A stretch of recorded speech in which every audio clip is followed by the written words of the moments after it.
Good evening. We're ready to begin. This Planning Commission meeting is called to order. And this meeting has been in compliance with the open meeting law. This meeting has been properly noticed and posted in compliance with the open meeting law. We're live on KCLV Channel 2, and this meeting will be rebroadcast Saturday at 10 a.m., the following Monday at midnight, Tuesday at 5 a.m., and Thursday at 6 p.m. Reverend, please stand for the Pledge of Allegiance.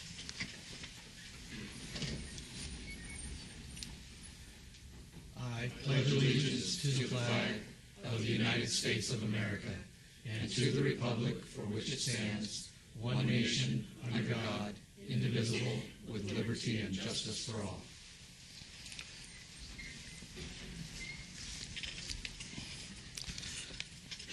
Clerk, please call the roll. Chair Truesdale. Present. Vice Chair Evans. Present. Commissioner Goins.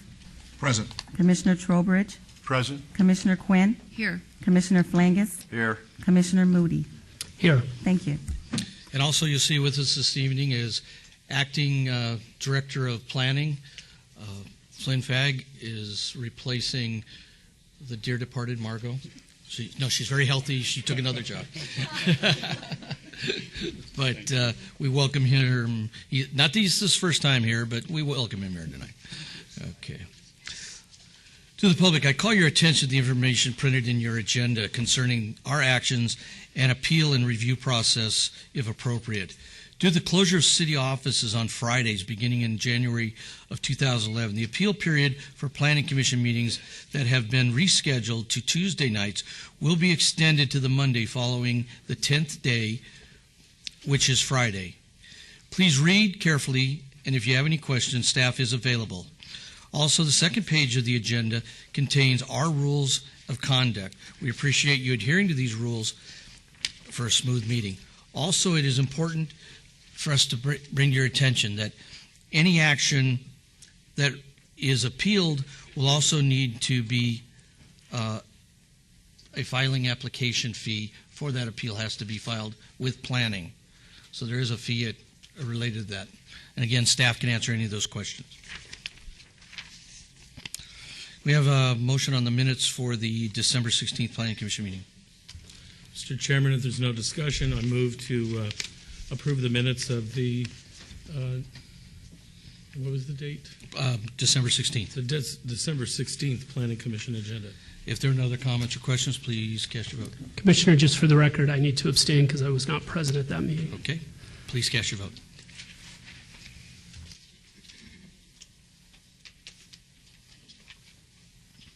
And those are approved with Commissioner Moody abstaining.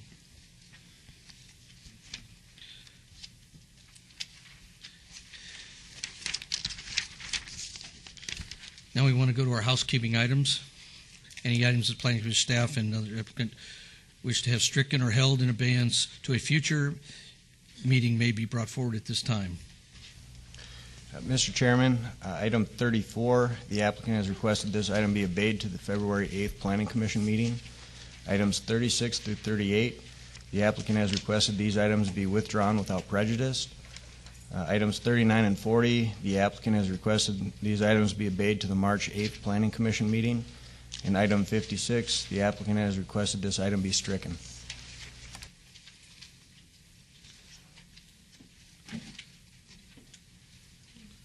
Okay, that second one, the second ones were 36, 37, 38, and then what was right after that?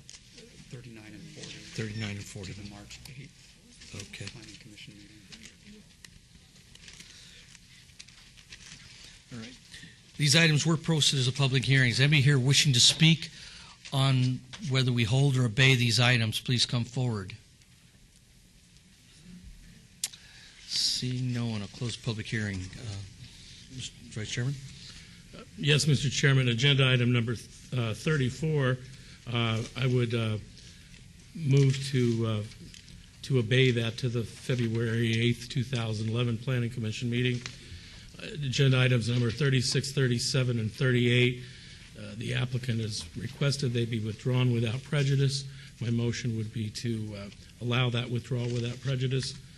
Items 39 and 40 held in abeyance until the March 2011 March 8th, 2011 Planning Commission meeting. And finally, agenda item number 56. We'd like to have that stricken from the record, and my motion would be to strike. Okay, there's a motion to bring those items forward as recommended. Please cast your vote.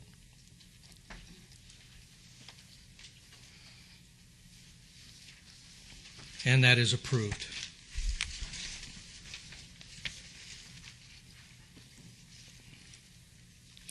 Now we go to our, we have no consent items, so we're going to go to our one motion, one vote. The following are items that may be considered in one motion, one vote. They are considered routine, non-public, and public hearing items. All public hearing and non-public hearing items will be opened at one time.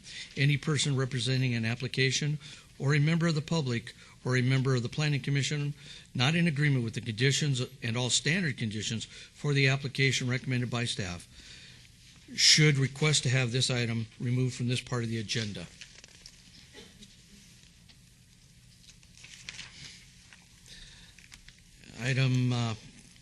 Related items 6 and 7.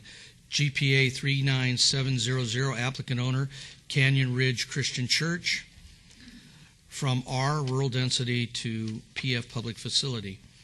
Item 7, ZON 39703, from RE residential estate to CV. Items 8 and 9, related items, GPA 4031, applicant owner City of Las Vegas, from public facilities to mixed use at the northwest corner of Stewart Avenue and Las Vegas Boulevard. Companion zone change 40032, from CV Civic to C2 General Commercial. Items 10 and 11, companion items. 10, WVR 40427, applicant Land Baron Investments, owner Baron Builder Madsen Grove, LLC. Waiver of Title 18 to allow a private street to terminate with dead-end stub. Item 11, TMP 40426, Madison Grove at Providence, Phase 3, for an 82-lot single-family subdivision. Item 12, RQR 4050, applicant Lamar Central Outdoor, LLC, owner Andre and Susan Russo, for a 40-foot tall by 48-foot off-premise sign. Item 13, SUP 40216, applicant Imtiaz Mohammed, owner Artemis W. Ham III, for a beer wine cooler on sale establishment use, including 250 square feet of outdoor seating for an existing restaurant. Item 14, SUP 40433, applicant Insert Coins, owner A.W. Ham III Trust, for a proposed 7,618 square foot tavern limited establishment. Item 15, SUP 40436, applicant Drive Time Car Sales Company, LLC, owner Bill Hayden, Inc., for a proposed 32,232 square foot motor vehicle sales used. Items 16 and 17, companion items. 16, ROC 40428, applicant the Neon Museum, owner City of Las Vegas, for a 14-foot, 6-inch public sewer easement where conditions of approval number 17 requires 20 feet. And item 17, review of condition 40429, applicant the Neon Museum, City of Las Vegas, owner, for a 14-foot, 6-inch public sewer easement where the conditions required a number 2 requests 20 feet. Anybody wishing to have these items pulled from the one motion, one vote item? Seeing no one. Mr. Chairman, I just want to make a disclosure and abstain on item 12. My company has just released 7 billboards yesterday, and they're on the Connell and Lamar board, so out of abundance of caution, I'll be abstaining on item 12. Okay. For the same reason, I need to abstain on item 12. All right. Any other abstentions or comments or questions? Again, these items were offered as public hearing. If anybody wishes to have anything addressed on them? Seeing no one, close the public hearing. Motion? Mr. Chairman, I would move to follow the recommendation of the staff for all of those agenda items listed in the one motion, one vote, and it's agenda items 6 through 17. My motion would be for approval, noting the 2 abstentions on agenda item number 12. Beyond that, the motion would be for approval. Okay. So any other comments or questions? Please cast your vote.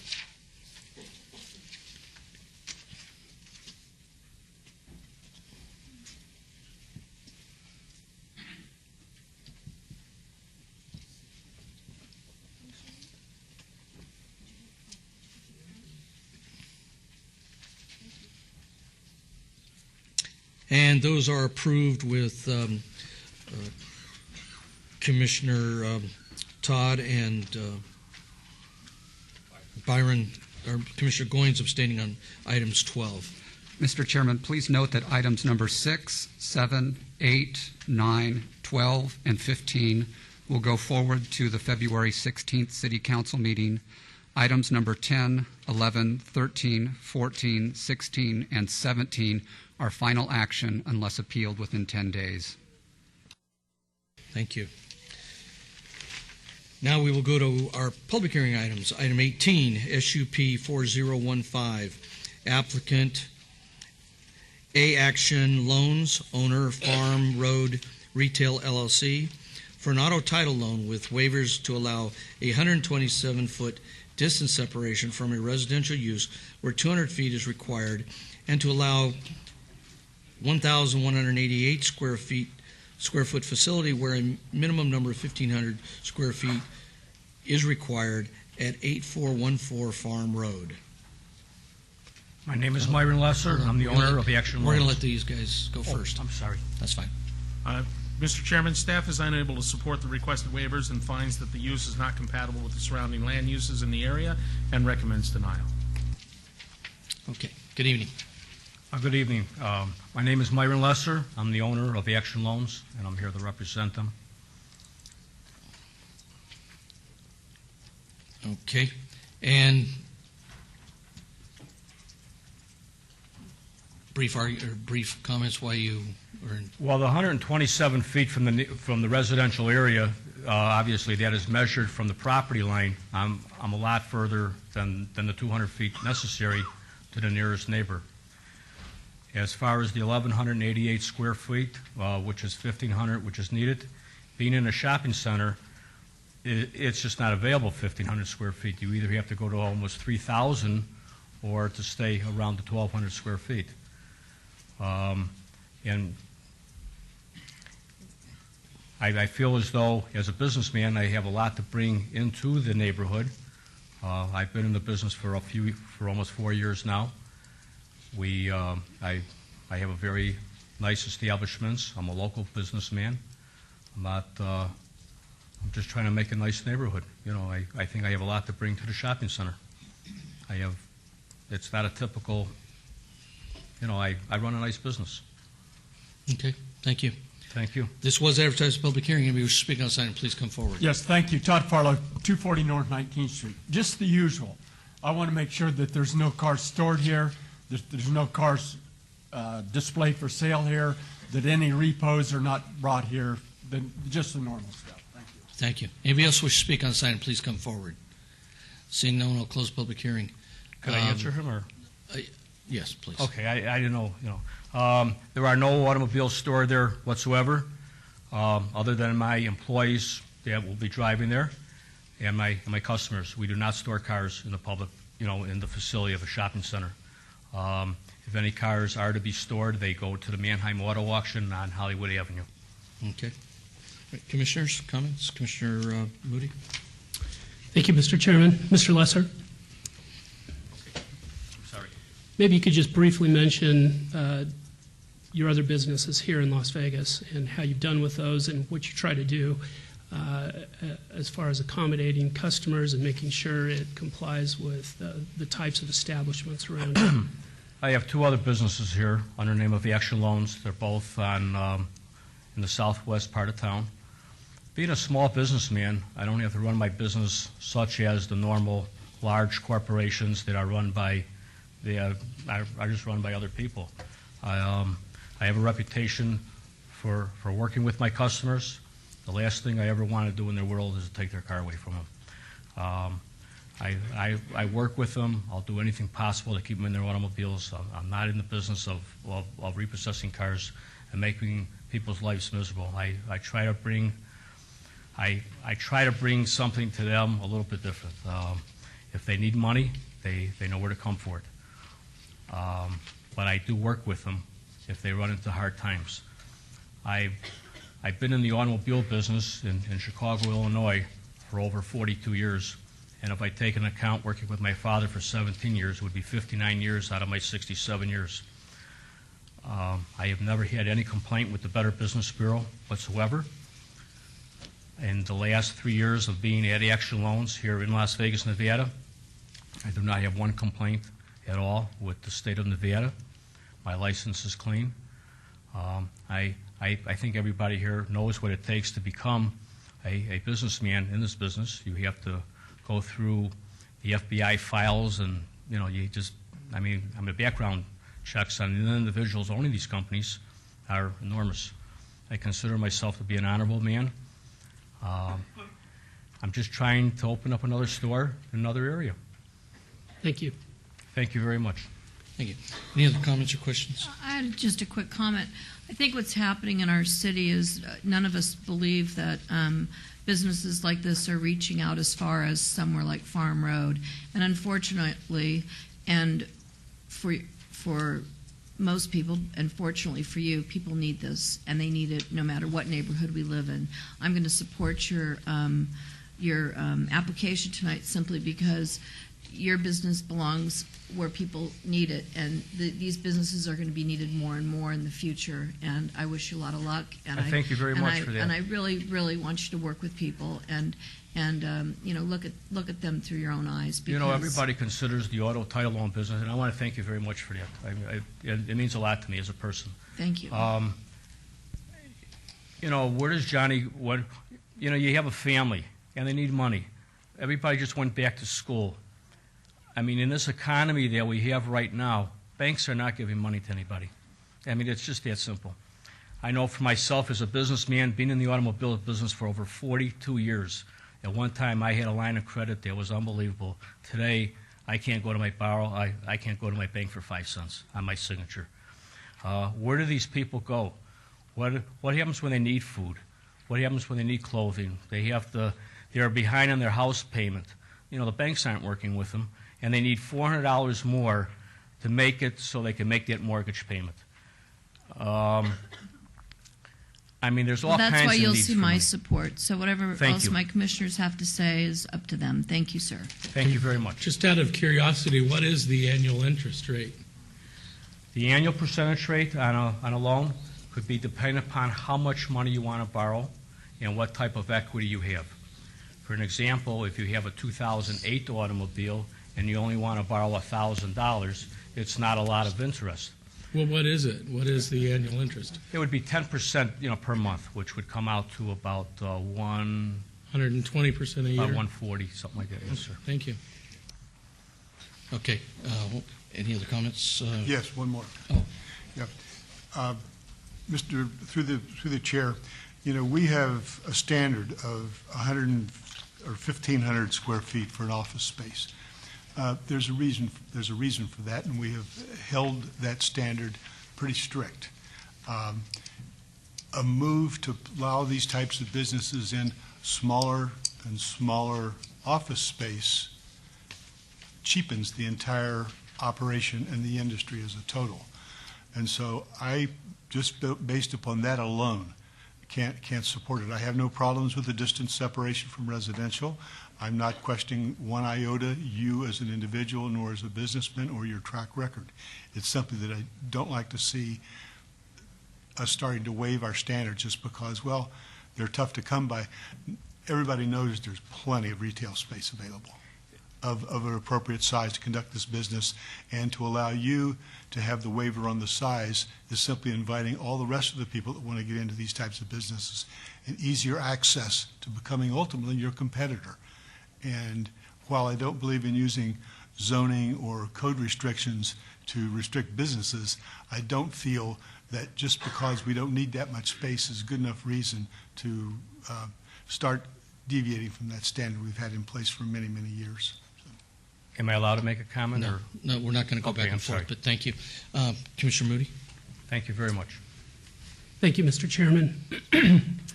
I've had the opportunity to meet with Mr. Lesser, talk about the existing businesses.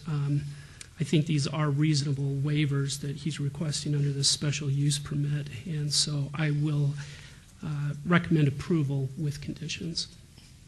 Okay. And subject to all staff's conditions or It's additional? all staff's conditions, thank you. Okay. Is a motion for approval subject to all staff's conditions? If there are no other comments, please cast your vote. Mr. Chairman, was the gentleman in agreement with all those conditions? Please come back, sir. I'm sorry. You have read all these conditions and are in agreement with them, the as if approved? Yes. Yes, he in the affirmative. Yes. Okay.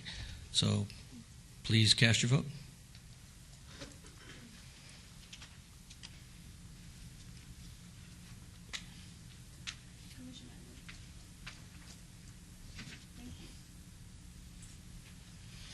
And that is approved, and that will go on to City Council. On February the 16th. I thank you very much. Now we go to item 19, SDR 39818, applicant owner Rancho Altamira Homeowners Association, to allow 191 trees in the perimeter landscape buffer where 418 trees are required at the southwest corner of Lone Mountain Road and Decatur Boulevard. Mr. Chairman, this item was held in abeyance to allow the applicant time to amend their plan. The application is now proposing to replace the 191 existing Mondale pines with 250 trees of various species. Staff is still recommending denial as the minimum requirements are 418 trees. Good evening. Good evening, Commissioners. My name is Chris Jaramillo from Jaramillo Landscape and Maintenance, 9275 South Jones, here to represent our client, Rancho Altamira Homeowners Association. I have Bob DeVigden and Cayman Clute with us this evening. I understand that we were able to reach a compromise of the amount of trees that were to be replaced from our last meeting here. At that meeting, the proposal was for 191 trees, and that was a tree-for-tree replacement.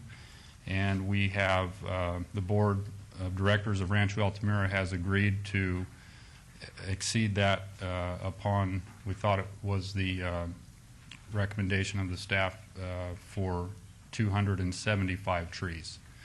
250 of which would be 24-inch box trees, and then an additional 25 would be of a 15-gallon size tree. You've communicated that to your homeowner or through the board? Yes, sir. Okay. Then let's appreciate the time. Let's go ahead and open up the public hearing, and then I'll give you a chance to respond to any questions. Great. Thank you. This is a public hearing. Anybody who's speaking on something, please come forward. Thank you. Todd Farlow, 240 North 19th Street. Commissioners, this city struggled for years, decades, really, to get an Arbor Day Foundation recommendation or to be awarded and nominated as an Arbor Day city. We need these trees bad. We need the trees to clean the air. We need the trees to put oxygen back in the air. We need the trees for shade. We need the trees to keep this city from becoming a heat island, and to start making waivers in our standards on trees is just, to me, it's just preposterous. Thank you very much. Thank you very much. Yes, I I'm Eva West, and I live at 4817 Fox Warren Court, 89130. I don't want to see any of those Mondale pines go away for the reasons that the gentleman before me mentioned. And I went around yesterday. I was going to take some pictures, and so I have a couple on my iPod. And part of their problem is they're not being watered properly. The water's running off. It's not going down to the root of the trees. The trees need to see. Those trees are nice and tall. To replace them with a 24-inch box tree is horrible. I would like to know how many people put in a bid to redo the subdivision trees. Okay, ma'am, that's not something that's before Okay. us. We're here to deal with the basic question before us, which is, if you look at our today's code, it requires 400 some odd trees. Okay, I don't want to see any of those Mondale pines go away, and if the only way for them not to go away is to require the 419 trees, then I would like that to go forward. Okay, thank you very much. Anybody else here wishing to speak on this item, either for or against? Seeing no one, I'll close the public hearing. I'll give you a brief moment to respond to any of the questions. Sure. Bob DeVignan, I represent the Homeowners Association, Rancho Altamira. It's sad to say we need to remove those pines because they are destroying our perimeter walls. Walls are very expensive to repair. They're very expensive to maintain. We're going with a tree style that will be less invasive of the walls and tearing up the foundations and tearing them up. We are putting in more trees, so the answer to, creating more oxygen, we are going to create more oxygen. We're putting in more trees than the 191 we currently have. We're trying to keep this within the current feel of Las Vegas. We're low on water. This would double my water consumption, and because of the staggering water bill, it would triple my water bill. And we don't have a lot of water in Las Vegas right now. Maybe in 20 years when we do, we need to look at the issue again and put in more trees, but that's not the issue today. I'm trying to represent 1,353 homeowners. I can't do that if I have to put in 488 trees and increase dues or assessments in an economy where people are unemployed, where they're elderly on fixed incomes. And we're trying to do our best for the majority of the homeowners. Unfortunately, as you know, you can never make everybody happy.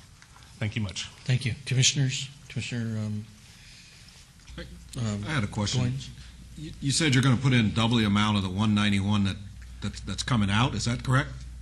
No, sir. We're putting in, what, 275 for the 191. Well, here's my question. The last time we talked about this, there was an issue of when this subdivision was first built out, that the trees weren't properly planted, meaning that they weren't deep enough into the ground, and we talked about the slope and the berm. How are you going to ensure this time, although I know Mr. Jaramello's probably knows his business, but how are you going to assure the residents they're planted deep enough to grow and not hurt the wall this go around? The trees will be planted properly with correct standards for what you would put on a slope. All of the opinions that spoke against, those were simply that. They were opinions. They were not factual arboriculture or horticulturally sound arguments against. The planting depth of those trees was just fine. That was not the case. So, thank you, Mr. Chairman. I'm trying to refresh my memory, but I remember we were here before, and yes, I was very passionate about this. Yeah. I disagreed with you because I believe the Mondale pine is a very appropriate pine for the desert, and it's relatively drought tolerant, and it's recommended by a lot of the arborists. If I'm not mistaken, it's not the old species where the roots come up and tear out the sidewalks and stuff if they're properly irrigated. And as I recall when we were here last month, there was some issues about your wall having been originally built in some sort of a substandard way, and there was a reference that there was a lawsuit and that you recovered a substantial amount of money to, I believe, rebuild the wall. I think that was the part of the issue. What I was trying to assess is the original approval way back in the day, I think, called for 400 and some trees. And for whatever reason, you put in about half that amount, if I'm not mistaken. And then you came forward for this application wanting to remove them, I think, and then wanted a reduction in the amount that the code requires. Is that a fair characterization, or am I? Parts of that are. Well, maybe you can enlighten me, because I'm trying to remember the specifics. The board of directors simply inherited what's there from the developer that, however they were passed through the city planning to get that landscape installed. That's what they inherited. That's what they've been working with all these years. So they did not install 191 trees, subtracting from the 480 that are required per code. Somehow that slipped through all of the entities that needed to check that, and they inherited it. Now all they're asking to do, because these trees are damaging their walls, is to replace them with an additional amount of trees than what they have, but to go to what the code requires is excessive on their budgeting. And that's what's being asked tonight. The trees are properly irrigated. The issue is not, can they remove the Mondale pine? The issue is, I've never seen a properly irrigated and properly planted new species of Mondale pine destroy a block wall. I guess that there isn't a new species of Mondale pine. The species is Pinus elderica. It's also known as an Afghan pine, Mondale pine. There isn't a new species of Mondale pine. Pinus elderica is the species that's been planted in this valley for years and years and years. Well, you're the landscaper. Why would arborists recommend the planting of that species in this climate? It's commonly recommended, and we're a fan of that tree. We're just simply helping the homeowners association out, control their costs in having to repair damaged walls. They're being proactive. But what perplexes me is that developments all throughout the valley use the Mondale pine around the perimeter of and throughout developments, and I've never heard of them having the same issues. And very true. I guess I'm really passionate about the fact that you're asking for a reduction of about half, and you're going to cut down hundreds of what I think are, if they were properly irrigated, beautiful trees. And if I were a homeowner, and I see you have a similar amount of protests and a similar amount of people who are in approval of this from within that community, but if I were one of those homeowners and I bought a home and my backyard had some great mature trees, and then you wanted to remove them and put in something much smaller, I wouldn't be pleased with that. So I'm still, it feels like we've been brought into a homeowner association issue. And the reality is, I think we get to look at the code and what would be appropriate. So those are my thoughts. Thank you. Unfortunately, I think let me try to capsulize this a little bit where we're at, is we have a development that's been here for 15 plus years and has a number of trees.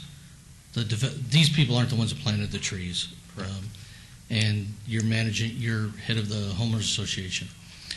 The current trees are, some may be improperly maintained, they may be a lot of different things, but they are trees. And some of them are literally knocking down the fences. Some fences may be being knocked down by cars, but that isn't the issue here. The fact is there's 191 trees there today. If we did nothing, there'd be 191 trees, and we'd have a community with walls going down, with code violations, and neighbors with a lot of issues that they would not want, that this association is going to have to spend money addressing. the association came forward and said, we want to replant these trees for probably all the right reasons. I'm not going to say your reasons aren't right. But when it was brought to our attention, now we get to look at that 480 tree number. But reality is we did nothing today. You got 191 trees and a mess. To me, if you're going to take the effort to replant the trees, rework the walls, to make this community back to what the neighbors expected, 275 trees is a much better number for me. And it does still address our drought tolerant. As much as you got some big Mondale trees, you got all kinds of trees. But in reality, you could take out 5 of those trees and replace them with smaller Mondale, and we don't have a dog in the fight. Communities have the right to replant trees. I live in a neighborhood where they thin out the trees all the time. I think part of the problem you're at today is the association over that 15 years didn't manage well the tree structure. It could have removed some of these before the walls got down. It could have done things.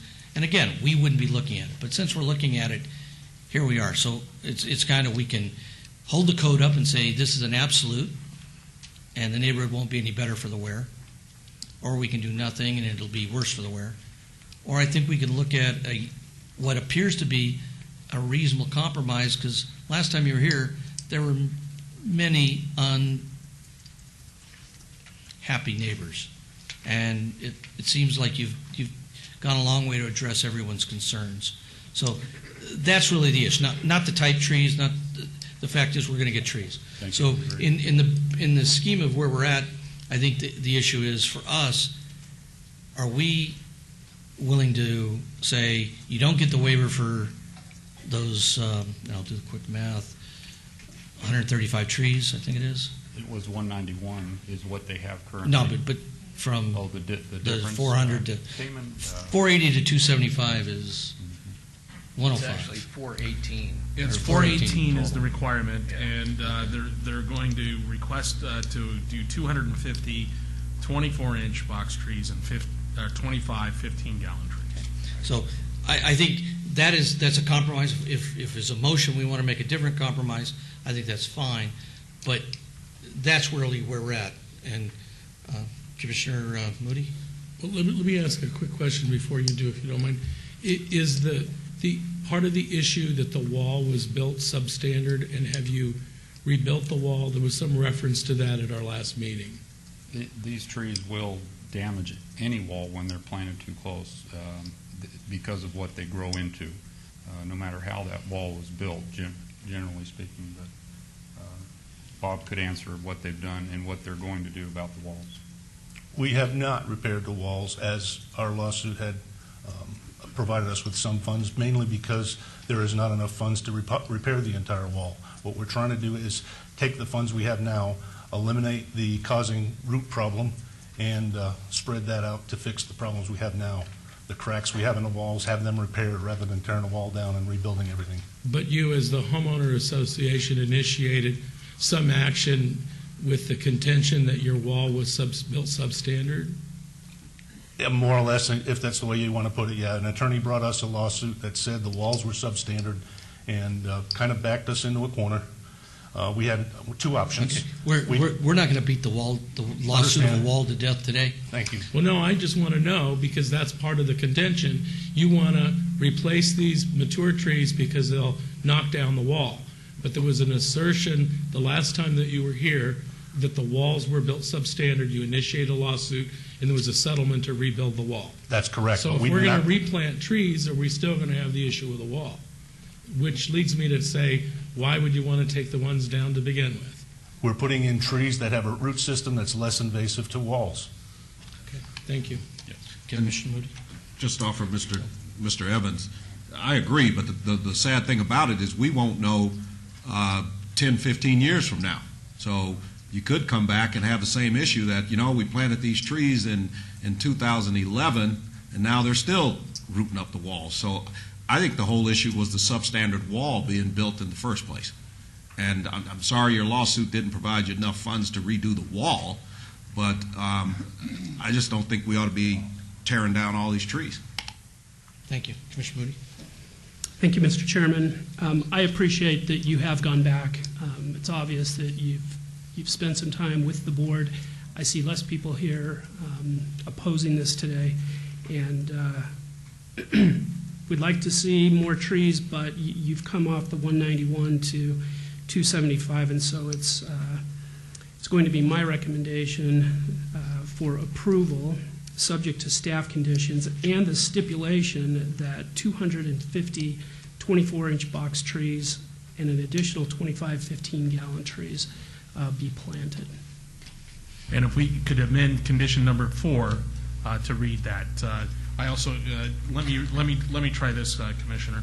An exception from the wall from the landscape wall and buffer standard is hereby approved to allow 250 24-inch box trees and 25 15-gallon trees where 418 trees are required, and to allow 1,097 existing shrubs where 1,672 shrubs are required. Okay. There's a motion based with the amended conditions. Any other comments? Sir? Yes, if I could briefly, I'm going to support the motion, and here's why, quite frankly. I think we've talked this thing clear into the ground, but what the real issues are that perhaps 20 years ago, the selection of the species, the planting methods of the species that were selected, the design of the irrigation system, the slope of the banks on which the species were planted, the distance that the plants were, or the trees were placed next to the walls, might have all been wrong. Today we're dealing with a decision that's been made by a duly elected homeowners association that represents over 1,300 homes out there. And I think we have to give considerable weight to the decision that was made in public by this elected homeowners association to address this problem. The alternatives would be to say, no, live with your problem, or no, go back and put in 400 and how many ever it was, 418 trees, and to accomplish that, you would have to go back and fix the walls, fix the irrigation system, replant them, bring in bigger trees, all to the tone of, I don't know, I could ask for an estimate of the cost of that, but I imagine it would be to the tone of several thousands of dollars per home in an assessment to fix this, plus an increase to the homeowners association monthly dues because, of course, the increased water costs. I think these people that are saying we want to leave our trees would also be here saying, what have you done to us? They've sent us an assessment for X thousands of dollars for our house, and now they're going to raise our rates another $10 to pay for the water. They would not be happy with that solution. So based upon that, I think we're going to have to respect the decision made by the homeowners association, and I want to support the motion. I think they've come up with a resolution that is not ideal, but still is very practical. And sometimes that's what we have to deal with. Chairman, may I just ask one question? Yes, I know Commissioner Quinn. we don't want to beat the bush any harder, but do you have signatures from 1,300 homeowners that they agree upon this? Are you representing them after meeting with them in a meeting hall? I mean, you're here representing 1,300 people, and you have 1,300 signatures. No, ma'am, we don't have 1,353 signatures. Did you speak to 1,300 It's not people? required under Nevada statutes. The board of directors has the authority to plant common areas as they see fit. So that would be you? I would be one of those members, yes, ma'am. Okay, thank you very So much. I do not have 1,353 signatures, So no. it's you and a couple of people that have agreed on this? And this has been noticed to homeowners for the last 8 months to a year. We've had a few homeowners come to meetings. We've discussed it in board meetings. We have meetings every other month, Okay. open forums with the homeowners. This has been reviewed by the homeowners. We don't have a great turnout. If we have 25 homeowners show up to a I board don't want meeting. to waste any more time with my commissioners. There is a motion for approval subject to the amended conditions. Please cast your vote.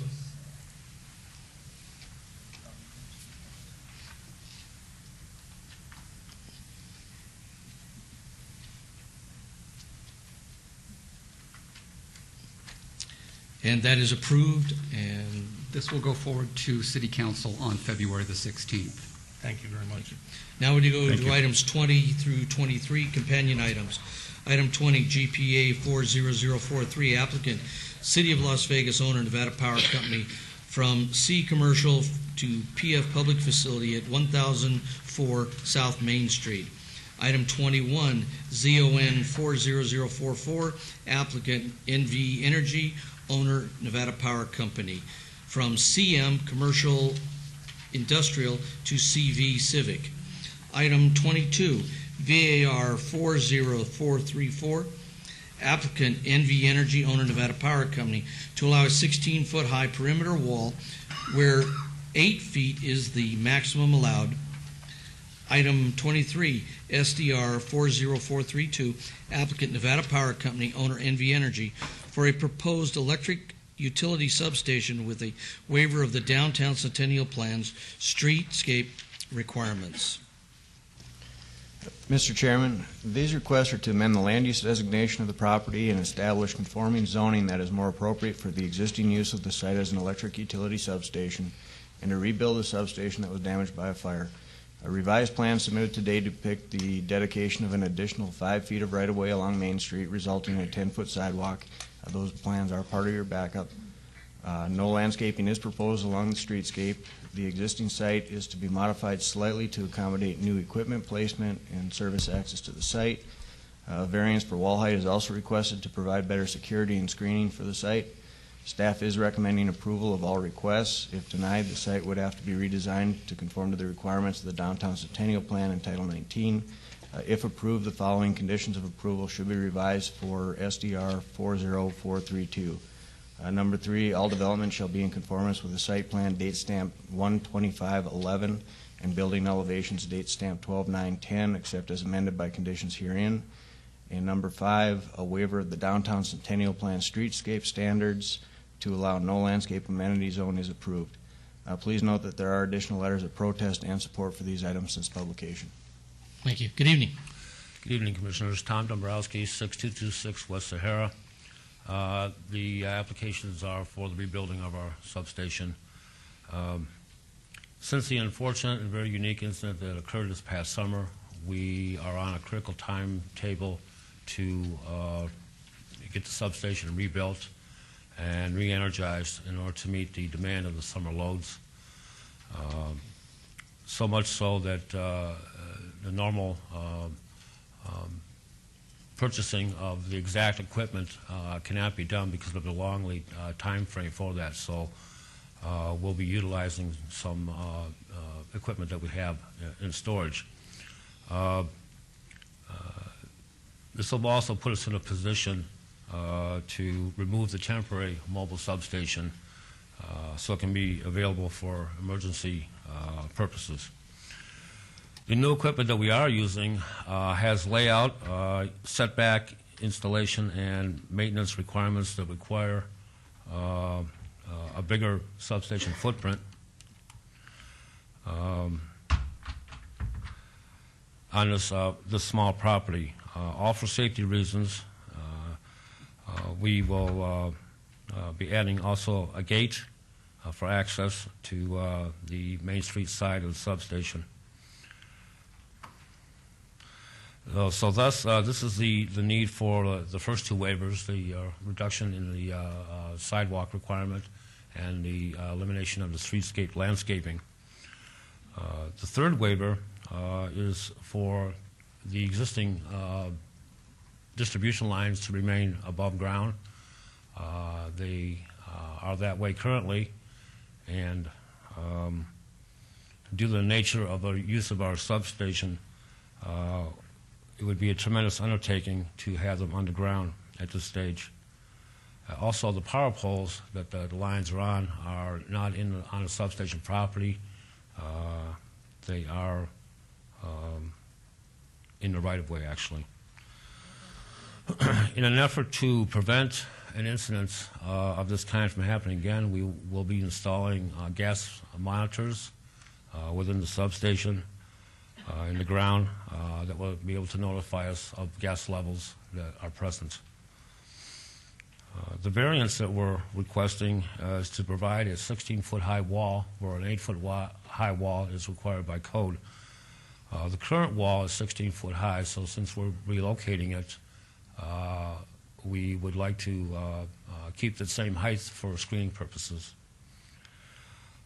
Within the packages, we also included a new facade design that we believe meets the current architectural design standards of the Arts District and the Downtown Centennial Plan.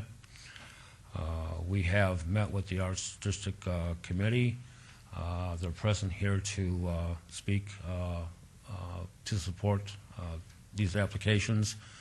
And we're working with them to incorporate the 18B Arts District logo onto the facade in some fashion.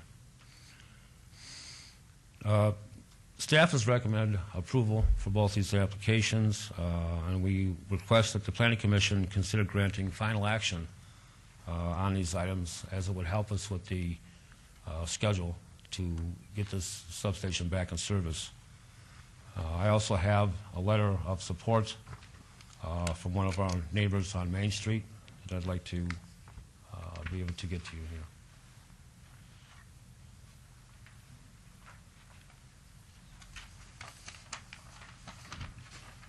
I'm available for any questions. Thank you. This was advertised as a public hearing. Anybody here wish to speak on this item, please come forward. Now, there are microphones on both sides. Well, I guess we don't have a ton of people coming forward. I will give you a chance to respond to any questions raised. Good evening. U.S. Isbet, 107 East Charleston. I represent the 18B Las Vegas Neighborhood Association. We have had quite a few discussions about, the explosion that happened at the substation and subsequently the designs and the rebuild and so forth. I'm happy to say that we have been working with Meta Energy on the designs of this, and they are incorporating our requests into the facade. After talking to the entire board and quite a few of the neighbors that in the past have been protesting, the only concern was that the fence were at a 16-foot height in order to hide the existing or the infrastructure, and the height is 16, so it has satisfied all of the protesting neighbors' concerns, and we would recommend that you approve this. I've seen the drawings that they submitted in their package, which I thought were rather whimsical, and for Nevada Power I thought was probably a big stretch for the art department there. But I guess I had a question. The 18B logo, is that something you guys want in every building down there, or is this? I'm not sure where that fits in this solution, or at least this land use issue before us. We have a desire to have our district to be identified. There are projects that are coming forward with some street signs and so forth. On Main Street, because of some design issues, we were unable to get those types of signage on this. So this was an opportunity for us to get that onto Main Street, which we feel is a major artery. We hope that in years to come, when the streetlights are redone, that we can receive more of that. But we saw this as a very nice first step to bring that onto that on the artery. Okay. Thank you. Anybody else wish to speak on this item, please come forward.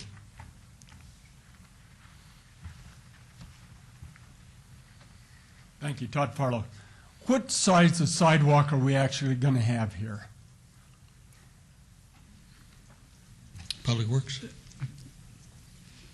Mr. Chairman, through you, with the setback of the wall, we'll have a 10-foot wide sidewalk there on Main Street, 10 feet wide. A 10-foot. And there's no way that they can put a shrub or anything in there? At this point in time, no, there isn't. It is intended that at some point in the future, we will be able to do a streetscape on Main Street that will provide street trees. But at this point in time, with the configuration of the property as it is and where the curb line is located, we wouldn't be able to do that yet. My problem with Nevada Power is this. If you haven't got everything down in black and white and notarized and everything else, they'll weasel out of it someplace down the line. That's the problem I've got with Nevada Power. And if you say anything about it, and I'm telling you this in truth, when I protest anything, they come to my house with vanfuls of armed guards, and it takes Metro to come and chase them away. No. No, I'm saying you know we're Mr. Farlow. thinking that they're great neighbors and all that, and Nevada Power is a bunch of. I'm not part of their public relations fan here, but I am. This meeting is going to stay in order. And this is why we need to get everything down in black and white and with a seal. Thank you. Thank you. Hi, good evening. Myra Politis, owner of The Attic. My main concern is, and I heard him say that they're going to put, actually my main concern is for safety of the plant. And he had mentioned that they're going to put some gas detecting gizmos in there to maybe... Gas monitors. Yeah, to avoid that issue ever happening Make again. your comments to the board, please. I'm sorry. Make your comments to Russ, please. Ever happening, hopefully never happening again, you know. So that would be something that would be beneficial for the area to have that system put in. The design of the wall, that's great for the Arts District area. That's something that I agree upon. The height of the wall is fine too, because it does cover everything that's on the inside, and we really don't want to see that. And I'm anxious for them to get going and put the plant back up if they know what happened and they can avoid it again from ever happening again, because that's my concerns and what I'm afraid of. I'm a neighbor right next door, and this plant was barely 4 years old when this happened. So I just would like to be able to know what exactly happened, or what was the cause of it and what can be done to avoid that happening again. Thank you. Anybody else wish to speak on this item? Seeing no one, I'll close the public hearing. Commissioners, Commissioner Evans. Mr. Chairman, thank you. As a matter of disclosure, I took the opportunity to meet with Mr. Dabrowski and Mr. Patino with NV Energy. I think they had concerns that they need to rebuild this substation. And if I'm not mistaken, Mr. Dabrowski, and you can correct me if I misspeak, you're under somewhat of a time crunch from what you said. You need to get this rebuilt and eliminate the temporary patch system that you have before the peak energy needs hit in the summer. Because my first thought was, have you reached out to the Arts District community and perhaps even thought about some sort of a design competition with the wall that you're building? The way I see it is that we're looking at basically rebuilding what you had before, and I think pretty much the same variances that you had before. And I was pleased that when in your wall design, you had taken more of an extraordinary approach to making it meet the Arts District standards. And I took the opportunity to ask NV Energy to reach out to those members in the Arts District, and specifically to Mr. Miles, Wes Isbut, who owns the Arts Factory and who was probably the first one to help create an arts district. And it's my understanding they've had discussions, and I love the idea of the 18B branding. I don't know how it's going to play out. I don't know what it'll look like, but I know that the Arts District, the task force, and all those folks down there are attempting to brand the district. And anything that NV Energy can do to assist that in the design of the new wall, I think is a very good thing. I'm also pleased that I saw on the news, and you had given me a brief synopsis, that even though you don't feel that, according to the third party's independent study, that NV Energy was responsible for the explosion, you've agreed to pay claims for those people who were affected. Commissioner, let me finish. I'm trying to just make a framework here. I know, but the whole issue of a claim isn't anything that's before us. What I'm trying to do is establish that I think that they've talked, and that's a very good thing, in that in attempting to figure out a way to rebuild the wall and reach out to those people who were most affected. And everybody agrees that this was a very, very unfortunate situation. So all I'm trying to do is establish that these folks seem to have talked, and at the end of the day, I think we're going to get a design that is infinitely better than what was originally proposed. That's all. Okay. But in any event, I do thank you for reaching out, and I hope the design is consistent with that, because I like the idea of the branding. Thank you. Thank you. Mr. Chairman, I'm ready for a motion. Okay. Okay. In regards to item number 20, GPA 40043, General Plan Amendment, make a recommendation for approval. Okay, there's a motion for approval of GPA 40043. Please cast your vote.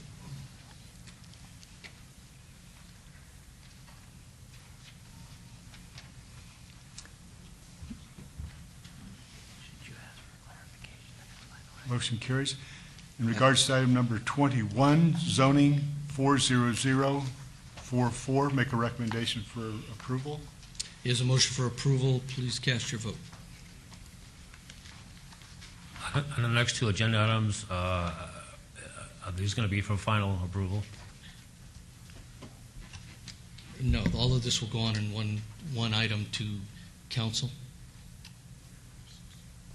We're requesting if you would consider final approval for items 22 and 23. Because there is an associated general plan amendment and rezoning application per the code, they do need to go together to the February 16th City Council meeting. I don't, and you can check this out with the city attorney. I don't think this prevents you from fast-tracking your project as long as you understand the inherent risks that council is the final item. Is that true? Yeah, that's true. I think that answers your question if these two get approved. Right. And what the problem would be with that, and Flynn alluded to that, is that you can't have those two items going separately by themselves because there's no attached SDR or anything else attached to them. So they have to have some conforming or some variance or SDR going with them. You can't just have the GP and zoning going by itself. In regards to item number 22, variance 40434, make a recommendation for approval subject to all staff conditions. Yes. He'll accept the Yes, absolutely. the conditions. Okay. Is a motion for approval on item 22, subject to all conditions. Please cast your vote. And item. And in regards to item number 23, site development review 40432, make a recommendation for approval subject to all staff conditions. And Mr. Chairman, we need to note that there are amendments to condition number 3 and condition number 5, and ask if that motion would include those amendments. Yes, it does. Thank you. And you're aware of those amendments in your. Yes, we are. Okay. Then, if there are no other comments, please cast your vote.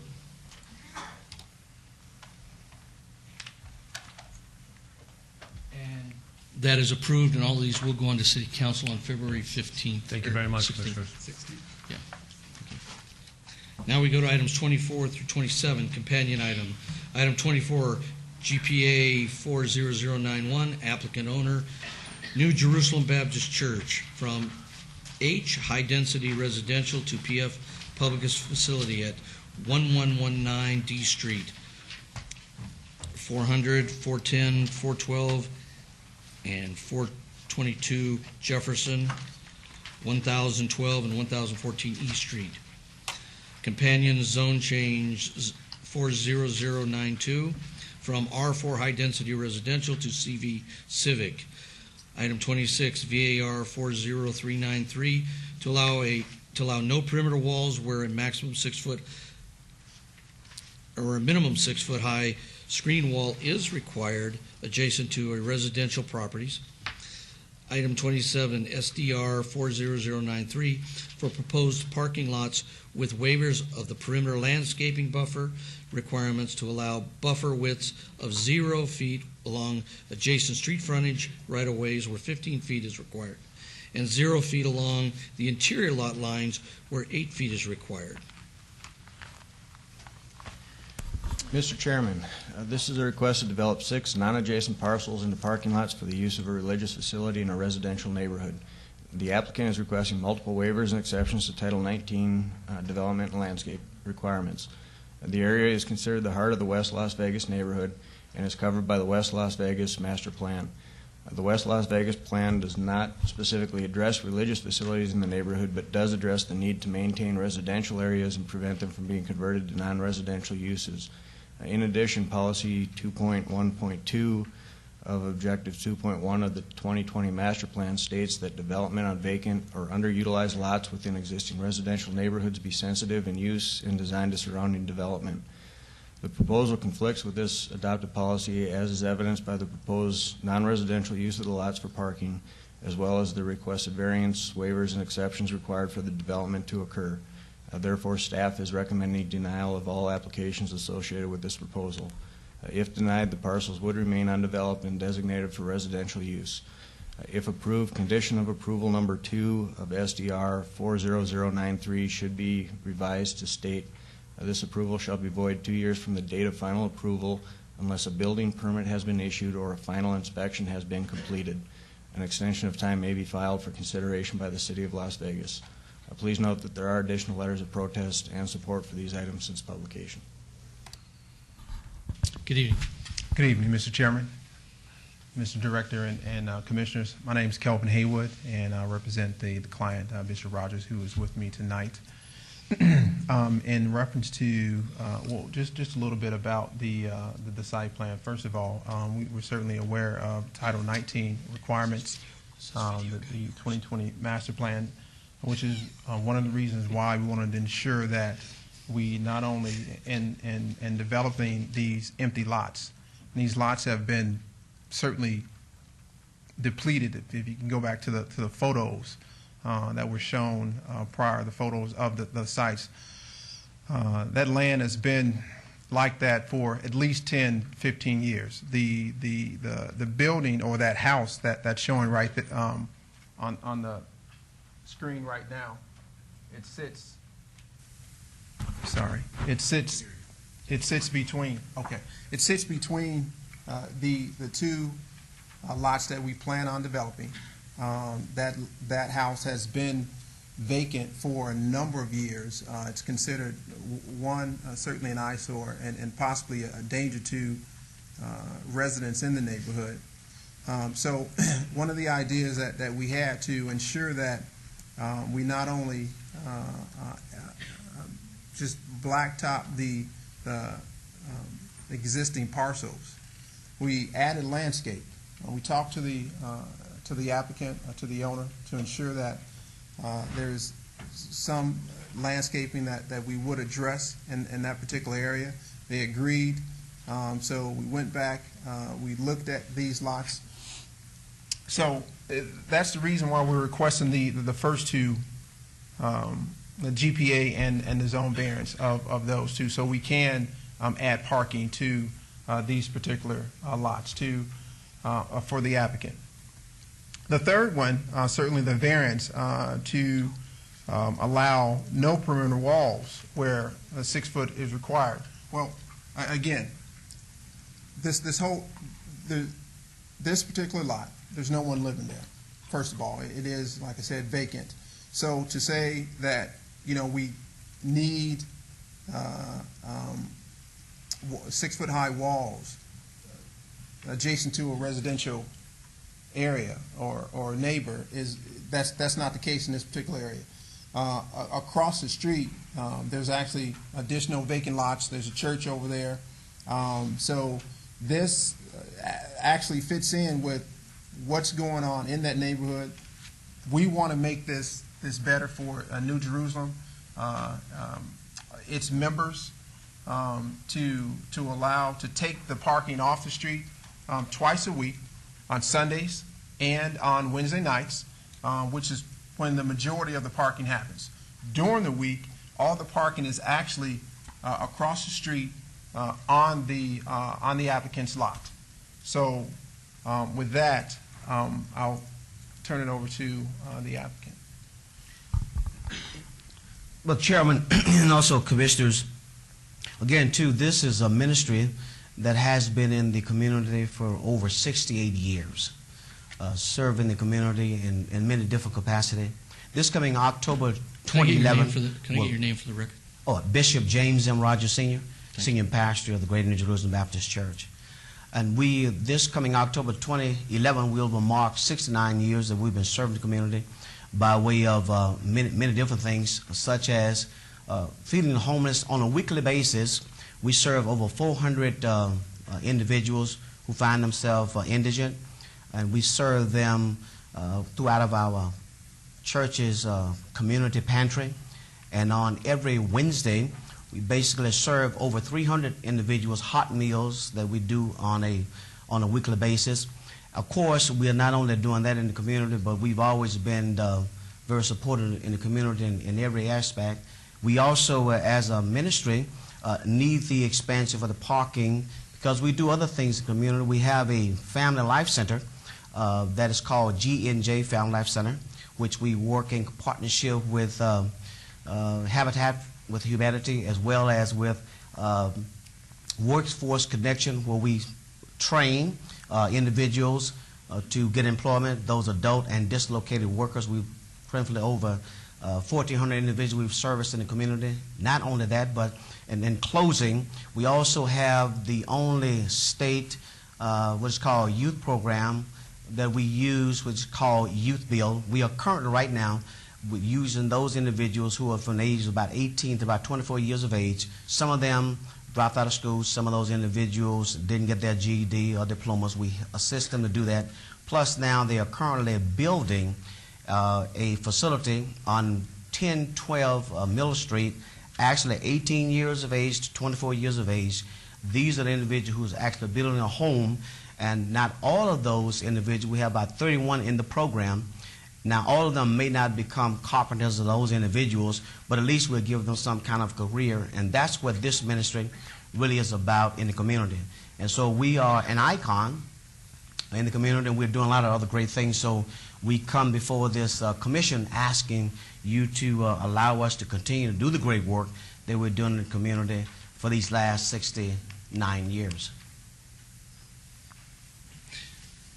This was advertised a public hearing. Anybody else here wish to speak on this item, please come forward. We do. My name is Jerome Mosley.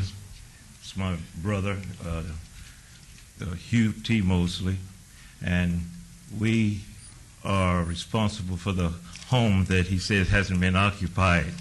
That's not really true. My mother owned that property. My father owned that property since 1950. My mother passed away about a year and a half ago, and I personally maintains the property. And basically, my power is still on.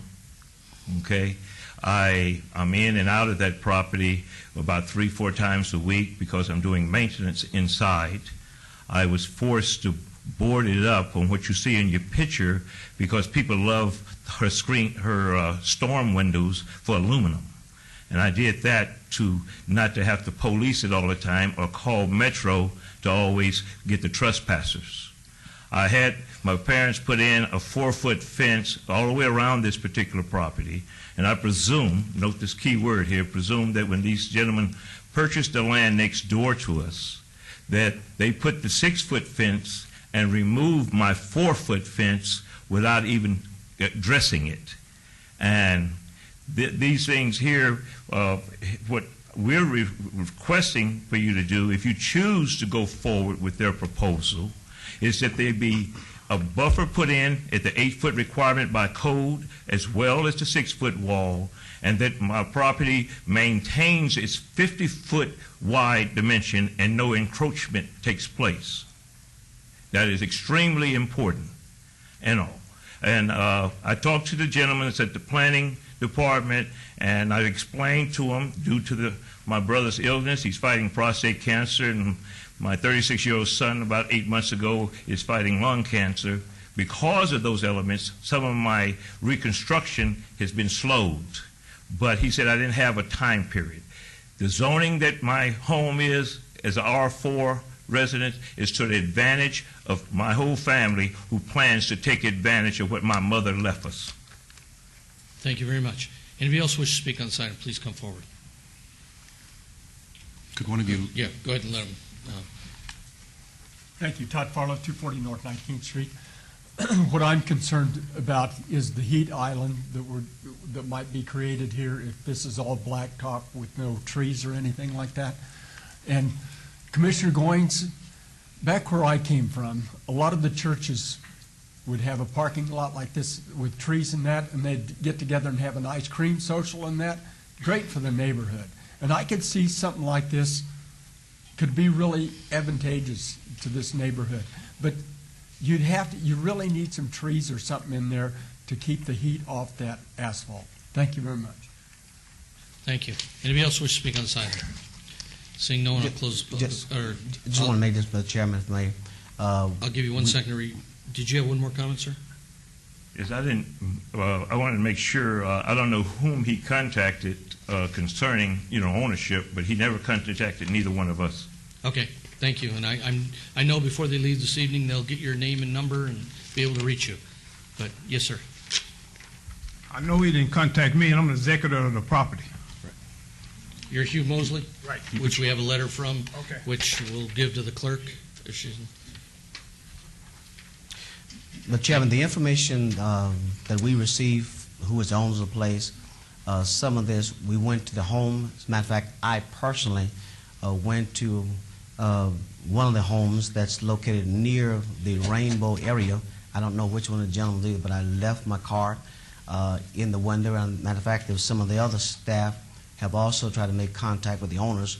And matter of fact, one of the if I recall, one of the persons working as a realtor made some contact with some of the gentlemen. I don't know exactly who it was, and they had an ongoing dialogue about the property and saying about even doing what we could do to assist in any way possible. So that's an issue. But I want to just also address the fence deal. When the ministry got a hold of the property, they did erect another fence, but no one from our facility, our ministry, took down any fences. It all belonged to anyone else. We erected a fence, as a matter of fact, to make sure we didn't encroach on anyone's property. all righty.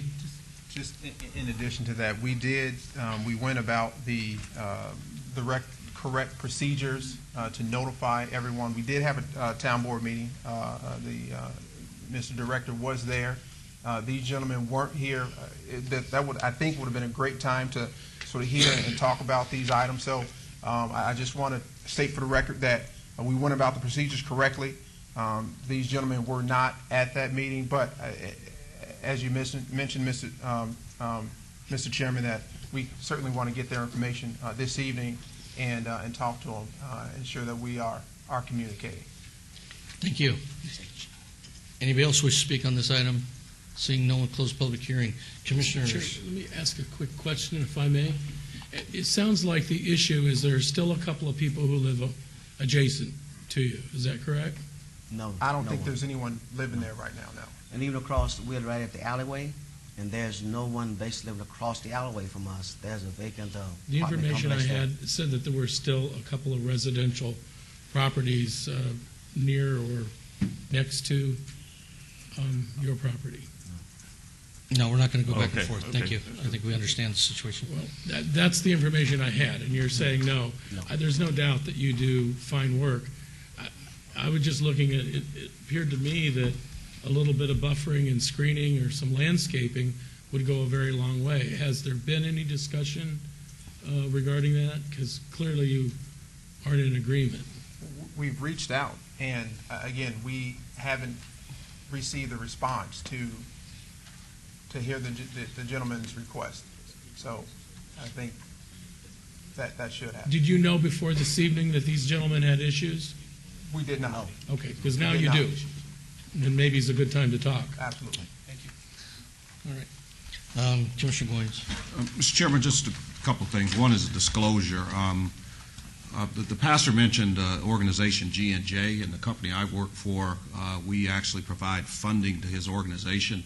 I do not sit on the board that administers the funding to his organization, so with that disclosure, I feel confident that I can vote on this item. And Mr. Chairman, I've also informed Commissioner Goins that he is able to vote on this item. Okay, thank you. Commissioner Trowbridge. Thank you, and I would like to congratulate you and applaud the good work you do in the community, not only for that neighborhood, but the entire community that you service. Having said that, I also think that to develop what in essence is 4 parking lots disjointed doesn't do the neighborhood any particular good.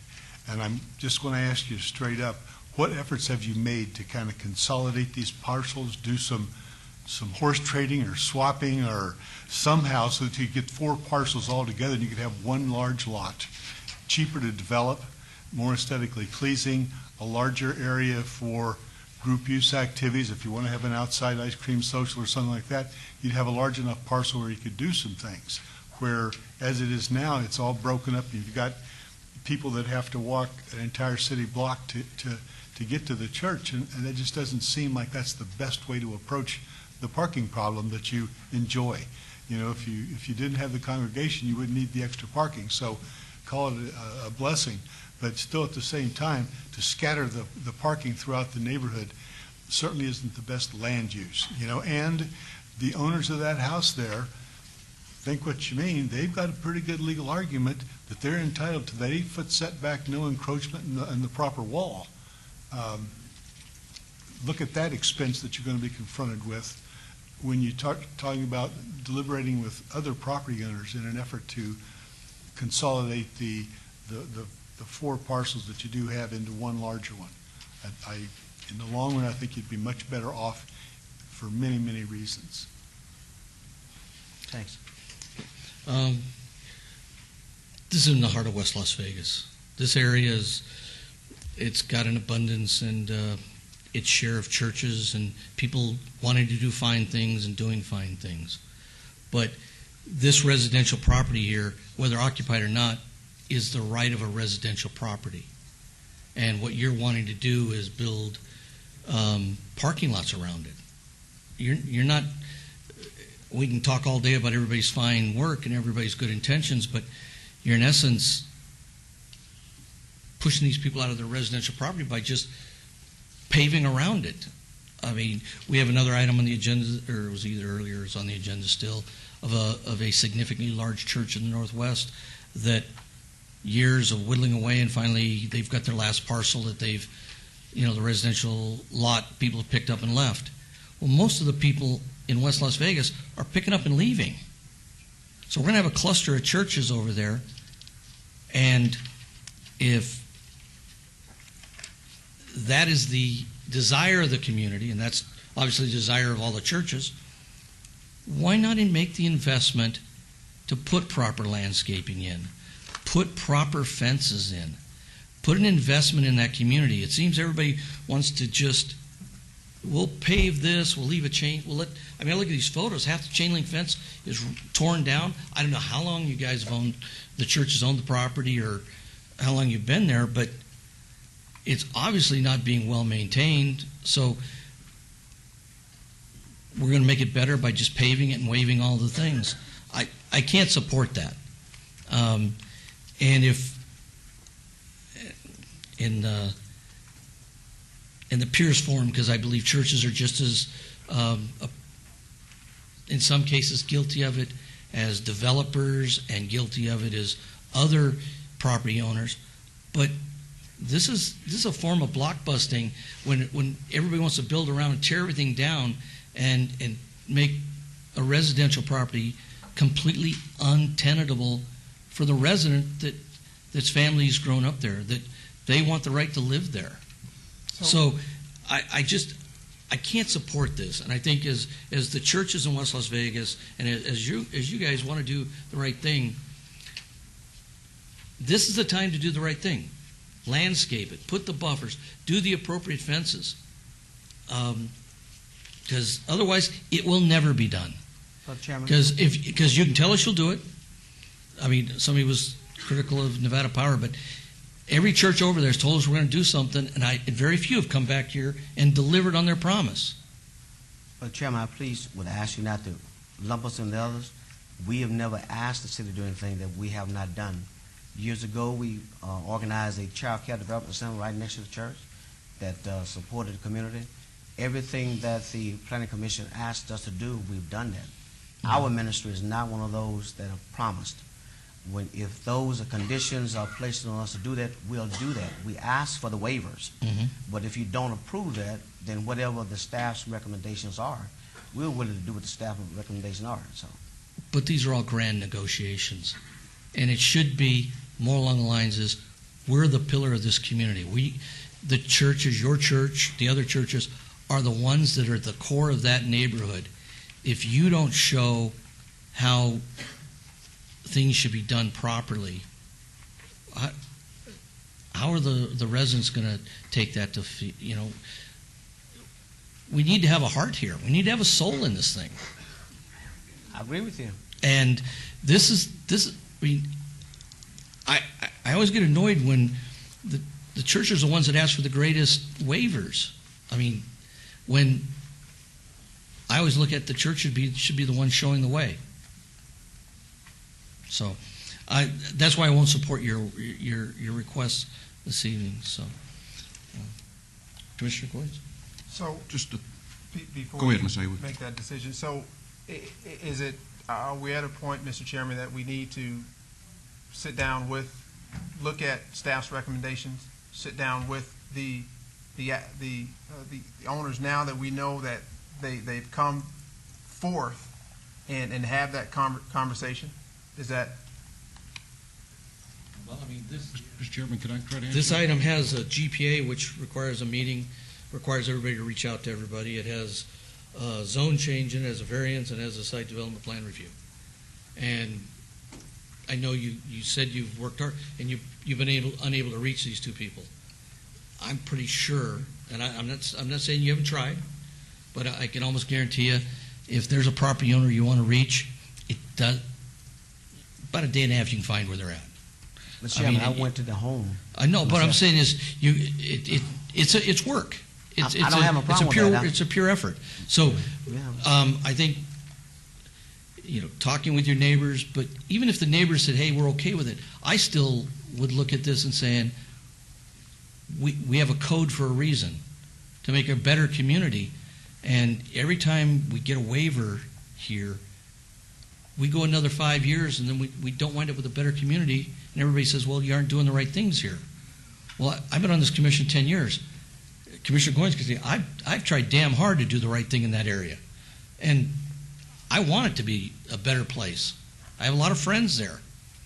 All I want to do, Brother Chairman, if it's going to be request of us to put in all of the necessary things, all I'm asking for is that we get approval to do our parking lots, as well as with whatever the staff's recommendations are. That's not a problem for us. Commissioner Goins? Thank you. Mr. Rogers, how are you? Great.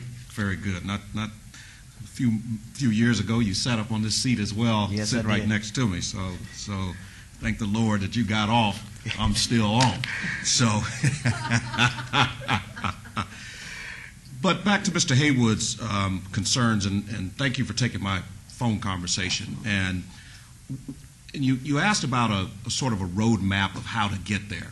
And so I'm going to try to frame that and try to provide that roadmap. And I'm going to try to parallel some of my comments of what I think we need to do to get there.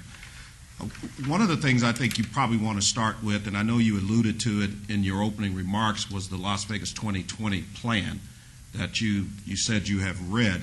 But we also have what's called the West Las Vegas plan through Councilman Barlow's office and through a number of, I won't say focus groups, but I'll say a number of neighborhood meetings that were held up at the Doolittle Center. This West Las Vegas plan was crafted with input from neighbors in the area, because during those meetings at Doolittle, there were questionnaires, there were surveys passed out, there are a number of avenues we provided for the residents to provide their input as to what they want in the community. So when all of that came back, working with staff, and I believe Flynn can speak to this as well, staff worked really hard to take those comments and put it into a plan. That plan was then brought back, we looked at it, and then it was adopted, and so that was the plan that we want to use for West Las Vegas. That is the plan that I would ask anybody that wants to develop in the West Las Vegas area to pick that plan up and take a look, because that plan addresses streetscapes, it addresses parking lot, it tells you the amount of shrubbery and how much we want into that plan to beautify the West Las Vegas area. Again, those are directly from the residents that live there. Now we move fast forward to the church, and I say church, I'll say churches. 95 churches within a 5 to 7 square mile radius in Las Vegas, West Las Vegas, makes it not only are we praying people over there, but it seems like we're staying people too, because those churches have maintained over the years, yours as well, and it has grown over the years. I'm sure I don't know the numbers, but I'm sure your congregation has probably quadrupled. But my concerns are just like Mr. Mosley. Here we have some parcels that we don't know about them. We go out and try to see if somebody owns them. If you want some help, call me. I have some old tricks to the trade after 17 years up here of how to find people, and I'd be happy to work with you. But what Mr. Mosley said is exactly a concern of mine, is that are the residents over there in tune with the plan? And when the churches come in to develop, are they going to develop in harmony and compatibility with the surrounding area? And let me go to the West Las Vegas plan and just read right out of staff's note. It says, Las Vegas 2020 Master Plan Goal Number 2 further addresses the need to preserve the older residential areas of the city. Specifically, Policy 2.1.2 of Objective 2.1 states, the development on vacant and underutilized lots within existing residential neighborhoods be sensitive in use and designed to surrounding development. This proposal is in direct conflict of that. It also goes on to contain language that says that parcels that are residential need to stay residential. So here we have with the church that is saying, we want to take these residential parcels to the number of, we have about 1, 2, 3, 4, 5, 6 of them, and you want to take them from residential to non-residential in an area that's saturated with residential. So what does that do from a planning perspective? You're changing the neighborhood. You're saying no more residential. We're going to take our lots and make them more or less into public facility, and we want to use them and take them from that residential zoning, and on a residence, as you know, you can put a home, you can put your shrubbery, you can put all the beautifications in there, but now we're going to take that and we're going to put a couple of bushes around it, we're going to put blacktop, and we're going to put white stripes, it's going to be a parking lot. And Mr. Farlow made mention to the fact that it'd make a great church social. I don't think so. I wouldn't want to have a social on a blacktop in the middle of June at 115 degrees. I'd rather be 2 blocks over in Jimmy Gay Park, which is underutilized by the neighborhood, which would handle a church social. But it all goes back to the plan, the big picture and the envisionment. And I think sometimes when not only the churches, but I think that when applicants come in, they don't do their due diligence by reading the plan. And I think there are some options in that plan that could probably get you to where you want to go and working in concert with the city. I too am not in favor of taking these what I call non-residential parcels, because this is the heart of the West Side. This is where the history of West Las Vegas began, from Jackson Street moving out throughout the community. And a lot of this is where a lot of our older residents lived, and now we want to take them from a non-residential status and putting them into parking lots. And I don't see how that benefits the community as a whole for the long-term growth and development of that area. Now, with that being said, I talked to Mr. Haywood today, and I asked him would he be amenable to holding this item in lieu of not myself having to make a recommendation that you may not be happy with. And the reason I asked to hold is so that we can go back together and look at that West Las Vegas plan, and we can find those high points and low points where we think we can get you there, and we can talk to more neighbors like Mr. Mosley, who I'd like to get your number before you leave, because I think there's some more parcel owners there that haven't been talked to, that don't know what the intent of the church is and how it's going to affect their parcels. But I think we need to have that conversation before we even vote to approve or deny any of this tonight. Those are my comments. So you recommend having a hold us in abeyance? Through Mr. Chairman? I think that probably would be, I mean, I think we're prepared to make a motion, but if you'd like to hold it and go back to the drawing board a little bit, Yes. couldn't hurt. Yes. We'd like to hold it in advance. Okay. And, is that a motion, Commissioner Williams? Mr. Chairman, let me move for a motion to hold. Mr. Attorney, can I take these all at once? You Or can. we're going to take them one at a time? No, you can take them All at once. Items 24 through 26. 27. I'd like to hold these for Flynn? To the March 8th Planning Commission meeting. March 8th. To the March 8th Planning Commission meeting.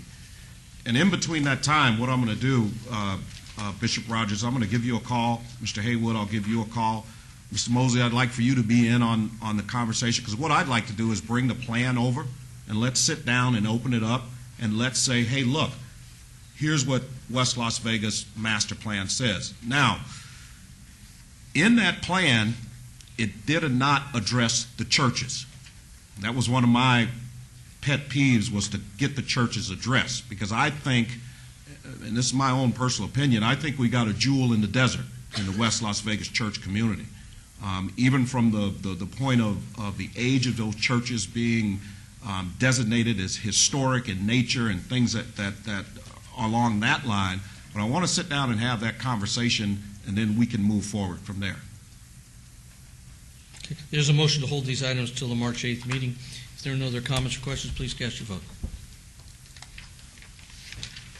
Mr. Chairman, Mr. Mosley had I one just more need comment. to say, as Commissioner Godwin's request, I want to make sure when he wants to talk to me and my brother concerning this matter, it's on a neutral site. Now, you want me to say, let the church say amen? No, I just want to make sure it's on a neutral site. I'm not going to go into their facility for the meeting. That's Okay, that's fine. I could agree with that. I could do with that. Okay. Yeah, the meetings can be held how you guys agree to feel comfortable with them. Thank you, Mr. Chairman. Thank you, Commissioner. But it is heavenly in New Jerusalem, I got to tell you. Items 28, 29, and 30, related items. Item 28, GPA 40387, applicant owner Guild R. Versailles from zero office or O office to low density residential at 1718 Southeastern. Companion item ZON 40388 from PR professional office and parking to R1 single family residential. And item 30 VAR 40389 to allow a 0-foot corner side yard setback where 15 is required for the proposed patio cover. Mr. Chairman, the applicant indicates that this request is to allow the conversion of an office to a community residence, a group home, if you will. In 1978, this property was rezoned to PR. Properties immediately adjacent to Eastern Avenue have a planned land use which serves as a transitional buffer between the existing residential subdivisions and the intense activity found along a primary arterial. Amending the general plan designation and rezoning to allow residential uses would not be appropriate at this location, and as such, staff is recommending denial of both the general plan and the rezoning request. The applicant is also requesting a variance for a 0-foot setback for a proposed patio cover. Staff finds no hardship for this request and recommends denial. Please note we have received additional letters of support and protest since publication. Good evening. Good evening.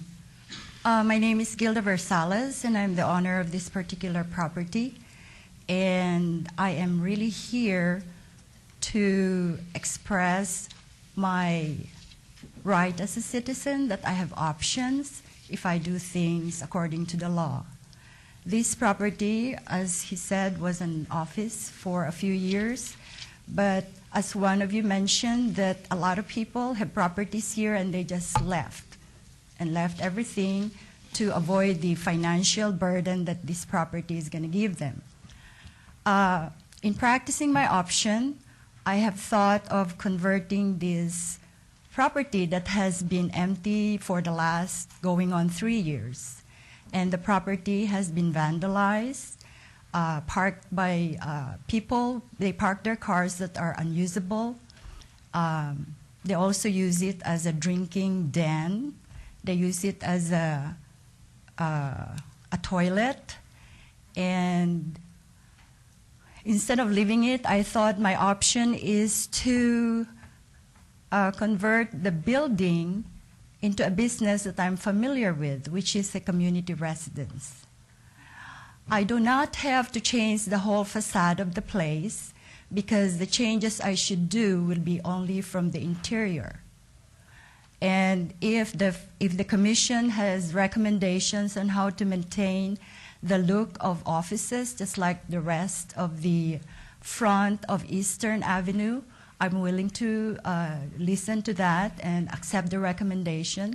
If they want me to apply the residential look with a better outlook of the facility, I would be willing to do that too. But I think I don't like to join the other people who are going down the drain of the down economy. Actually, I can even probably hire several people to work for me if I am able to convert that into a community residence than leave it empty as such as of this time. Okay. This item was advertised at public hearing. Anybody here wish to speak on this item, please come forward.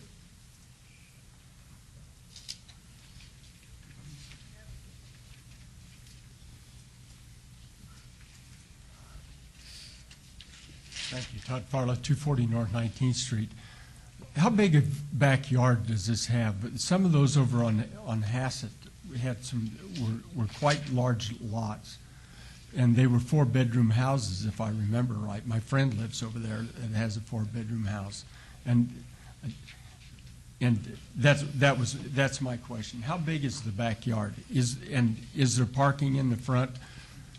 I can only give you a perspective. Currently, it has about 5 parking spaces in the backyard, and it's fully paved. But these people are going to be ambulatory, is that correct, or not? No, Well, I'll give you a chance to answer later. Well, that's the question. I'm just wondering if this can work out. Thank you. Thank you. Anybody else wish to speak on this item? Seeing no one, I'll close public hearing. Let me open up to the commissioners, see if they have some comments or questions. I just have a quick comment. My father was fortunate enough to live in a home like this until the day he died. And he was there for 18 months.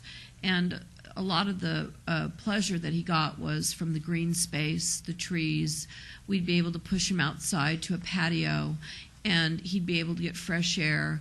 And unfortunately, with this being so inclusive and so office-like, it's more of an institutionalized setting versus a group home or a home for people that are sick. And it's also not a place where you're going to be able to accommodate families with the parking, because usually you're going to have a family that comes in with a disabled parking spot, so you'll need at least 2 of those. Mm-hmm. And then you're going to have your workers. And I have to tell you, I have a big heart for this because my father died in one, and I cannot support you on this because I wouldn't want to see anybody live in a place like this at the end of their life, so I'm sorry. Do you want me to respond to that? No. Let Commissioner Evans make comments. Yes, ma'am. Let's see if I get this right. This was many years ago residential. Yes, sir. I'm assuming, did you buy it at auction? Was that it? You purchased it recently or a long time ago? In the 90s. In the 90s. Were you the one that brought forward the zone change to allow office? No, sir. The zoning change, I believe, was in the 70s. Okay, so you bought it as an office or professional. And now because of, I'm assuming, the market, you want to make it return to residential, and you want to operate a group home. Is it an assisted living facility? Is it a group home for young people, for those that are developmentally disabled? What kind of a group home do you intend to operate? An assisted living For the elderly. and hospice too. Is there a backyard area? Are there green spaces? Or As the gentleman said, there are 5 parking spaces at the back, so there is ample area to improve at the back. But there are also parking spaces on the side facing Hassett, and there can be 4 spaces there. One probably can be for ADA parking. And there are 2 parking spaces available on the other side of the property. But there's no courtyard or no There green is- space? There's no grass or trees or? Right now, there's none.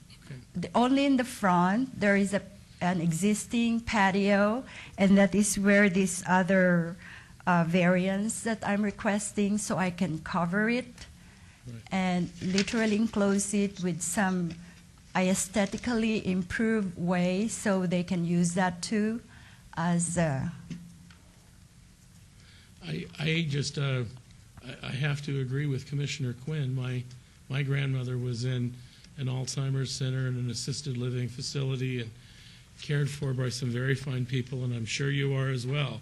Yes, But I there do have was- one there that was has an a lot of backyard. Pardon? I do have one assisted living that has I'm just lucky that property has a big backyard, and I I have wouldn't want to improved it. spend the twilight of my life in this little concrete setup that you've got here. But that having been said, I just believe that this may be an inappropriate zoning matter for that stretch. I have. I'm sorry. This is my neighborhood. And this street, in my opinion, is one of the biggest failures of this city. Eastern from Sahara all the way down is, in many places, a rat hole.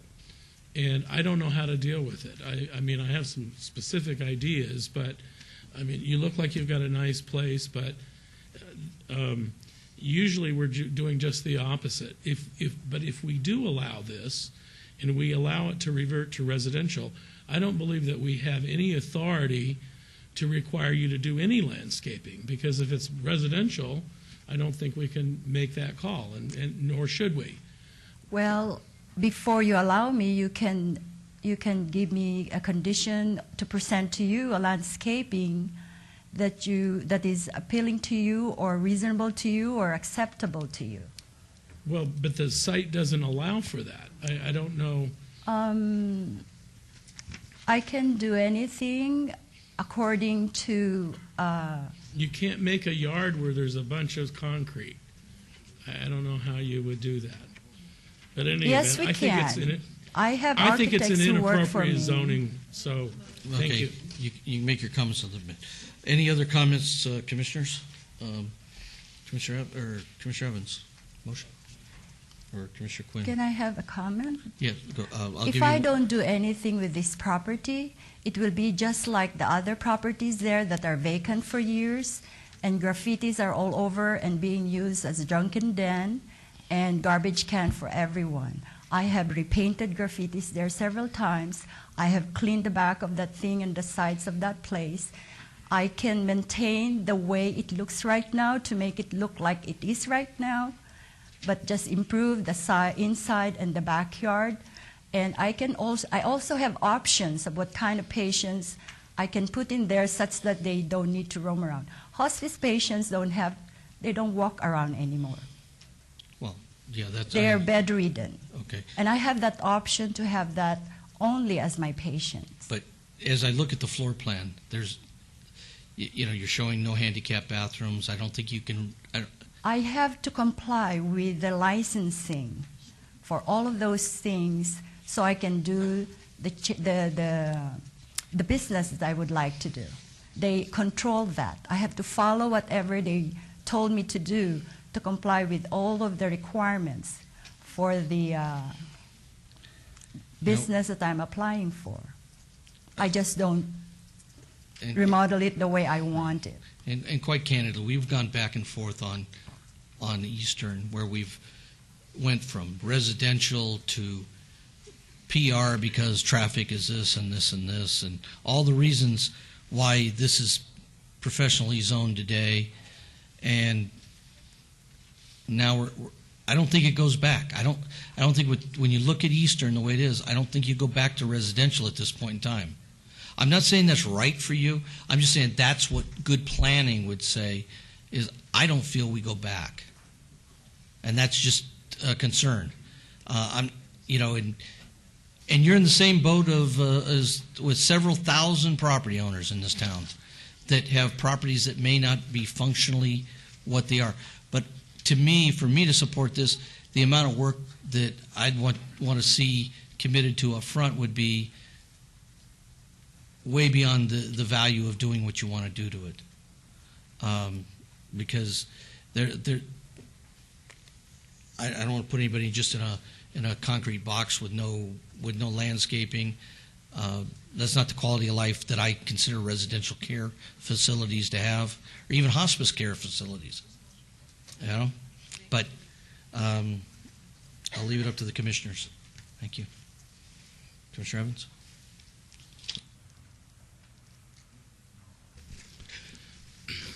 Ma'am, I feel your situation, and I couldn't be more sympathetic. But I absolutely just don't think this is the right zoning. It would live with, we're basically reverting it to residential, and yet you're running a business there. I suspect that you could minimize the in and out of the nursing staff if it were a hospice facility. But I think the ingress and egress, getting in and out of there, is difficult. And depending on the kind of patients that you would want to seek, I would like to hope that if they were ambulatory or whatever, that at the twilight of their lives they'd be able to sit under a tree and watch the sunset. I just don't think it's the right place to do what you're seeking to do. And I would hope that you could find a good professional or office use for that building so it doesn't sit fallow. But I thank you very much for your effort, and my motion would be to follow the recommendation of the staff to not allow the change to the zoning.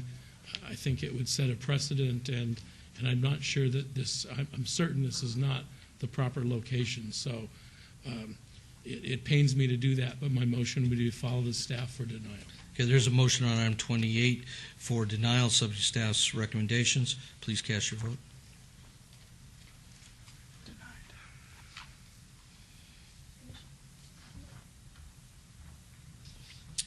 Item 29. Mr. Chairman, follow the recommendation of the staff for denial of agenda item number ZON 40388. Motion is for denial. Please cast your vote.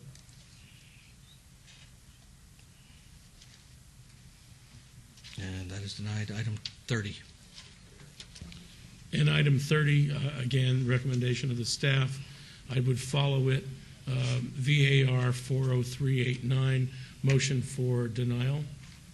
Is a motion for denial. Please cast your vote. And that is denied, and this is final action in the absence of an appeal.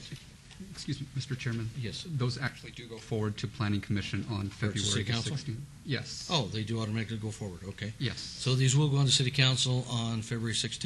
Thank you. Okay, we're going to take these next three items, companion items, and we're going to take a short break.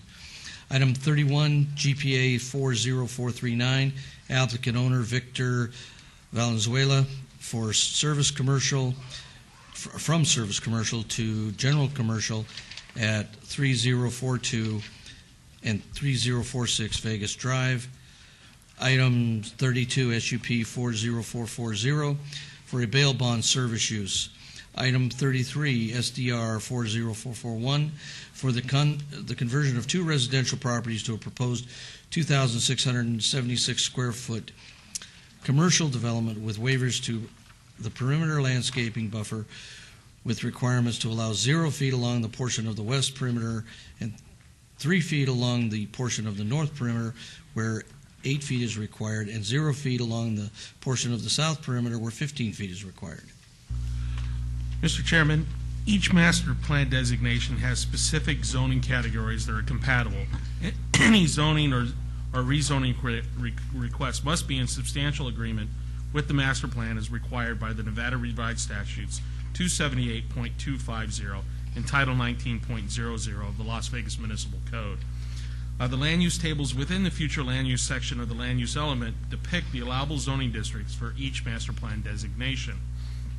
This site currently has a land use designation of SC, Service Commercial, which allows for C1 zoning.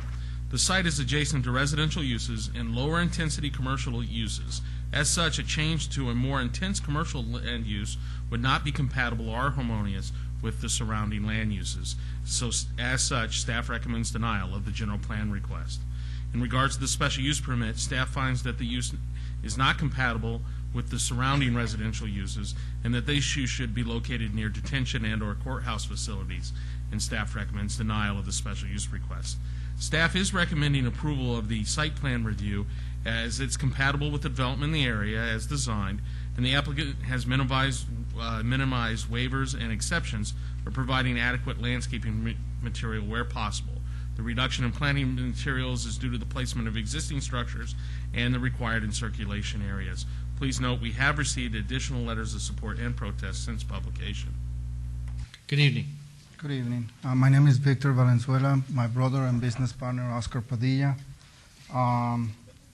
Basically, the situation with this property is before purchasing the property back on November of this past year, it was going up for auction. We're actually residing in the neighborhood. We have an air conditioning heating business right down the street on 3706 Vegas Drive. So we are familiar with the neighborhood. I contacted planning at that point before bidding on this property to ensure that our plan to operate a bail bonds agency from this property was sustainable by the property standards. I was told by the technician over the phone that everything was fine for that purpose with the condition of a special use permit. So I went ahead and successfully bid on the property. At that point, the property was in disarray, had been abandoned for a couple of years. Basically, we right away cleaned it up. We had to actually stop by that property about 2 weeks in a row every night just to make sure that people weren't breaking into the property any longer and that sort of thing. So if you're familiar with this area of Rancho and Vegas Drive, we're the property adjacent to the east of the 7-Eleven there in the corner. So basically, it's a high transient area considering that area, because if you go west of Rancho, you don't have a lot of people walking and that sort of thing. So right away we cleaned up the property and we proceeded to apply for I believe it's called a pre-application interview, in which I was notified that indeed the property had never been properly converted to a commercial property, even though there has been businesses operating from this property for as far as I can remember when I moved here back in 2003 to start our business. And as far as I know, for the past 20 years or so, there has been businesses operating from this property. I'm informed of this, and I don't have any issues going through whatever has to be done to make this property legal as it should be. I am a little bit disappointed that a property like this goes without being noticed. As you can see there, we have someone painting the property at that time. That city officials never noticed that a property is operating illegally for so long. Staff has been great helping me with this. I have to say that because I know absolutely nothing about these matters. Learning curve. So basically, losing my thread of thought here, I'm sorry. So basically the recommendation from what was advised to me on this C2 property, the advisable general plan use for this property will be for it to be a general commercial, which will allow a little bit more flexibility on the type of businesses that could operate from there. I don't have any interest on leasing this property to anybody. whatever business is going to be established there, we're going to be the owners of. I don't do very good dealing with tenants and that sort of thing, so we have no interest on having any installations there that have to do with any noise-related businesses, such as auto shops or whatever. Maybe I couldn't know less about those businesses. Now, the adjacent property, there's a property a little bit down to the east, I believe 2 properties over, in which the C2 zoning actually matches that general commercial use. What we're asking at this point is, from what I understood from the very beginning of this process, is for our C2 zoning to be compliant to the GC plan that should be allowed for this property. All the properties west of Rancho, and we own a couple of properties on that row, are actually C2 with the proper plan use of GC. Let me see here. Excuse me. I'm a little bit nervous. I apologize for that.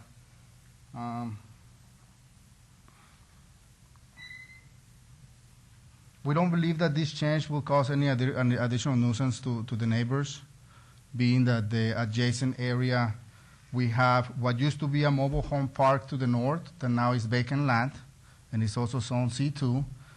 We have a right-of-way and the 7-Eleven to the west, again, which has a C2 zoning. To the east, we have a recreation center to an apartment complex that I believe has a zoning or a land use of high density. I'm not exactly sure of what that land use is to our east. But in any manner, that particular area that is used there by the apartment inhabitants, the apartment building inhabitants, is only used for special occasions, birthday parties, that sort of thing. So it's mostly empty most of the time. And we do neighbor a little bit of the pool area, which in the past 2.5 months or so that we have been taking care of this property there, really haven't noticed anyone out there. Not that we will, there is a block wall in between us. And then as far as, excuse me one second. As far as the bail bond agency being located away from the courthouse, that's something that I feel very strongly about. I'm personally new to the business. It is my brother who has some experience in that business. So we're going at this together. Again, we have another business right down the street from there, so it's very convenient for us to operate in that manner from there. We don't see it as an additional nuisance to the neighborhood, since that vacant property, I think, was a lot more of a nuisance to the neighbors than it will be as an actual business.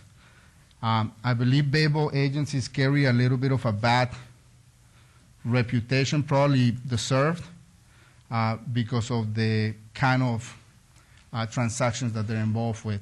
I don't consider this agency any different than a criminal attorney's office or even a civil attorney's office that is helping someone who happens to be in jurisdiction or in jail. And I don't see any restrictions as to where those professional businesses can operate from. I don't see why a bail bonds agency will be isolated to be under those particular standards. It's more of a nuisance for us as owners to be away from the courthouse than it is for the customers. The customers actually will prefer to travel somewhere outside of that courthouse area to deal with these matters. Remember, the person that is incarcerated is not the person that has to be dealing with these transactions, it's their loved ones. So we're just trying to provide an area or a place where these people can actually come and take care of those matters without necessarily having to go to the courthouse. Any traffic concerns? I believe that it's a very low traffic business, from what I understand. We shouldn't be seeing more, even a successful bail bonds company, I don't think they see more than 10 customers a day. Most of the businesses done off-site, in which you offer mobile services, in which you travel to the customers' homes to help them with the paperwork. You actually pick up upon release the person that has been apprehended, and delivering home and that sort of thing. So very little business is going to be operated from this location. It is very important to us that this is approved simply because, of course, we already own the property, and we were under the impression that all we needed was a special use permit. I did do some research as to how many bail bond agencies are located outside of that approximation from the courthouse, and there's a lot of them that operate in that manner. Sahara and Valley View, there is one over by Red, as far as North Sahara, close to Red Rock, there's a lot of them that operate out of that parameter. And I think it will also help bail bond agencies detach from that bad image if they were allowed to grow out of those bad areas of town, where we have people traveling to the industrial areas to do something as simple as bailing their husband or their children or whomever out of jail. Of course, that goes to express that that's my feelings on that. I find it a little bit unfair that comment was made as a reason for denial, that we're away from the courthouse. I don't see how that's even relevant. Next. No, actually, the last Okay. is for approval, so Right. hopefully.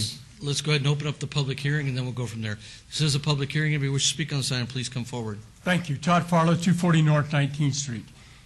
In some of those photos that we had in there was one there that just looked like a ghetto. Chain link fence, busted up stuff. And from the elevations that he has presented to us, I don't see any design improvement or anything like this. It's an old building, I understand that, but can't they put some a facade on the thing and make it look half decent, like that picture right there? Right there. Just take that for a minute and just see that the signs that are above that awning, just see bail bonds in red.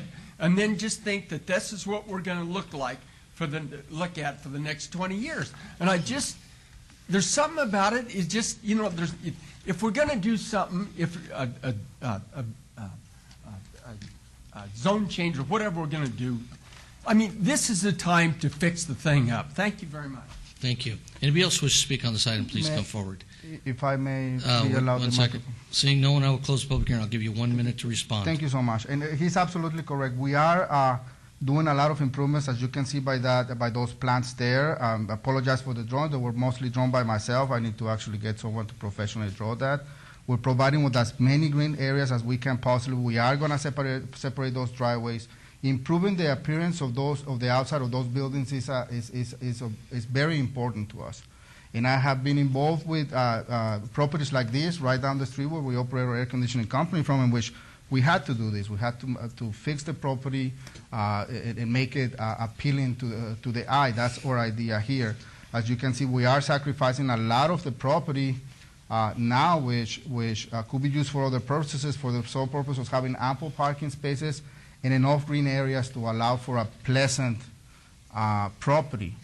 We don't have any issues with changing the facades of the buildings. Those signs there will not be there. I believe they are. He's absolutely right. They're extremely ugly. We're trying to do something tasteful in this neighborhood without losing that residential feeling that it's known for, mostly, east of that Rancho and Vegas intersection. Okay. I also failed to mention. I am so sorry about this. I also failed to mention that. I was able to do a little bit of research to the Las Vegas Sewer Department and through Las Vegas business licensing to be able to prove that businesses have actually been operating from this property in the past. As you can see, it was obviously converted to commercial by someone at some point. That's not a residential facade per se. And there has been companies that have advertised on the Yellow Pages and have done business. As a matter of fact, my sewer bill that arrived a few weeks back, they're charging me commercial rates on that property, and I'm being told that by planning that they couldn't find anything in the history of any businesses operating from here. I was a customer of the previous business there, which was called Natural Coolers, Inc., by Mr. and Mrs. Ford, who were owners of that property at some point.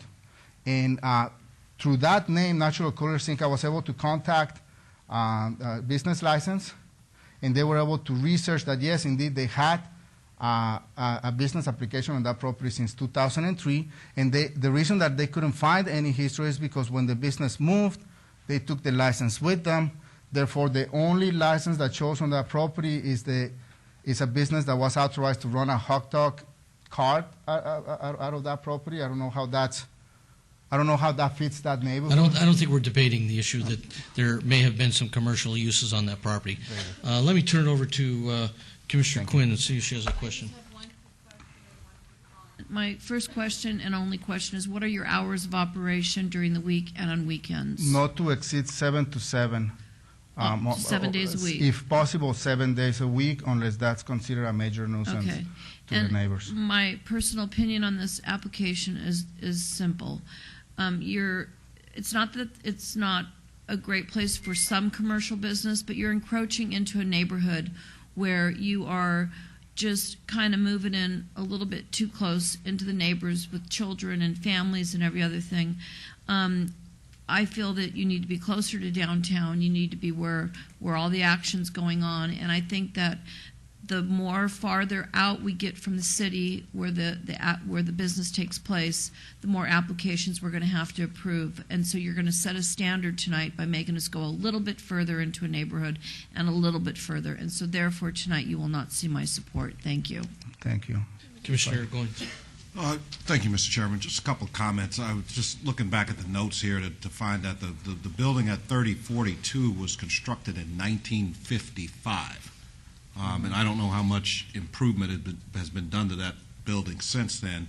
And then we moved forward to about 1988, June the 1st, where there was a carburetor business that was allowed to go there.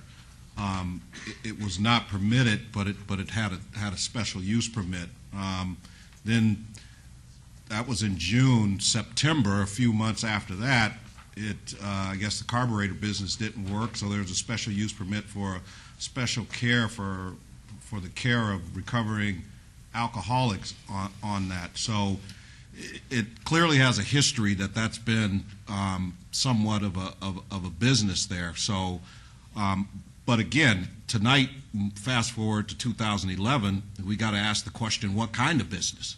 And I know you had a neighborhood meeting back, I believe, around January of this year, yes. January the 3rd, and there were some concerns at that meeting from some residents who wanted to ask you about the clientele, whether they're violent or who's going to come to the bail bonds business. So that tells me there's some concern in the neighborhood for a bail bonds business, and what type of clientele is it going to bring to their neighborhood.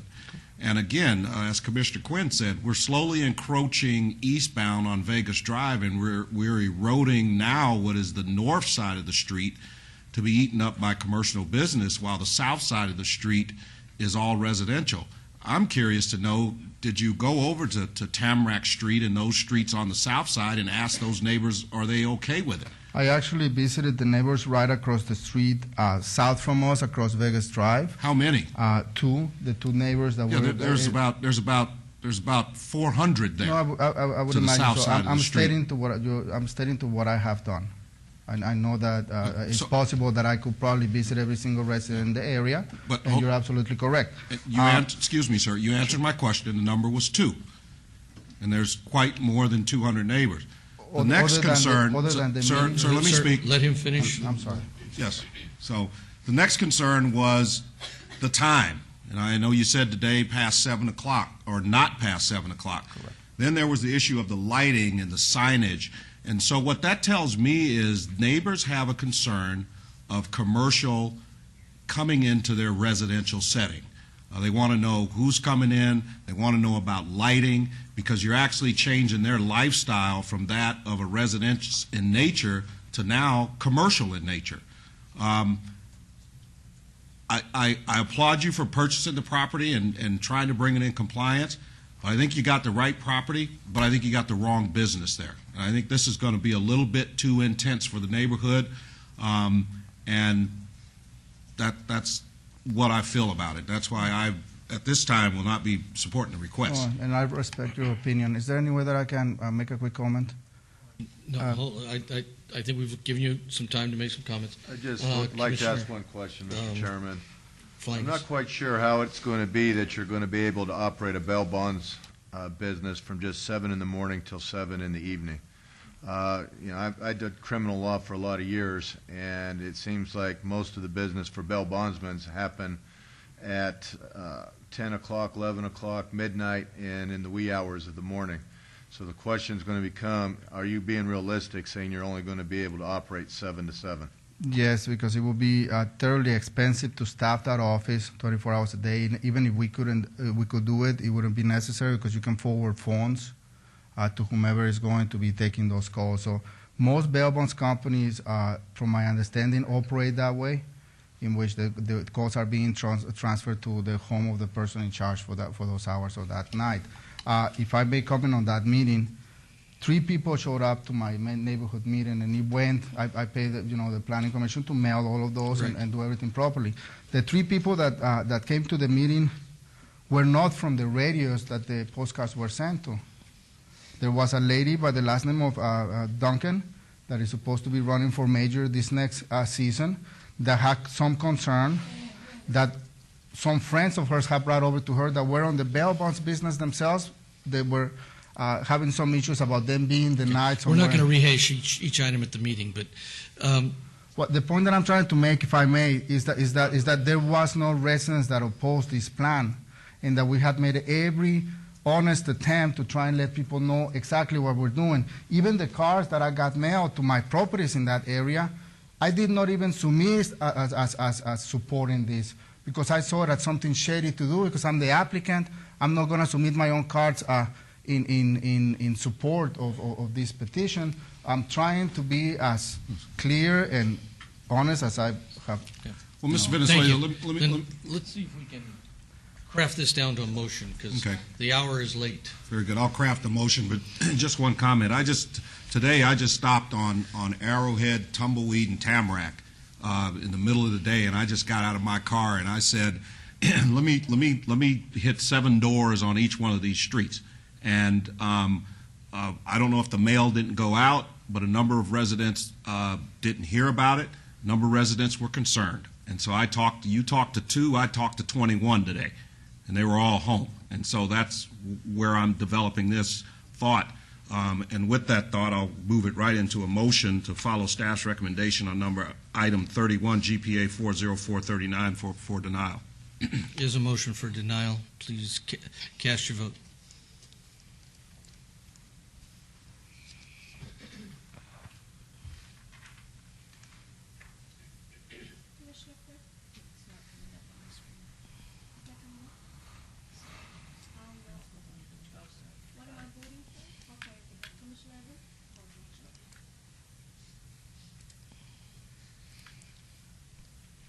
Okay, and that does pass. Item 32. Move to follow staff recommendation on item 32, SUP 40440 for denial. Is a motion for denial. Please cast your vote.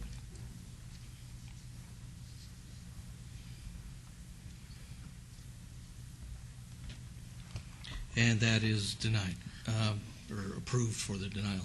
Item 33. Item 33, SDR 40441, move to follow staff move to deny the applicant.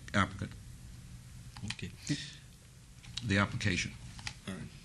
Is a motion for denial on item 33. Please cast your vote. And that is denied. And all these items are final. These items go to City Council on February the 16th. So what is the process from here? I'm a little bit lost. You will appear at City Council on February the 16th. They still have to make a decision there. Very good. We're going to take a short Thank you for your break. time. Thank you.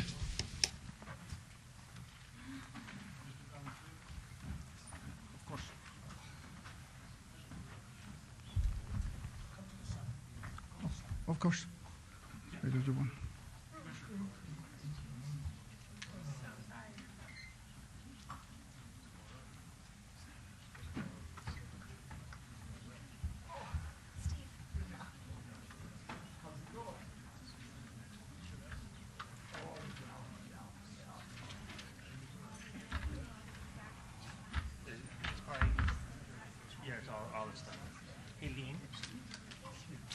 shut off, right?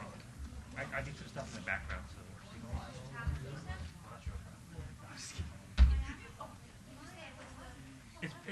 Usually, if it's by any electronics, it could cause feedbacks. I'd ask them if they could.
Chairman Truesdale.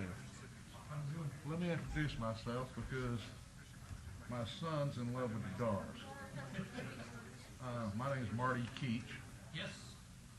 My son Eckley, who's a Big Meadows alum, keeps telling me how awesome your two daughters are.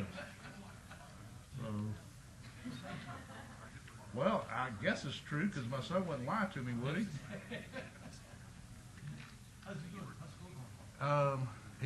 It's going really well. He's at SC. I don't know if you knew that or not. He spent a year in Czech, in Prague. Yeah, he was there all last year, so this past semester was the first semester since he's been back. And he wants to go to law school, and I told him, I said, Eckley, you got to get grades. He had like a 3.5, 3.6. I said, but to get to the next level, you need to step it up. So he got all A's last semester. He tells me he's getting them all this semester, and so they seem to be on pretty good track. That's great. Of course, I'm a proud father because my daughter also goes to SC, and she got all A's last semester. So that was a pretty proud day when both my kids came home from SC with straight A's. And yeah, that's a hell of a deal for me, all right? And I told Oscar and Carolyn about it, and I tell Carolyn it's a testament to the Meadows. So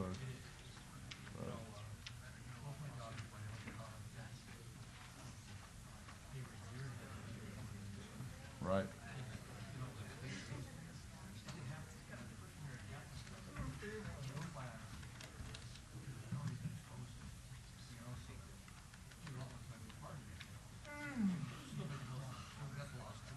Well, listen, I tell my kids everything's balanced. Okay, schoolwork and fun. It's not a one-way street. I don't have to encourage the fun side. They seem to find that on their own. Yeah, they seem to find that, but it's a proud moment when they come home with the grades because not so much. I mean, Kristen, my daughter, she's a pretty good student anyway. And Eckley's a good student too, but it's just a good day when that happens. So, but he has nothing but nice things to say about your girls. I got to tell you that.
We're going to go ahead and start in a minute.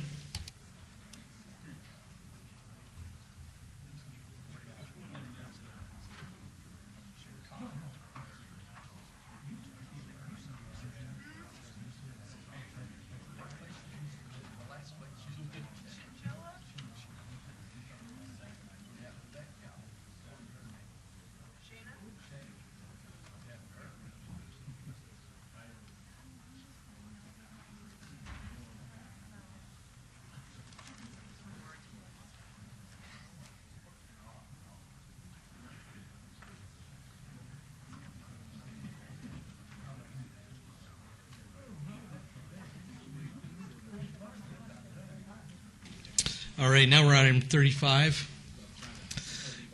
GPA 40404, applicant owner, City of Las Vegas. Request to adopt and update transportation streets and highways element. Mr. Chairman, this request is to adopt and update the transportation and street highways element. as well as the associated master streets and highways map and schedule contained within, and to incorporate into the City of Las Vegas 2020 Master Plan. An update to the transportation and streets and highways element is required at this time to align the element with the proposed changes to Title 13-12 and the Unified Development Code, as well as to keep current with existing conditions. There are a few major changes to this. One is it updates the functional classification section of the element to reflect the language found within the proposed updates to Title 13 and the Unified Development Code. It updates the element to reflect proper references to Title 19 and the Street Naming and Address Assignment Regulations 2009 edition. Updates tables found within the building setback section of the element to reflect proposed zoning districts and corresponding development standards found within Title 19. It updates Appendix A to reflect proposed language as well as the status of policies or programs. It clarifies the process by which to amend the element. It updates the name of the Master Streets and Highways map to the Master Streets and Highways map and schedule. And it updates the text to reflect the completion of the Bonneville Transit Center as well as the Strip and Downtown Express Transit route. Staff does recommend approval, and if you have any questions, I'll do my best to answer them, or possibly Mr. Pyatt in Public Works could answer a question if needed. Right. This was advertised public hearing. Anybody here with any questions or comments with regards to our updated transit plan and streets and all that good stuff? I just want to take this opportunity to say that the Streets and Highway Department in this town is doing a fantastic job. The project they did on Martin Luther King and what they're doing on Fremont is just absolutely beautiful. Thank you very much. Thank you. Any other comments? We'll close public hearing. Commissioners? Commissioner Trowbridge.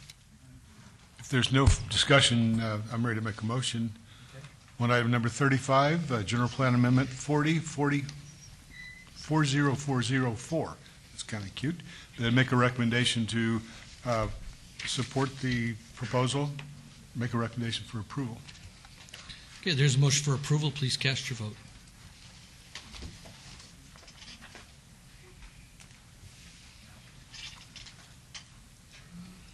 And that is approved, and that will go on to City Council on February the 16th.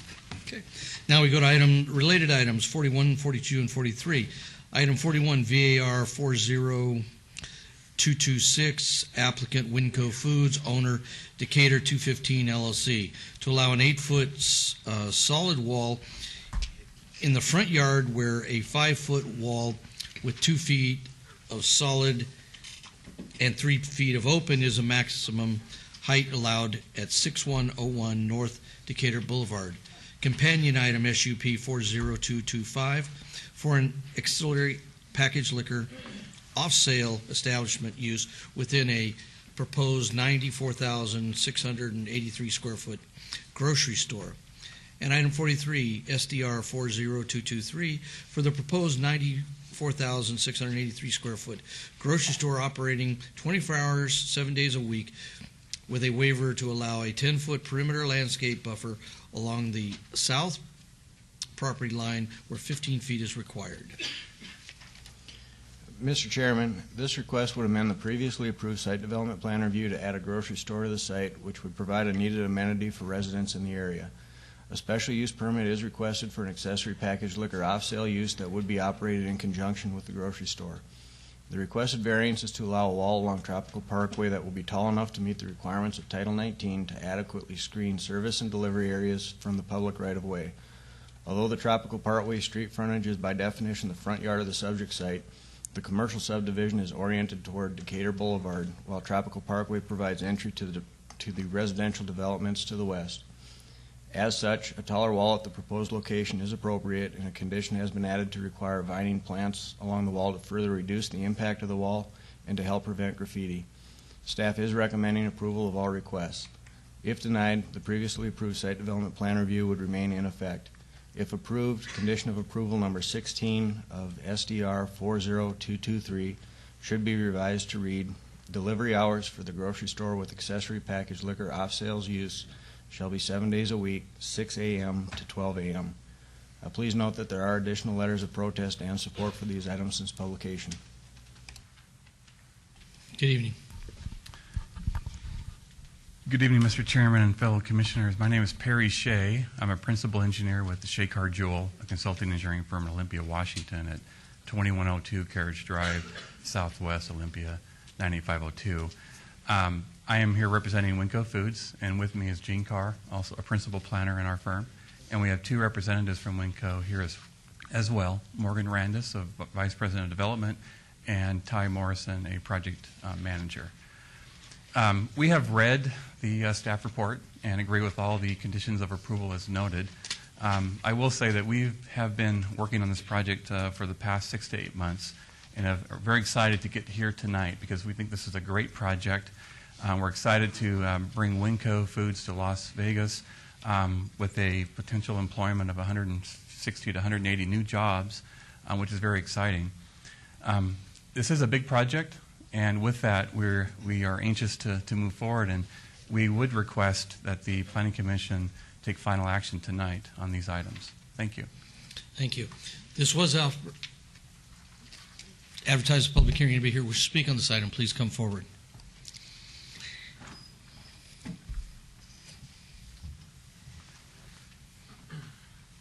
Hi. Hello, Commissioners. My name is Michael Giddings.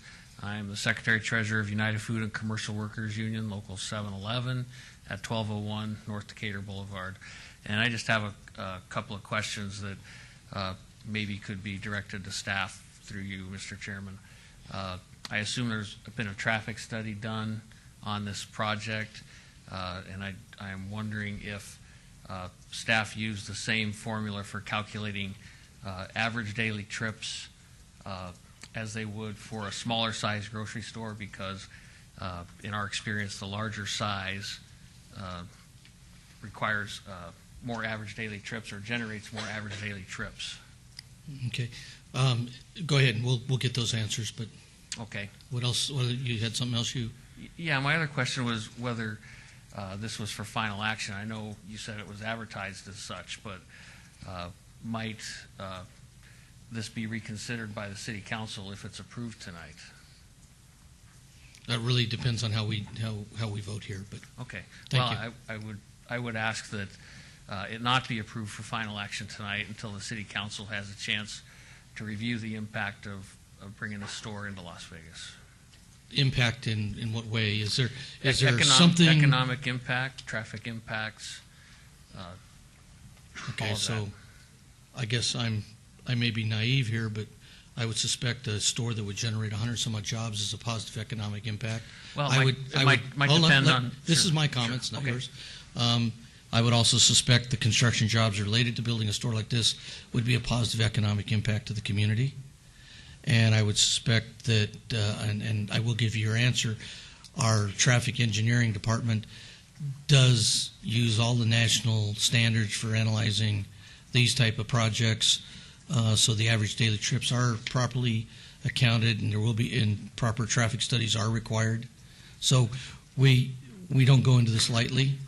Now, if there's some other things with regard to the site plan that you want to raise, I'd be glad to take those as well. Can I just comment on? Sure. Clark County recently adjusted the formula they use for the average daily trips on large grocery stores. So I don't know if the city has done that. That might be something the City Council wants to look into. I don't think we do. I think the City of Las Vegas is very comfortable with their traffic standards, and we constantly review our parking requirements to make sure that we're at the most appropriate in the marketplace. That doesn't mean the county can't do what they would like. Okay, thank you. Thank you very much. Thank you, Todd Farlow, 240 North 19th Street. I think this is a beautiful building, and I'd like to welcome what is it? Winco. Winco Foods to town. Thank you very much. Hope for your success. Thank you. Anybody else wish to speak on this item? Seeing no one, close the public hearing. Commissioners, comments, questions? Commissioner Moody. Thank you, Mr. Chairman. Mr. Shea? Yes. Works. You had a comment. Well, I just want to, through you, Mr. Chairman, address some of the questions that were raised. Condition number 19 does require an update to the traffic study. So an original traffic study was done for the area, and condition 19 requires an update to that study being done. We've estimated, I'm not sure on the specifics, but we've estimated approximately 4,000 more trips added from the previous use to this use. Thank you. Thank you. Commissioner Moody.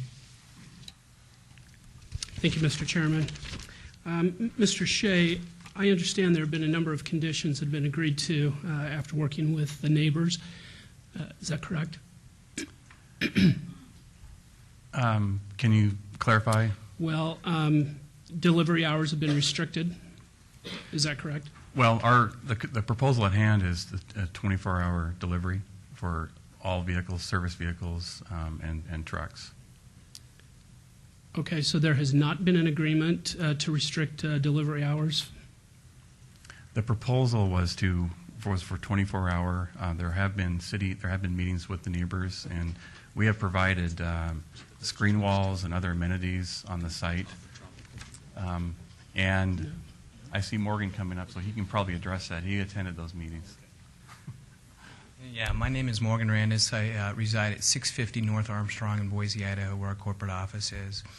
We did have a meeting with the neighborhood, and we did agree to delivery hours, restricted delivery hours from 6 a.m. to midnight. That is correct. And there was also an agreement that Tropical Parkway would not be utilized for those deliveries? That's correct. Okay. And staff, are those conditions ready to be amended?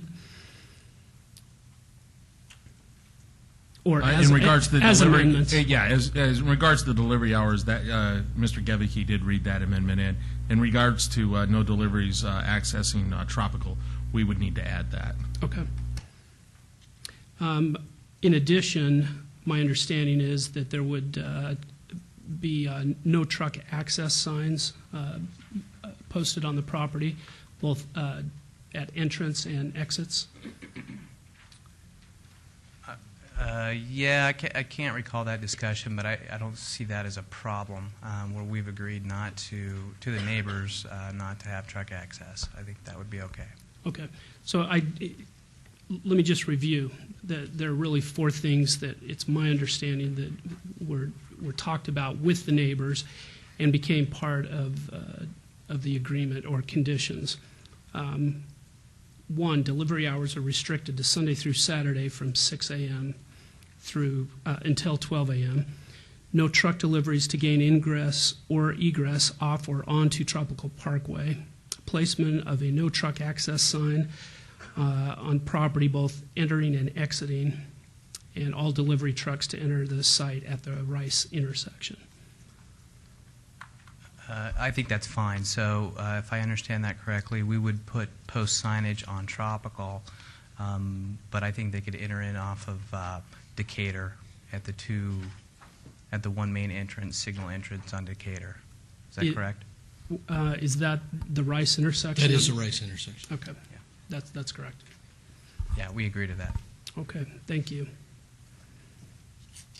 I'm sorry. I understand the intent, and I certainly agree with them, but I would hope the sign of no trucks wouldn't cause me to have concern when I go in there in my pickup truck to buy a quart of milk. It's delivery trucks you're speaking of? Yes. Just for clarification. And just a clarification on the truck routing. The site has been designed for the trucks to enter at Rice at the signal, circulate around the building to the loading bays, and then exit back out. So the loading docks, the perimeter aisleways, all that has been designed to promote that and to restrict any access off of Tropical. Any other comments or questions, commissioners? Motion? Mr. Chairman, I was just looking at the conditions in 16 and 17. Is that read properly where it says delivery hours for the grocery store with accessories, packaged liquor use shall be 7 days a week, 24 hours per day? And then 17, the same with the grocery store?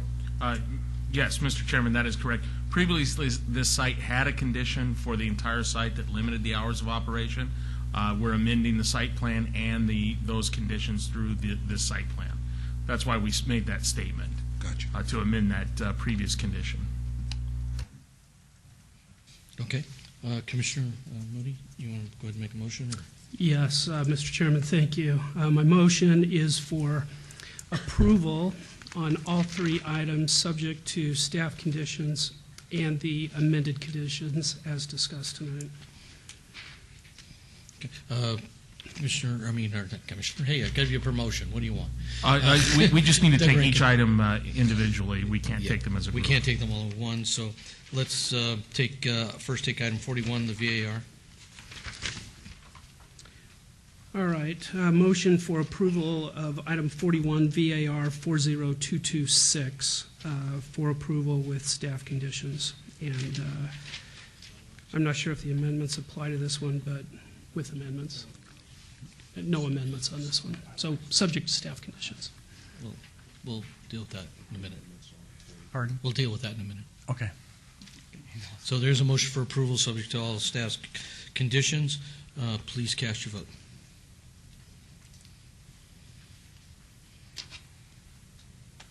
And that is approved. Item 42.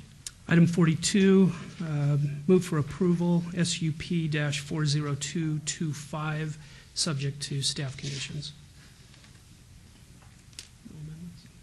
Are there amendments on this one? No, the amendments are on the site plan. What amendments are on the site plan?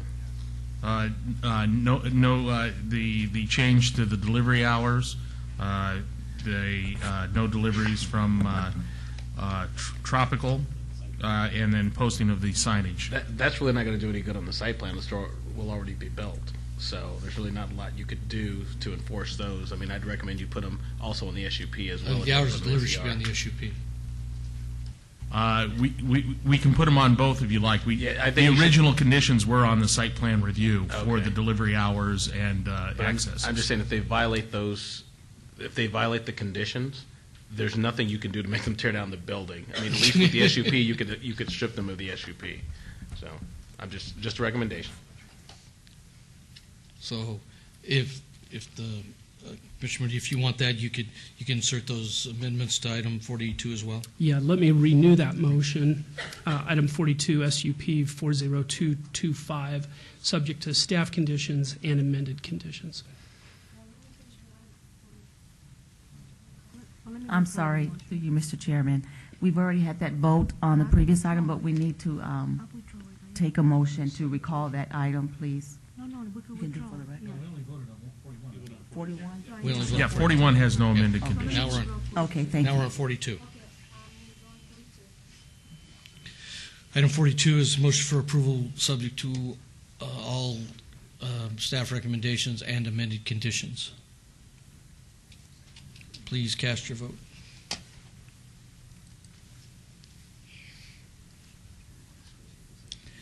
And that is approved as well. Item 43. Item 43, SDR 40223, move to approve, subject to staff recommendations and amended conditions.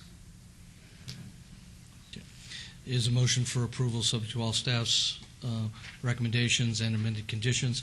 Any other comments? Please cast your vote.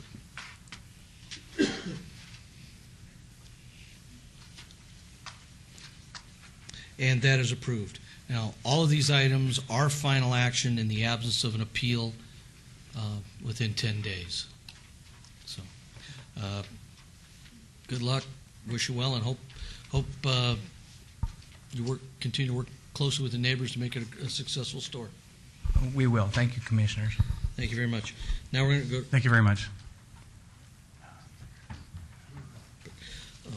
Items 44 through 47, related items. Item 44, VAR 40379, applicant owner Jim Marsh, American Corporation, to allow a proposed 80-foot tall flagpole where 40 feet is allowed adjacent to the southeast corner of Centennial Parkway and Riley.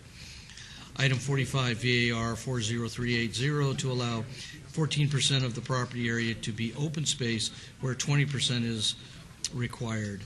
Item 46, waiver 40381, waiver of Title 18.12.130 to allow a private street to terminate without a circular cul-de-sac.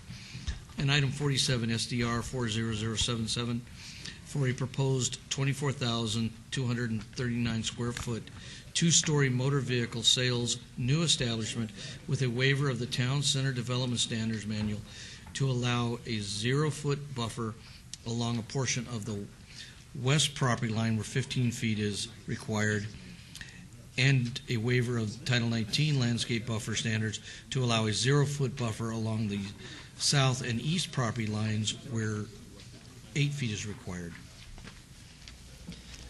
Mr. Chairman, the applicant proposes to redevelop the subject site with a 2-story motor vehicle sales new showroom with accessory auto repair garage and auto parts storage uses. The portion of the existing cul-de-sac bulb occurring on the subject site is proposed to be removed to allow for additional vehicle storage. A waiver of Title 18 is requested to allow the private cul-de-sac at the rear of the site to be truncated where a circular turnaround is required. Several landscape waivers are requested due to the location of existing walls and the proposed use of the site. As a result of these requested waivers, the town center minimum open space standard cannot be met and a variance is required.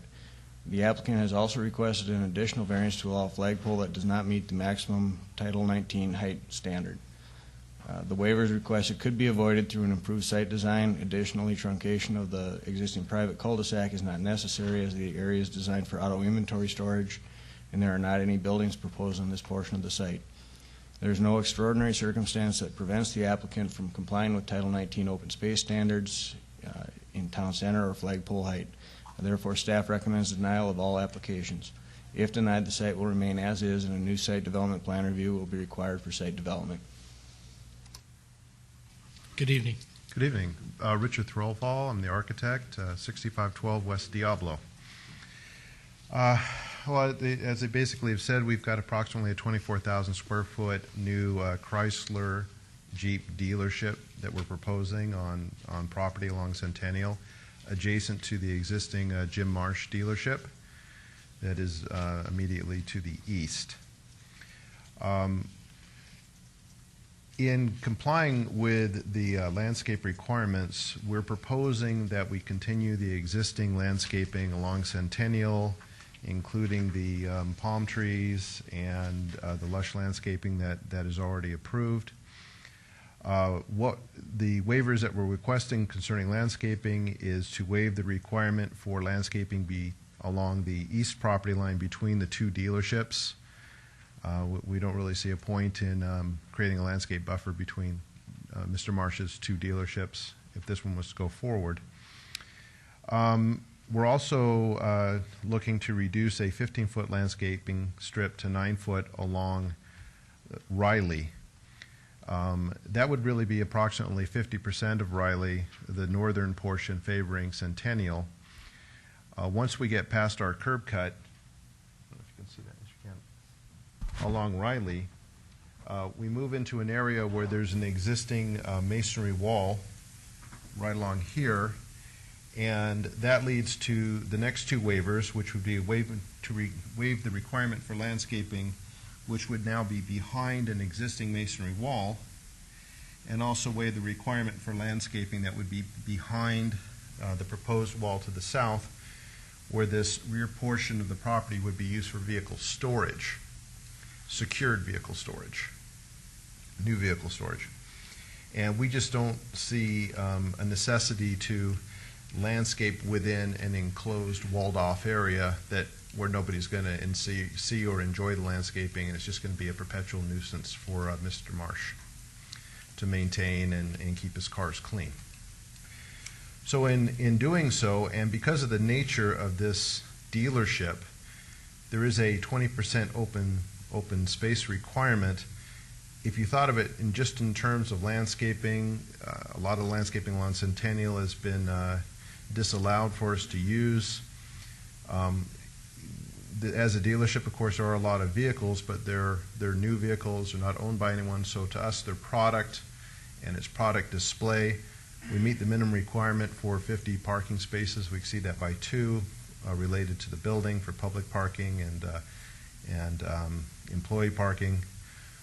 So I guess my basic argument is that the 20%, we do have covered areas that people can stand outside adjacent to both sides of the building, here and here. We have a covered drive-under area there for vehicle drop-off. That area has been excluded from the calculation by staff.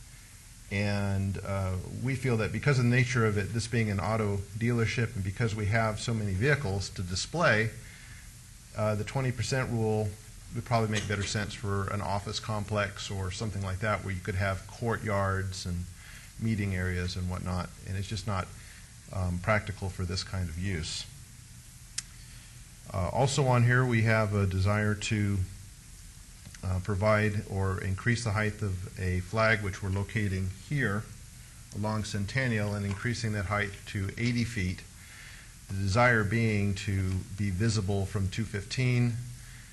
This is kind of at the end of Centennial Parkway before it meets, I believe it's Durango. And we feel that a visible flag from 215 would benefit the business and the adjacent businesses. And we're approximately 600 feet from the closest residence, which would be here. And we have the building located between the flag and that residence, which is currently unoccupied. The last request would be to, as we say, truncate the cul-de-sac. I've had conversations with the Las Vegas Fire Department, and they have no objections to us doing that.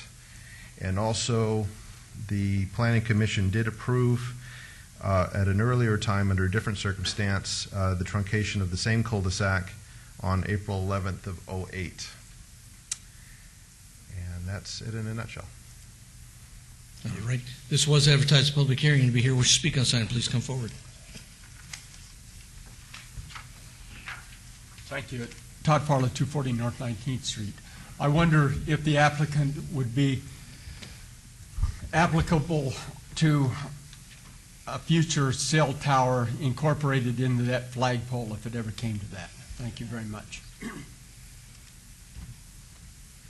Thank you. Hello, Philip Davis, PhD Properties, representing the resident, Charles Cheville, at 8590 West Regina, which would be this residence right here. The residence is occupied. We have it leased out. The Chevilles cannot be here tonight because they have been relocated with U.S. government. He was an ex-Army Ranger, and I'm not sure what he's doing right now, but it has something to do with the government forces.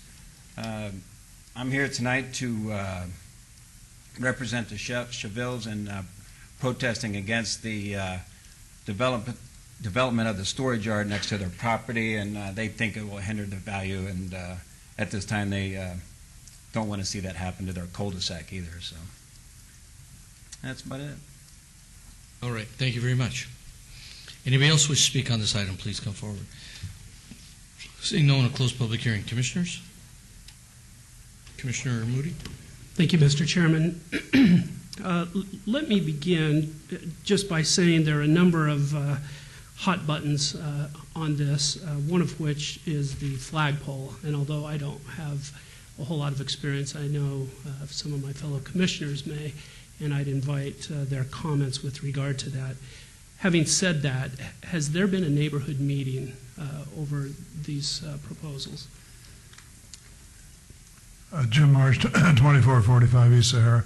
The answer is no. I guess the only neighbor that we would meet with would be Phil's client, who is overseas. We have no other residences in that area. We are in the process of closing on the house on the southeast corner of the cul-de-sac. So actually, of the 4 lots that cul-de-sac touches, we presently own 3 of them. The reason for the height is that there is a medical building across the street from us. It's a 4-story building, and we request that height so that we can have visibility from the 215. And I'd like to stand here tonight and tell you that I'm the most patriotic guy in the world, and I need to see that flag, and part of that's true. But basically, let's be honest, I need the visibility from the 215. Centennial is not the busiest street in the world, and anything that we can do to draw attention to our area is going to help. And the reason for my question is really twofold. You know, we've received 1 or 2 postcards. We heard from Mr. Davis tonight. although there may not be many neighbors around, I would think there are some neighboring businesses that may have something to say about this. Is that not the case? Well, there's no businesses to the west for probably, 700, 800 feet, maybe further than that. Mhm. And there's no businesses the other direction because we have about, 600 feet of frontage on Centennial, so there's no business to the east until we hit the Nevada Bank building. And I think that's probably about 800 feet away. And McDonald's is next to that. And I don't think they'd have any problems at all, like I say, identifying with a flag in the neighborhood. And I guess I'm just not sure. And the second reason for my question is I know Councilman Ross feels strongly about neighborhood meetings, and I may be saving some time avoiding, this discussion in front of the city council by bringing that up. So let me follow up with, would you be opposed to holding this to notice a neighborhood meeting? Is specifically just the issue of the flag? We have a number of items. I understand that. No, not just the flag, storage yard, and the various other items. The practical thing about this is, and of course it's been fairly well publicized, that Chrysler pulled the franchise June 9th in 2009. Congress passed a resolution or a law that the dealers were entitled to go to arbitration. We won the arbitration, which is highly unusual. Of the 789 dealers that got pulled, there was less than 30 that won the arbitration, that went to the arbitration and won. And of the 30 that won, there's probably less than a dozen that are actually going to be put back in business. One of the reasons that to comply with the state law and the 2-year mandate that, and I won't go into the state law, but we have to be back in business within 2 years. So we have got to be in business by June 9th or the whole thing is mute. So no, I need to press forward with it tonight or forget the whole thing, which I don't, hopefully I don't have to do, but that we're kind of a time restraint. And I appreciate that, but that's not my concern. I would hope that someone coming in with these types of issues in front of the Planning Commission would do their due diligence and hold a neighborhood meeting. So you've answered my question. Commissioner Trowbridge.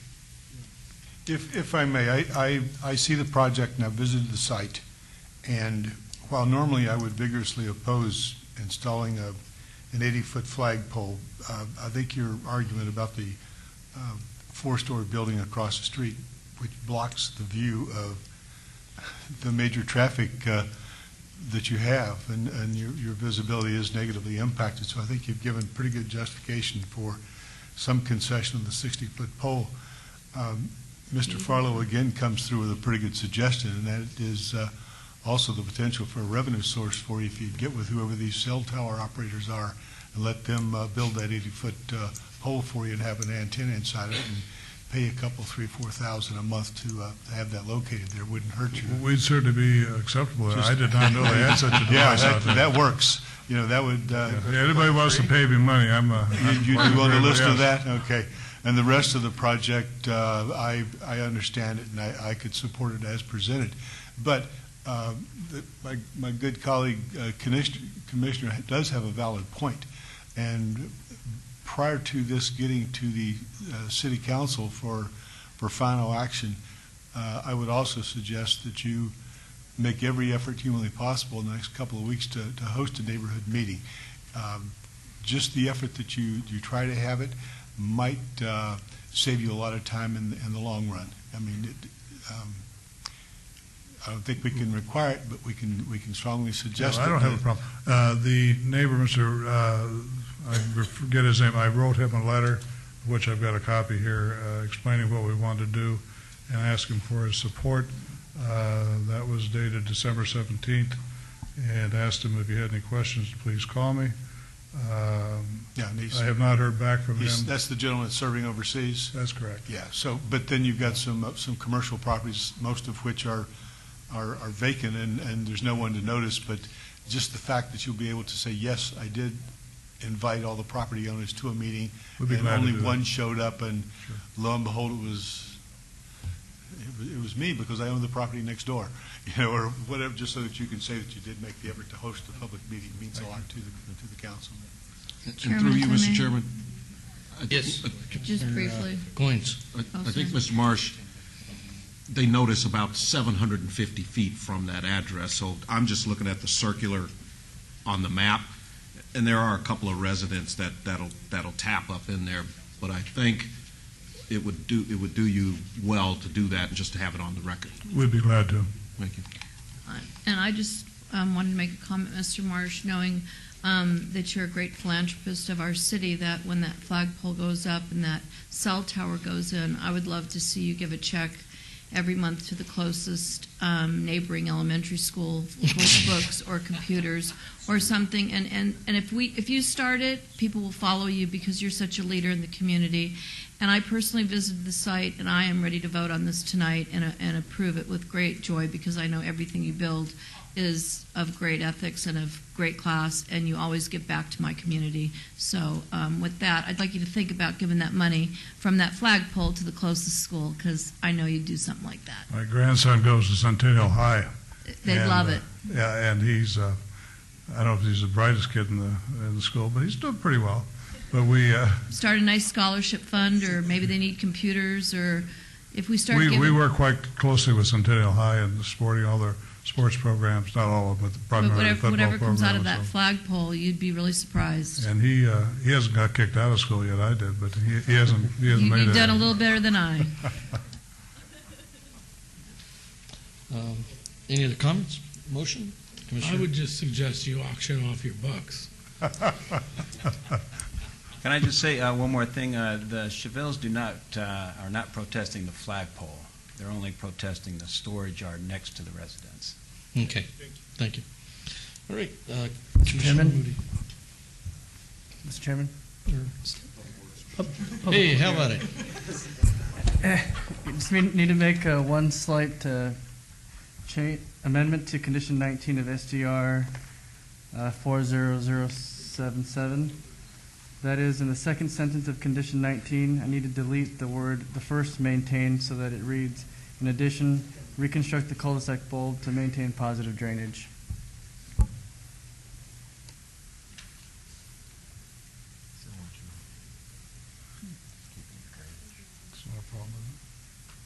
Is that reconstructed, or just make sure it has positive drainage? Okay. I don't believe we have a problem with that. We need to deal with the engineering, but I don't believe that's a problem. Okay. Commissioner Moody? Thank you, Mr. Chairman. Before I make my motion, Mr. Marsh, I am going to suggest strongly that you hold a neighborhood meeting, and I believe you can do that prior to the February 16th City Council meeting. I believe we can. Okay, and I would appreciate it if you would do that. I can't make it part of the conditions. Having said that, with regard to item 44, VAR 40379, move for approval subject to staff's recommendations.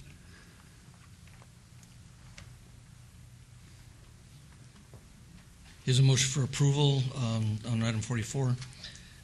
Any other comments or questions? Please cast your vote. And that Thank is you, approved. Commissioners. Item 45. Item 45, VAR 40380, move for approval subject to, with staff's recommendations. Okay. Item 45, there is a motion for approval with all staff's recommendations. Please cast your vote.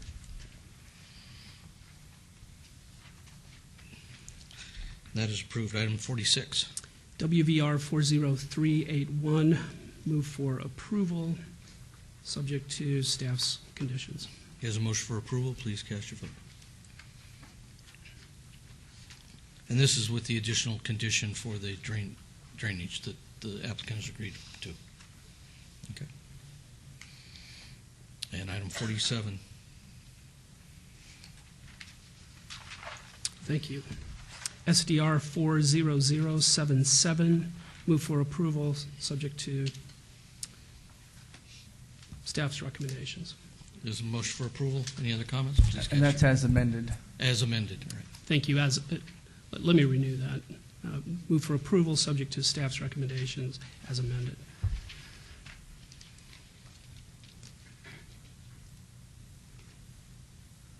And that is approved. And all these will go to City Council on February 16th.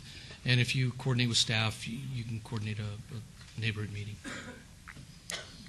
Thank you, Thank Commissioner. you. Have a good night. Item 48, RQR 48298, applicant Reagan National Advertising, owner Gateway Motel, Inc., for a 40-foot tall, 28-foot by 24-foot off-premise sign at 928 South Las Vegas Boulevard.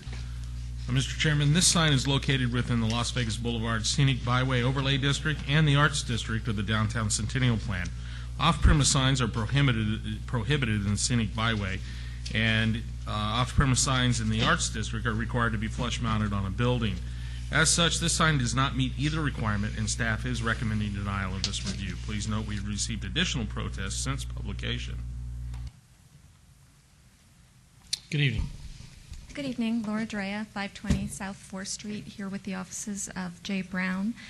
This RQR has been presented annually for the past 4 years, which is since the Arts District Plan has been adopted. And each time this board has recommended approval. The sign's very well maintained. We will continue to do so. So we ask your support for another year. In doing so, that would change condition number 1, which reads 3 years until the next RQR. We're reducing it to 1 year after having been contacted by Councilman Reese's office, and he is concerned that with the rate of gentrification in the Arts District, that within a year this sign will no longer be appropriate and he'll want it removed. So we acquiesced to that, the client agreed, and we're only asking for your support for 1 more year. Okay. This was advertised public hearing. Anybody here wish to speak on this item, please come forward. Seeing no one, close public hearing. Commissioners, comments? Commissioner Evans? Yes, Mr. Chairman. I would think that the hotel that may go there at some point hasn't initiated anything yet, and I would suspect that it would be well over a year before anything gets constructed. So my motion would be to allow the request for a period of 1 year. That would be my motion. Okay, there's a motion for approval with the amended condition. Please cast your vote.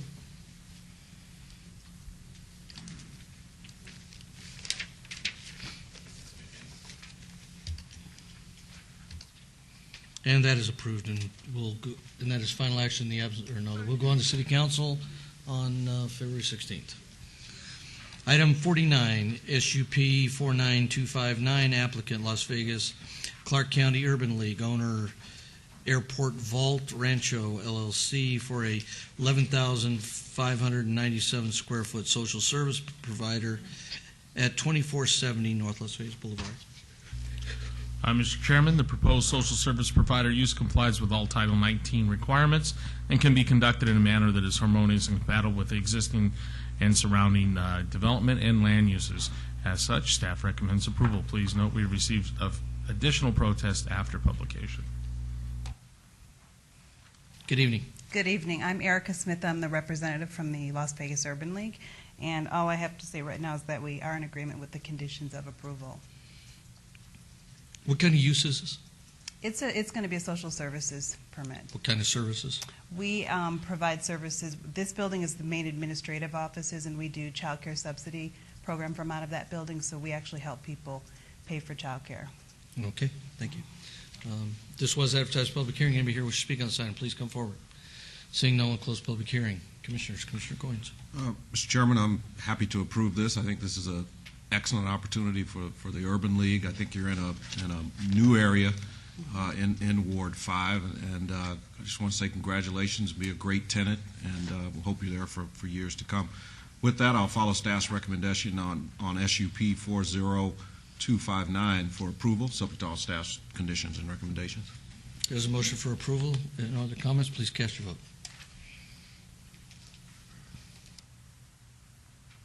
And that is approved, and that is final action in the absence of an appeal. Thank you.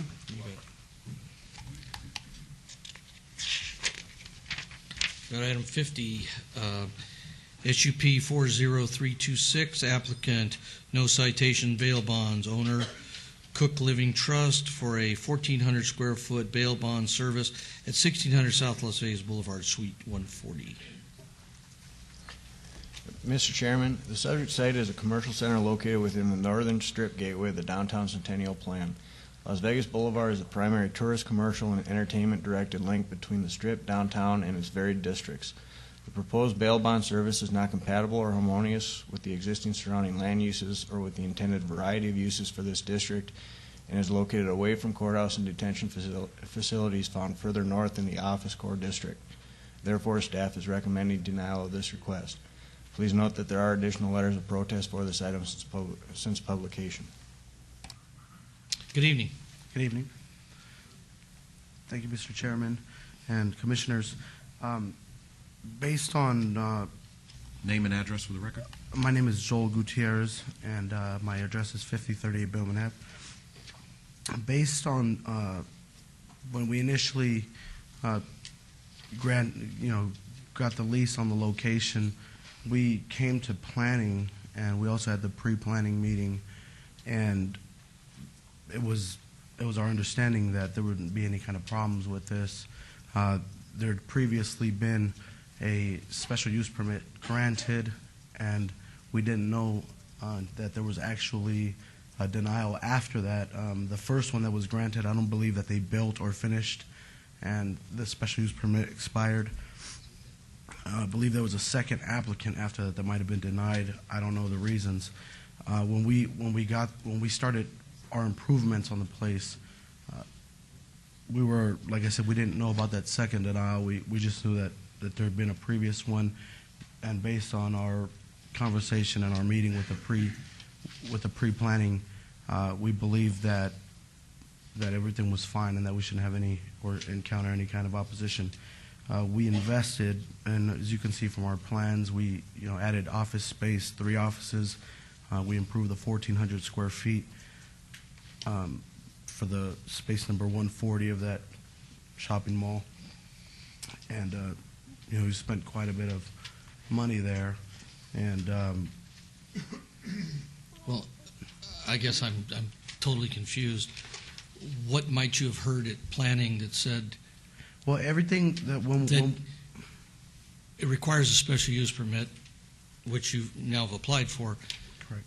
Did you hear that, hey, you had a special use permit, you didn't have to do anything else? In the, my name is Doug Cooperman, 28 Chateau Whistler.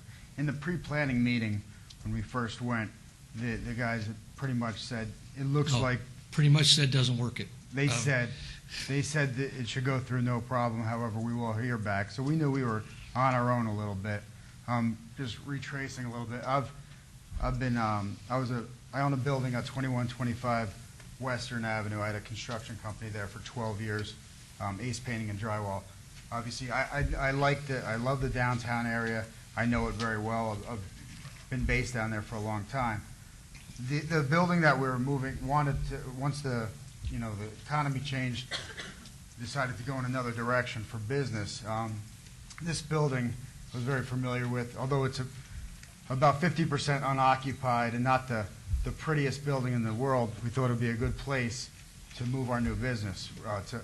There's a chapel next door. We have full support of the owners of the chapel. There's a Harry O's Barbecue at the end unit. They love the idea. There's a gentleman's club across the street, the Olympic Gardens. A lot of the people who work there seem to like the idea as well. There's typically in Las Vegas, the one thing that they say, the staff says, it's not because it's the tourist corridor, they wanted to keep it more tourist related. We think we have a plan of also for signage, 16-inch channel letters with double striped neon to go in, really cool signage, about a $15,000 budget for a small area, so it's going to stick out. The rest of the building has, horrible signage. If you drive by, there's some guy who painted on the walls over there at the chapel and then down at Harry O's. which you guys note, the staff notes as well. So we're looking to improve that. You'll see it coming from the south heading north. There's going to be a neon arrow on the green part of the building there. And we're going to submit all that, obviously, to planning once we get the special use permit. We didn't want to spend the money on that until that happens. But it actually looks like you're open and operating for business right now. It's not up. We're just, you know, it's ready. We wanted people to know that something's coming. We're still in licensing with insurance as well. So, but we're down there a lot. We're meeting the neighbors, and you know, everyone knows who we are. Basically, the same way a pawn shop in most cities isn't thought of as a tourist attraction, I think in Las Vegas that can be argued, because if you go by the pawn shop where Pawn Stars is filmed, there's about 200 cars out there every day. We want people driving down the Strip to know that this is a cool place. The signage is cool. I'm in Vegas. There's a strip club. There's a cool bail bonds place. That's just the way it is. It is Vegas. It is a little different. You know, it kind of is what it is. I mean, the building is 50% unoccupied otherwise, and it's not the best looking building. It's going to look a lot better when we get our signage up. We guarantee. We also want to cater to the nightlife people, the industry people. So we're going to be in a nice central location, not too far from the detention center, and still we're not in any residential area. I think the staff also noted there's be no detrimental impact to the neighborhood by Maybe bail down here where you bonds can going post in there. bonds for Paris Hilton when she's in town. She wants one. Okay. And we're going to be open 24 hours a day. I guess I want to get back to the point is, it wasn't such a long time ago when this application, the special use permit came forward, and it was pretty significantly beat to death for this location for a lot of good reasons. Mm-hmm. So I'm curious, what kind of good feeling did you get from anybody where you'd say, hey, let's go build this, and we think we'll get it later? Because I don't have a lot of hope for you getting this. I hear you. The pre-planning meeting, when we sat down in the pre-planning meeting, they actually, before we left there, they said, we don't see any problem with this, based upon also another special use permit being issued. It should be no problem. About a month and a half later, I forgot the gentleman's name, but he did call me up, and he said, since the time of the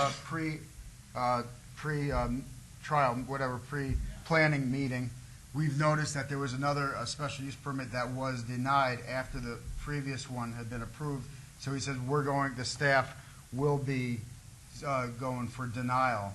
He just gave me that heads up. But he called me, and I remember because we were at Aria having lunch, and he called me because he specifically had said that during the meeting it should be no problem, it should go right through. So that's why we felt that way. And whether he said that, either way, I still believe coming down the Strip, it's going to look awesome. It's going to look good. You guys are going to think the building looks a lot better. Mr. Chairman. This was advertised as a public hearing. Anybody here wish to speak on this item, please feel free to come forward. Seeing no one, we'll close public hearing. Commissioners, Mr. Goins. Just a question for Interim Director Flynn. This is like the second applicant with the bail bonds business that has said they felt after the pre-app meeting that they were all good to go. So my question is, at the end of those pre-app meetings, is the applicant being advised that this meeting is not an approval for your application? Or No, of course not. No one ever said to go ahead with construction, but they did say we feel there's going to be no problem. We're going to go ahead and let with the this director application. answer that one. I think you've already heard the answer to that, but just to repeat that staff does not advise applicants that we have the ability to say, yes, you're going to be approved, or no. Obviously, when an item goes for a public hearing, the bodies to which the item goes has the discretion to review the evidence and make a recommendation on the matter. Specifically, when you have an application such as a special use permit or a variance, there are criteria that must be satisfied. Staff will go over those criteria with the applicants and review their application accordingly, but we do not state that, being approved should be no problem. Okay, thank you. Thank you. Commissioner Evans. Yes, you were not the applicant a year and a half ago, is that correct? Correct. When you leased, I'm assuming you're leasing Yes. the building, did you not know that there had been a bail bonds application at that same, in that same little mall that had been denied? No, we actually were told by both planning and both At the pre-app? Well, even when we just came in just to the cubicles there, they actually gave us a letter of the initial approval. Then our landlord Approval of? of the first person that requested the special use permit that was granted, and also and the owner, Robin Brooks of the building, our landlord, she also believed that as well. I mean, we truly, honestly had every good intention. We thought that there wouldn't be a problem. Well, let me just fill you in on a little bit of the history, because I know you're an entrepreneur and you're interested in running a business. It's the wrong location. That's the bottom line as far as I'm concerned. We were here, I believe it was September of '09, about a year and a half ago, and there was an application that came forward. As usual, the neighbors who live in that immediate area took time out of their lives, got babysitters, came down here, and adamantly were opposed to a bail bonds in that location. We had discussed some of the possibilities there. When I was much younger, and even until a few years ago, there was an iconic record store, Odyssey Records. At one time, they were open all night. It was a great little vibrant center. There was the Arnold Palmer Dry Cleaner, which became Exo Liquors, that had a number of issues, and it's now the Harry's O Barbecue. A year and a half ago, when we talked about that center, one of the comments that I had made is that given the traffic from the Stratosphere and the pedestrians that walk up and down the street, it would be a great little spot for a delicatessen or some kind of a food service if they could work out the issues with grease traps and things of that nature. Well, now it's a barbecue place, so I have high hopes for it. That is a very trafficked area. It's a very active neighborhood, and they were here, as I said, a year and a half ago, en masse, saying, bail bonds are a necessity. This is the wrong location. It's in the redevelopment area. It's not as close to the courts as we think it should be. And I know you have every good intention of making the hippest bail bonds in town. It's the wrong location. And I strongly urge you to look for another location. Yeah. That's my thought. Thank you. Commissioner Trowbridge. I just got to make a comment. Whether there's enough votes to get this approved or not, I frankly doubt. But at the same time, I think we would be remiss if I didn't comment that I appreciated your honesty. I appreciated your approach to a business that can be changed. The attitude and the approach. I think your observation that the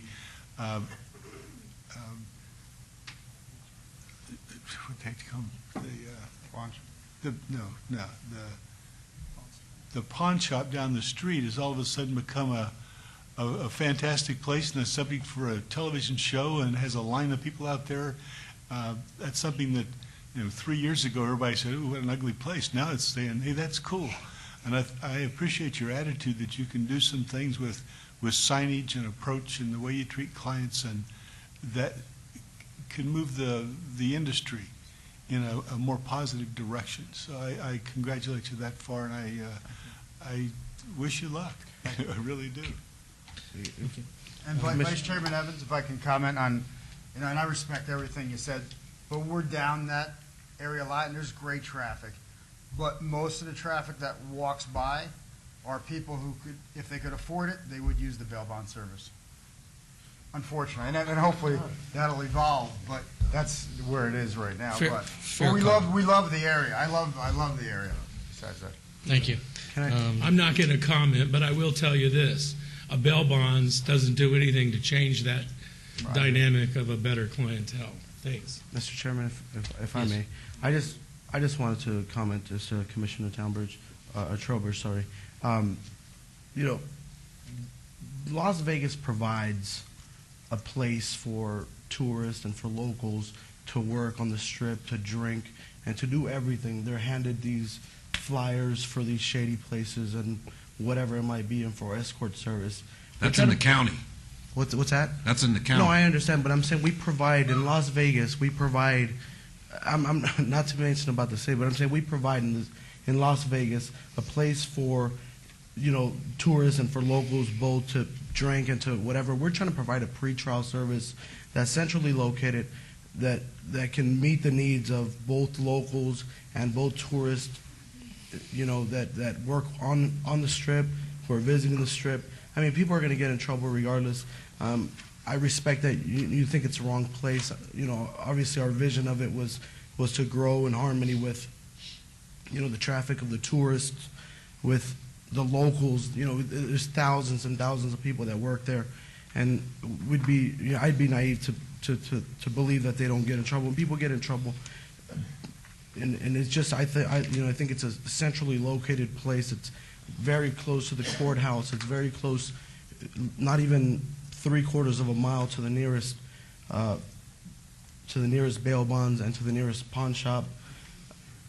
It's just that was our vision. That was we wanted to grow in harmony with that, and we wanted to provide a place that can help the people in their pre-trial services when they get in trouble in the time of need. Thank you. All right. Commissioners. For the reasons stated and following the recommendation of the staff, my motion would be for denial of the special use permit 40326.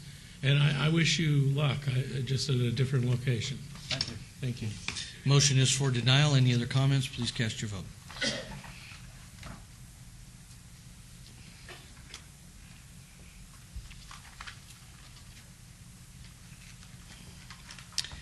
And that is final action in the absence of an appeal within 10 days. Thank you, Mr. Chairman. Thank you. Thank you.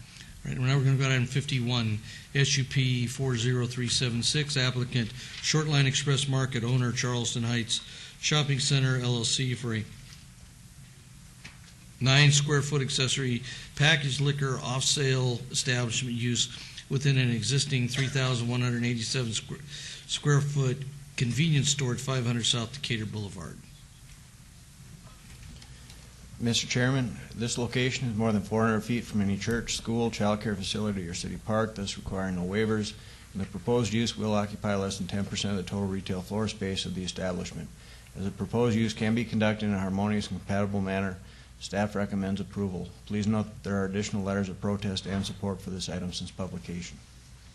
Thank you. Good evening. Hi, I'm Robert Morton. Excuse me, before you get started, Mr. Chairman, I think one of the principals on there might be Barry Becker Jr. If that's the case, I'm going to have to abstain due to me being involved against him as a lawyer in extensive litigation. So out of an abundance of caution, I will be abstaining. Okay. Thank you. Good evening. Hi, Robert Morton, Shortline Express Market, 7380 Eastgate Road in Henderson, 89011. And I agree with staff's recommendations, and I'm here to answer any questions you have. This was advertised as a public hearing. Anybody here wish to speak on this item, please come forward. Seeing no one, close public hearing. Commissioners, comments? Commissioner Evans, or Quinn? Quinn, yeah, I went over there. That place has been there forever, and it's my pleasure to make the motion for approval of SUP 40376, following all staff's recommendations. Thank you. Okay, before we go any further, or before we motion, any other comments or questions? I gotta tell you, I like the Beckers. I like your operation, but we've had several of these come before us that are pure convenience stores, and I've been fairly consistent that the convenience stores going to a liquor store operation is not something that I support. So in that regard, I won't support this item, but just wanted to make that comment for the record. So there's a motion for approval. Any other comments? Please cast your vote.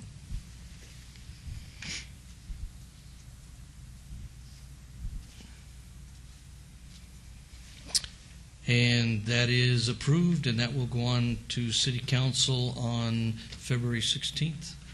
And Thank please you. note Commissioner Flangus's abstention. Thank you. Thank you.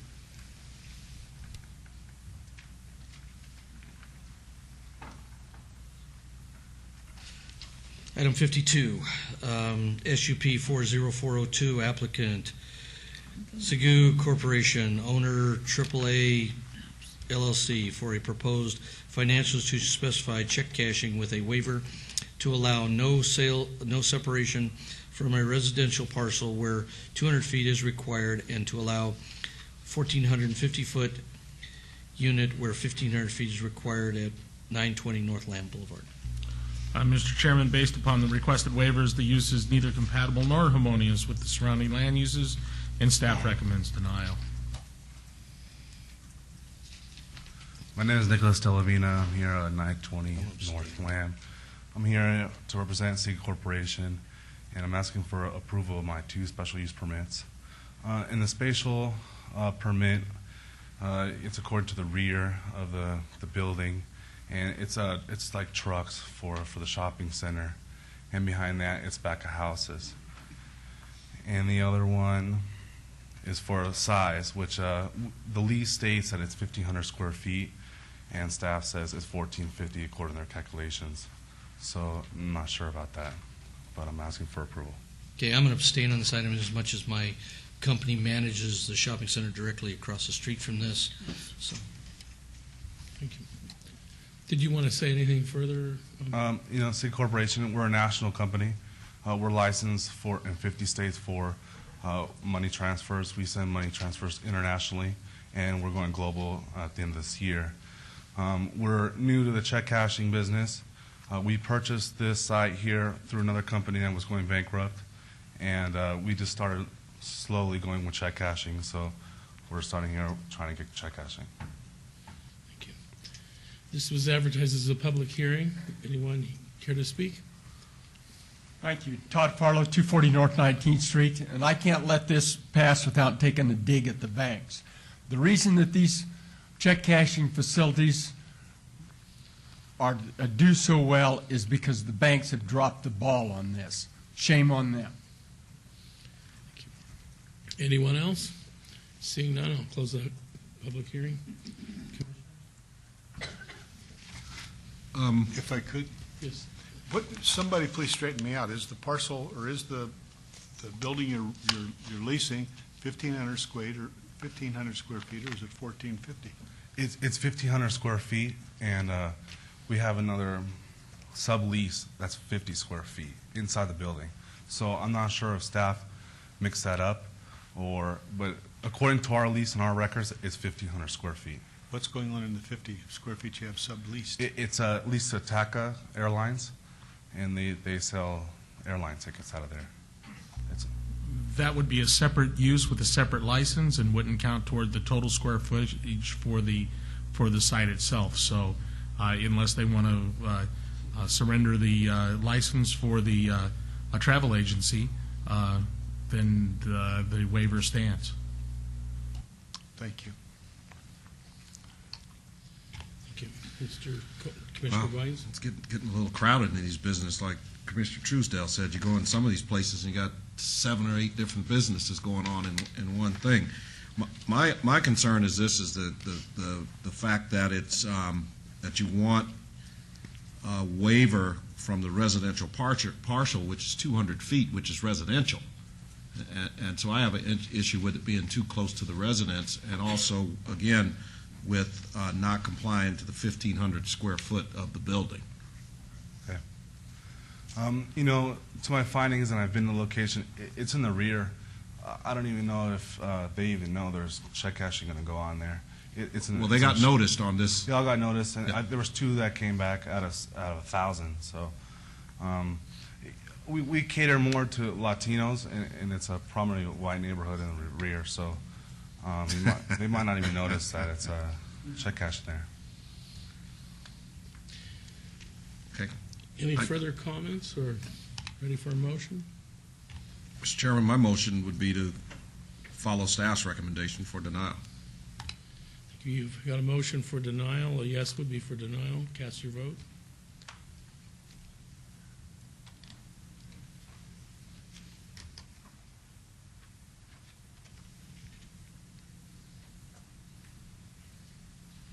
And that motion passed. It is denied. And this item will go forward to City Council on February the 16th. Okay, thank you.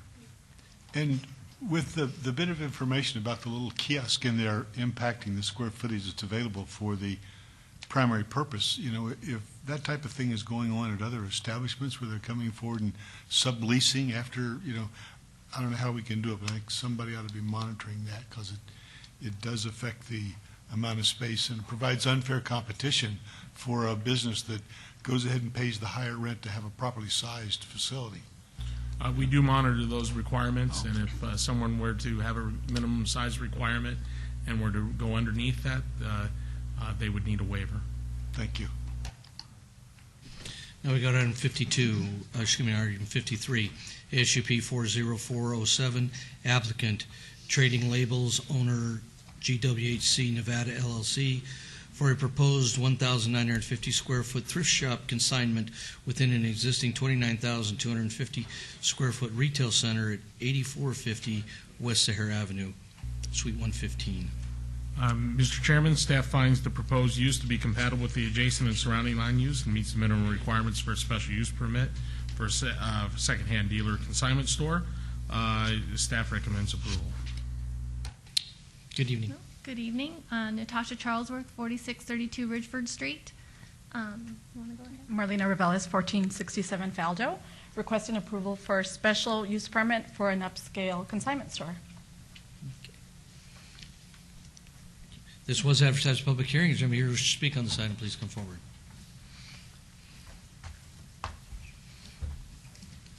Thank you. Todd Farlow, 240 North 19th Street.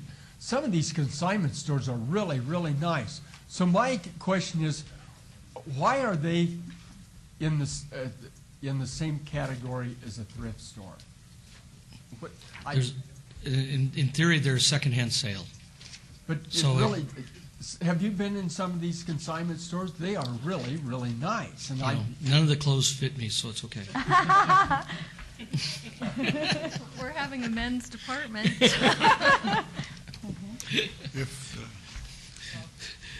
Anybody else wish to speak on this item? Seeing no one, close public hearing. Commissioner Trowbridge. If there's no questions, I'm ready to make a motion on item number 53. Okay. If for no other reason, because the name is so appropriate and so cute. Whoever thought that up deserves a bonus.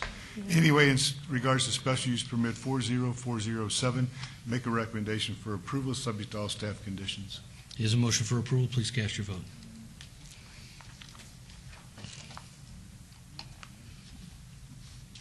And that is approved, and that's final action in the absence of an appeal. Thank you. Thank you. Item 54, SDR 40392, applicant owner 521 South 3rd Street LLC, for a proposed 8,303 square foot, two-story office building with two parking spaces at 521 South 3rd Street. Mr. Chairman, this proposal for an office building within the office core of the Downtown Centennial Plan will retain much of the architectural character approved through previous site development plan reviews for the site. However, the addition of a second floor will result in a 68% increase in floor area while providing only one standard parking space and one handicap van accessible parking space. Although the parking standards of 19.04 are not automatically applied in the Downtown Centennial Plan area, the proposed development would normally require a minimum of 28 parking spaces, 2 of which would be required to be handicap accessible. Based on these figures, the proposed site is severely limited in the number of parking spaces available for both employees and visitors and will place the burden of parking on the surrounding area. In addition, no elevator is proposed for accessible access to the second level due to the insufficient on-site parking and an internal circulation scheme that does not fully cater to those with physical disabilities. Staff recommends denial of this request. If denied, the previously approved site development plan reviews, SDR 23906 and SDR 34450, will apply to this subject property. Please note that there are additional letters of protest and support for this item since publication. Good evening. Good evening. Thank you, Mr. Chairman, Commissioners. Rick Neal, 7219 West Sahara, representing the applicant. The applicant is with me as well, Marty Keach.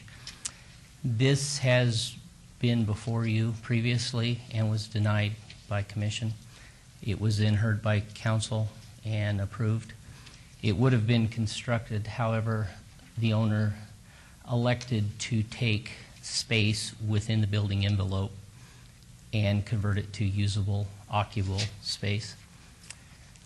That did not change the elevation of the building. It did not change the height. It did not change the exterior dimensions of the building. However, it did initiate resubmittal and another application. So we stand before you tonight with the same issues that we had on the previous application: handicap access and parking. In reference to the handicap access, I'd like you to know that this building will be, of course, ADA compliant. The staff would like an elevator, although there's not one required. All of the primary facilities, meaning conference rooms, restrooms, break areas, primary office space, are all located on the ground floor. Therefore, we feel there is no need for an elevator. In reference to the parking, this lot is a challenge in itself. It's only 49 feet in width and has a 0 lot line on 2 sides. Therefore, the only access to the building is at the street, which is used as the entrance, and the rear of the building via an alleyway. We chose to use the rear of the building as parking, but because of the 49-foot restriction, that only allows us 2 spaces that were put within the building. One of those spaces being a handicap parking space. We are currently renting 4 spaces in the lot directly next door. They are assigned spots, and that would allow 6 spaces. There's also on-site parking. There are 5 public lots within 2 blocks of this site, one of them being directly across the street from the entrance to this building. I would like the owner to speak a little bit on the nature of the business and the impact it may or may not have on parking, although I would like you to know that the current law practice has been at the location directly behind this lot for in excess of 20 years, along with 25 other attorneys, and there are only 5 spaces provided in front of the building for on-site street parking, and it has never presented a problem. With that, I'd like to turn it over to Mr. Keach. Marty Keach, 520 South 4th Street. Mr. Chairman, Commissioners, I'd like to, when we walked up here and I heard Chairman Truesdale describe it and said an 8,000 square foot office with 2 parking spaces, I'm thinking there's no possible way that anybody on this commission is going to approve this. And so I see that. But I'd like, if I may, to talk a little bit about the nature of our practice and why, even though on the face of it, it may seem that there's no possible way for approval. I think if you hear and understand what our practice is about, that maybe you can at least give it some consideration. I left the district attorney's office in 1987 and went to practice with Mayor Goodman.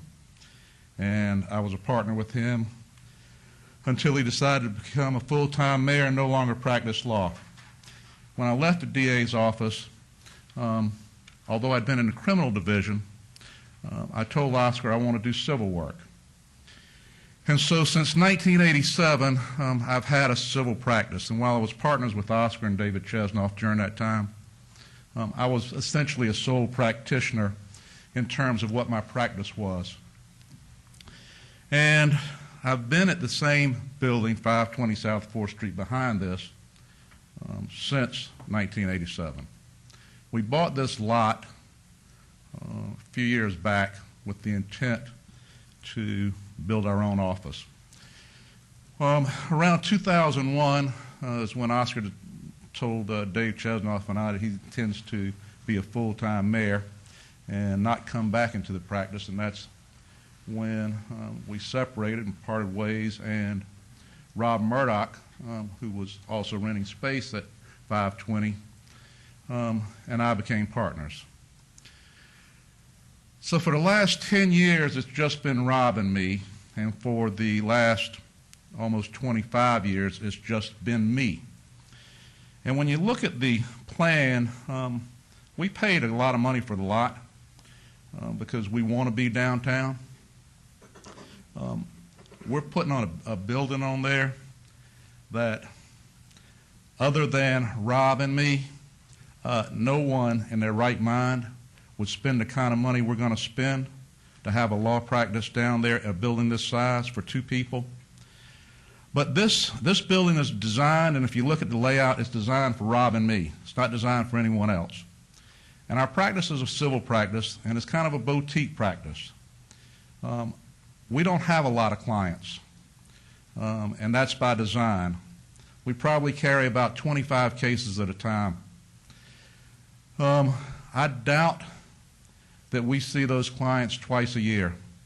And so when you talk about parking, parking for our clients and people coming through the office, that's not really a legitimate concern. And we explained this to staff because I asked them before we came before the Planning Commission, what's the problem and how can we rectify it? And of course they explained the real problem is parking. And so we told them, well, look, it's generally just Rob, me, and our secretary, Karen. And she's been with us with me for 15 years, and the entire time that Rob's been with me. And so we explained to them there's a parking lot immediately adjacent to this. It's owned by another lawyer, Peter Cope. And we leased 4 spaces from Peter. So we've got parking for 1 person underneath and 4 people next door. The truth is, regardless of what you may think in terms of square footage, that's more than enough parking for the nature of our practice. What changed in our design from last time and this time? Last time, a year or so ago, planning denied it based upon staff's recommendation, and City Council approved it. And if you look at the drawing, the plan that's on the bottom, that's what was approved.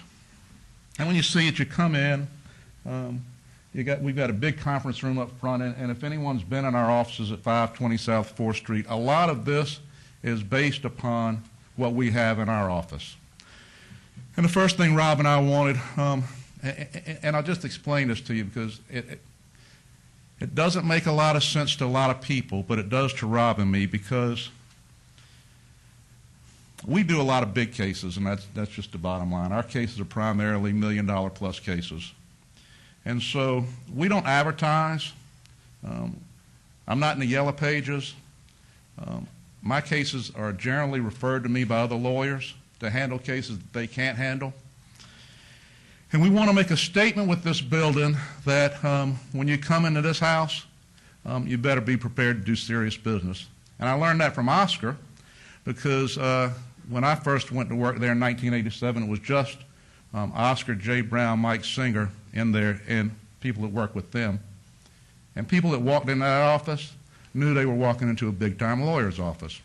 And that's the whole purpose of this office for us. And so we originally had the bottom floor approved by City Council. When I had a different contractor working with me at the time, and as we were going, before we get the permits and he's putting it out to bid and getting a feel for what's going on, he said, Marty, I want you to understand something. There's a couple of areas where we're going to, it's just going to be wasted space because the height of the ceilings in this building are 24 feet all the way across because we wanted big dramatic conference room, a big dramatic entryway. We wanted our offices to be big and dramatic, and we wanted all the open spaces to be big and dramatic. And he said, but Marty, you know, if you look down here, just behind the conference room is a small secondary office, and across from that is a break room, and although it says office, that's what we call our secondary conference room.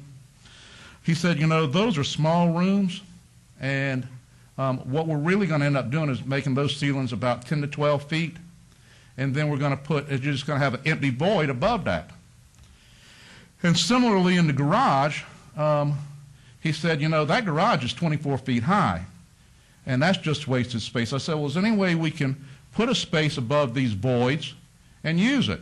He said, well, what you're going to use it for? I said, well, I don't know, but I mean, rather than just have an empty hole up there, let's make it at least a room. And so over the garage, we decided we'd make that into a storage room. And we decided we'd put these rooms up over the secondary office and over the conference room and the break room. So we go back to pull our permits, and that's when we find that in order to get this built, we have to come back and start all over again because it's an increase in the square footage of such a nature that it requires new approval. So that's how we come in here. And we met with staff, and I explained to staff the nature of our practice. And, you know, I've been doing this since 1987 on my own or with Rob. And like Oscar, all the years he practiced, we're not in the business of building a big practice. That's never been my design or intent. And at 57 years old, with kids that are both in college, I don't have any intent to expand my practice beyond what it is now. But what they told me was, well, you know, we're not so concerned about the parking for you now, but what about if you sell the building or somebody else gets the building, and that creates, then we have to deal with that issue. And I said, well, you know, here's the problem with that. First off, the amount of money we got in the lot and the amount of money this building's costing us, it's not going to pencil out for anybody unless it's us, because it doesn't make sense to do that. And I said the second thing is, you know, I can't say beyond about 20 years, but at least for the next 20 years, I can assure you it's going to be no one but me, because that's what I do for a living. And that's what this building is about, what I do for a living. And so while I understand that when you look at it, you say, well, no way in heck are we going to even consider 8,000 square feet with this limited parking. There's a lot of parking in the area. Across the street, there's courthouse parking. 2 buildings over, the city has a parking garage behind the community bank building. Across the street over on Las Vegas, on 4th Street, right across from us, the city's got another parking lot. Mr. Chairman, if I may, Mr. Keach, is it your argument you're a boutique law firm, you and Marty and me and Rob Murdoch, that's you and it. Rob and Karen, that's it, and an occasional client, and you've got, did you say that you have leased spaces? We have.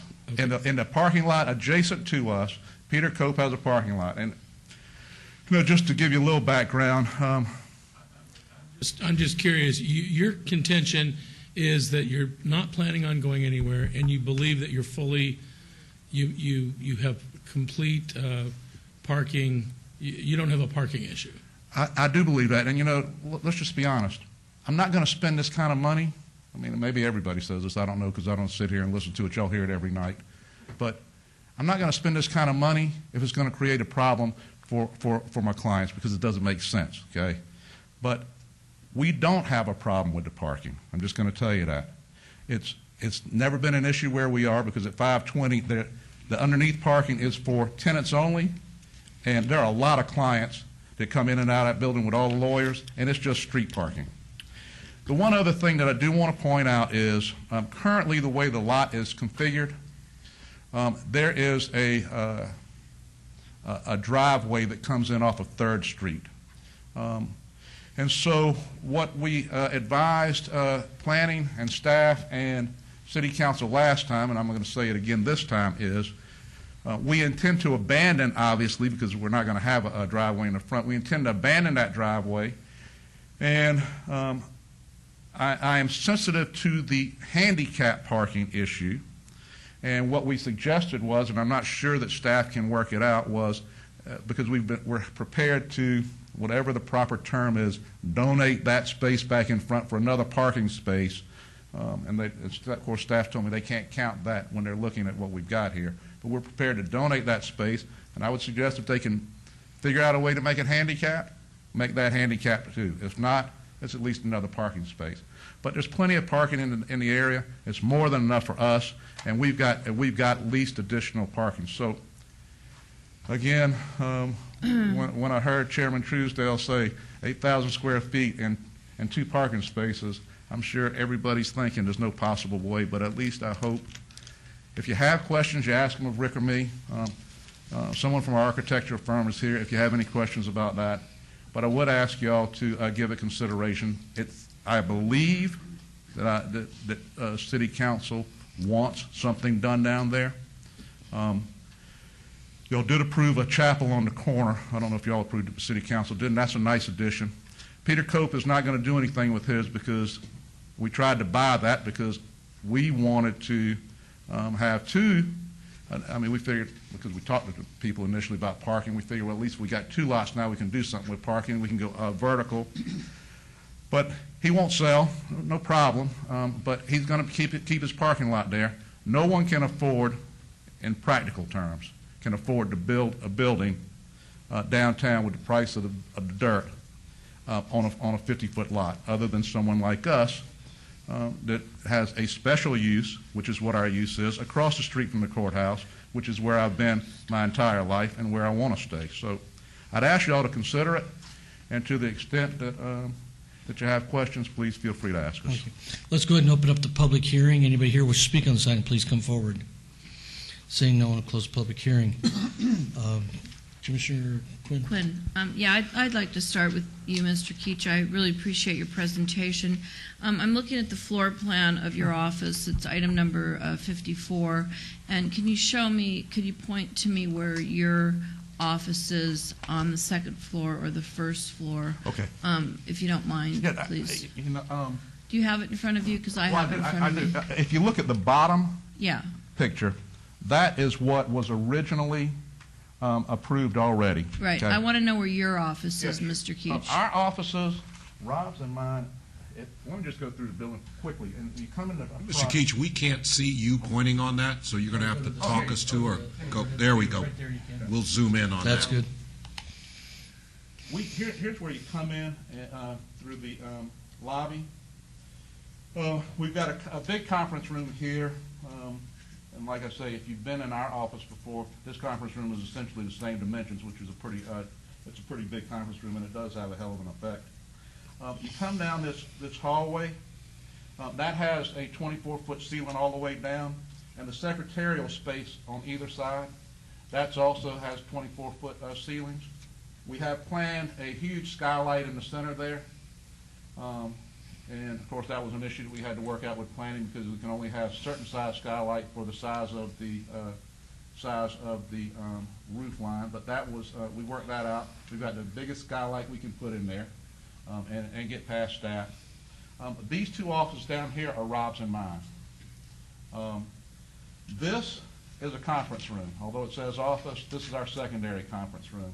This is a secondary office. We don't have a current use for it. We don't know what a future use is going to be. We don't have anything planned, but that's what that is. All right, let's go to the second floor.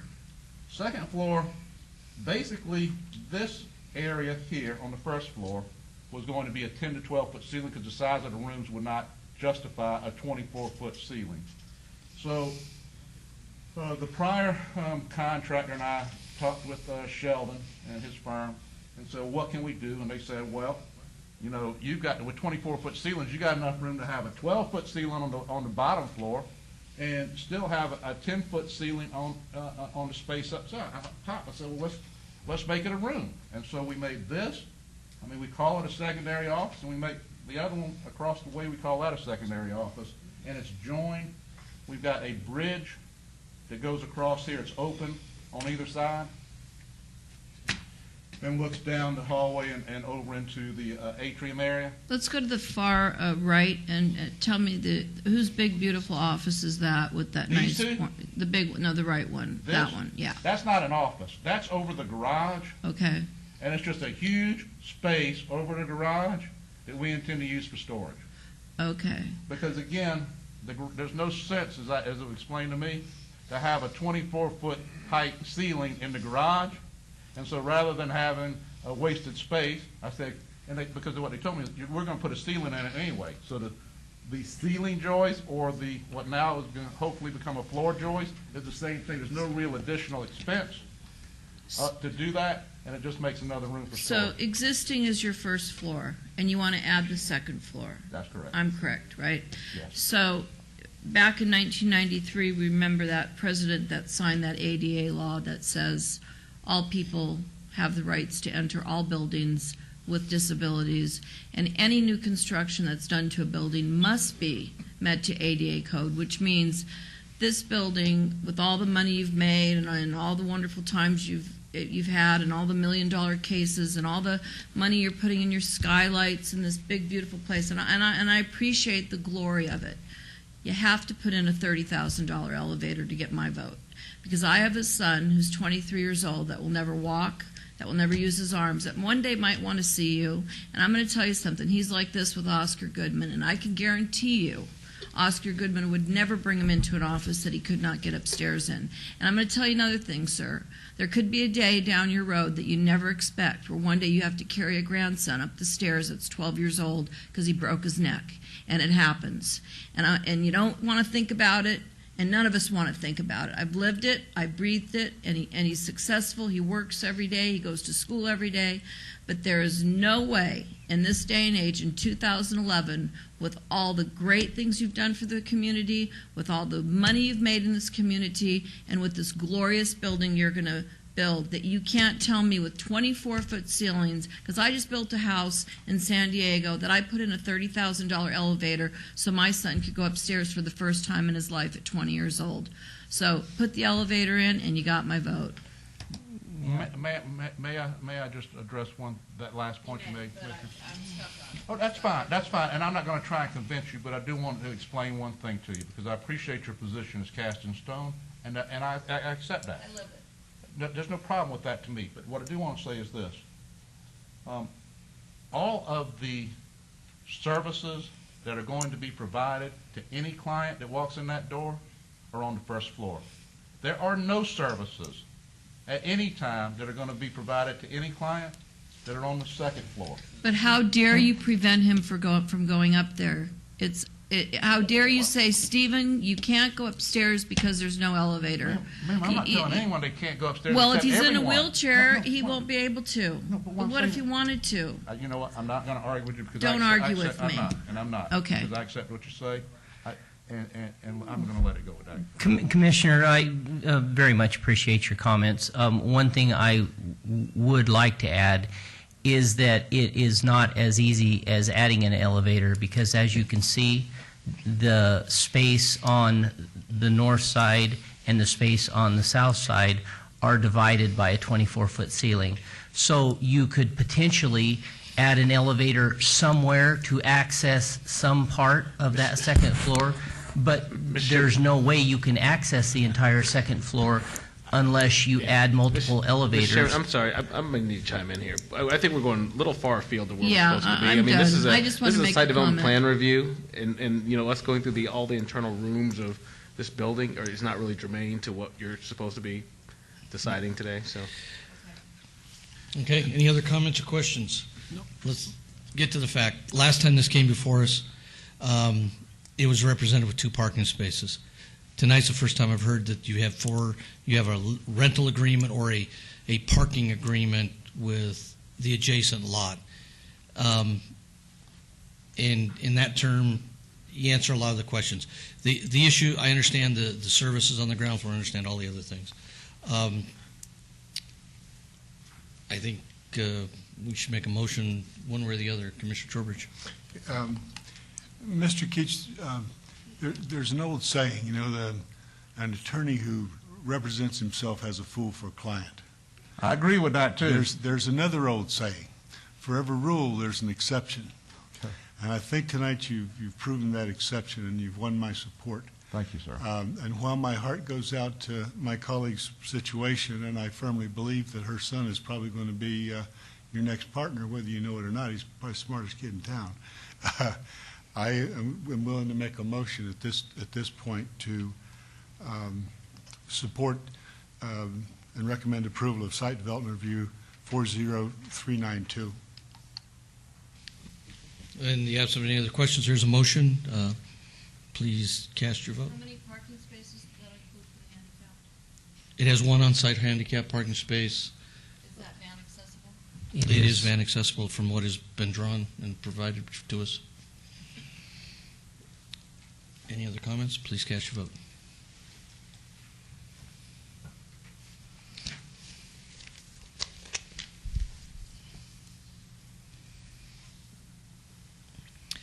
And that is approved, and that is final action in the absence of an.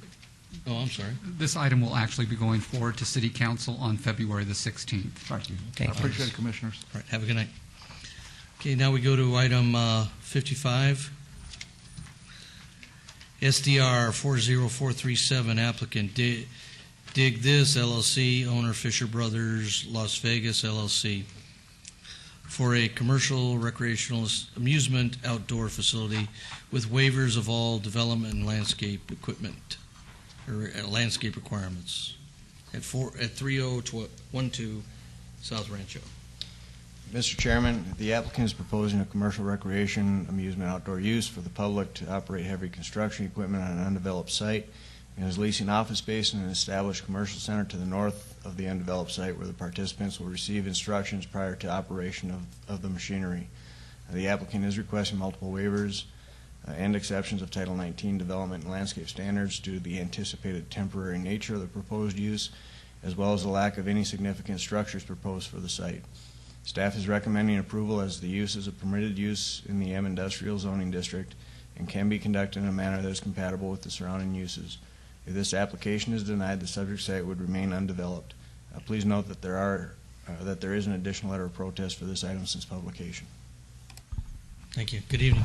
Good evening, Commissioners. Scott Rudy, 10649 Henderson, Nevada, here on behalf of Dig This. With me is Ed Mum, who is the gentleman behind this project. We are in agreement with all of staff's conditions of approval. We would ask for your approval for this temporary use. The site will be developed in the future. In the meantime, Ed would like to bring this unique recreation opportunity to the city of Las Vegas. We've been working in the Vegas Valley since 2009 to find a site. We hope this site will work. We would ask for your approval this evening, your final approval, so we can move forward and get this use in operation. Thank you. Okay. This was advertised public hearing, but here to speak on this item, please come forward.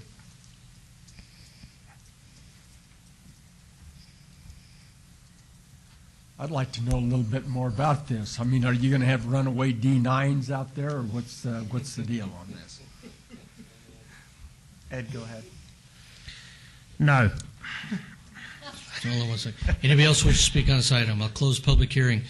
I would like to hear a little bit more about what you plan to do on site, because from what I looked at your webpage, looked at this, and it seems, I mean, if I want to see something similar to this, I might be going over to look at Ahern's, equipment yard on US 95. But the fact is, there's the temporary nature of this gives me some concerns. And this isn't a use permit. This is a site development plan review. So I'd like to know a little bit more what you're going to be doing. Yes, Ed Mum, Steamboat Springs, Colorado. Dig This started 5 years ago when I was building a house in Steamboat Springs. I decided to do all the construction work myself. I was having such a great time in that equipment, having not had done it much myself before, that I thought this would be a good opportunity for other people that wanted to do this kind of recreation. So with that, I did a bit of research, found out that there was a desire for such an activity.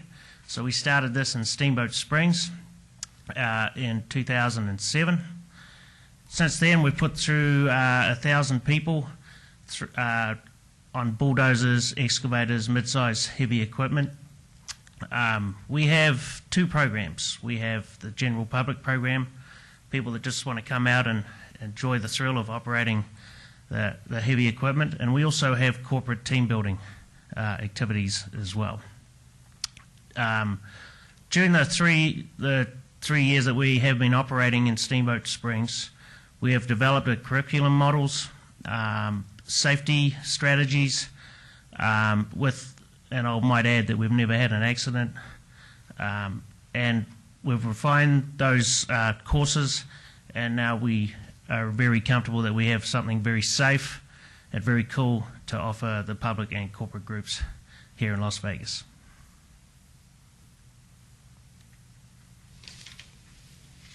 Commissioner Trowbridge? So if I want to come operate a big cat, how much is it going to cost me an hour?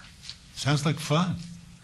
Yeah, well, given the nature of the machine and how big it is, they're not cheap to operate. So I know. You're paying around $400 for a 2-hour activity. For 2 hours? So I could do it for like 10 minutes, then? I think you'd want to stay longer in the machine. Not at $400.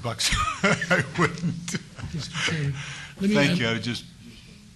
Is this all visible from the freeway, and/or is this the old Scandia site or near there? Yes, it is the old Scandia site. Currently, it's vacant. There's nothing on the property. If I were traveling down the highway, would I see scissor lifts and cats and heavy equipment, cranes, or? Commissioner, typically we would have 6 pieces of equipment on the site. They have specific corporate events. The corporate events usually have a maximum of about 30 participants with 8 to 10 staff members, and then the individual events. But there would be equipment. I Yes. would see the equipment. Is the idea that who can fill up the hole fastest, or who can?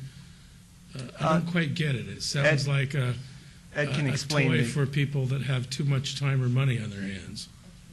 But interesting. But I'm curious about it being visible from the freeway.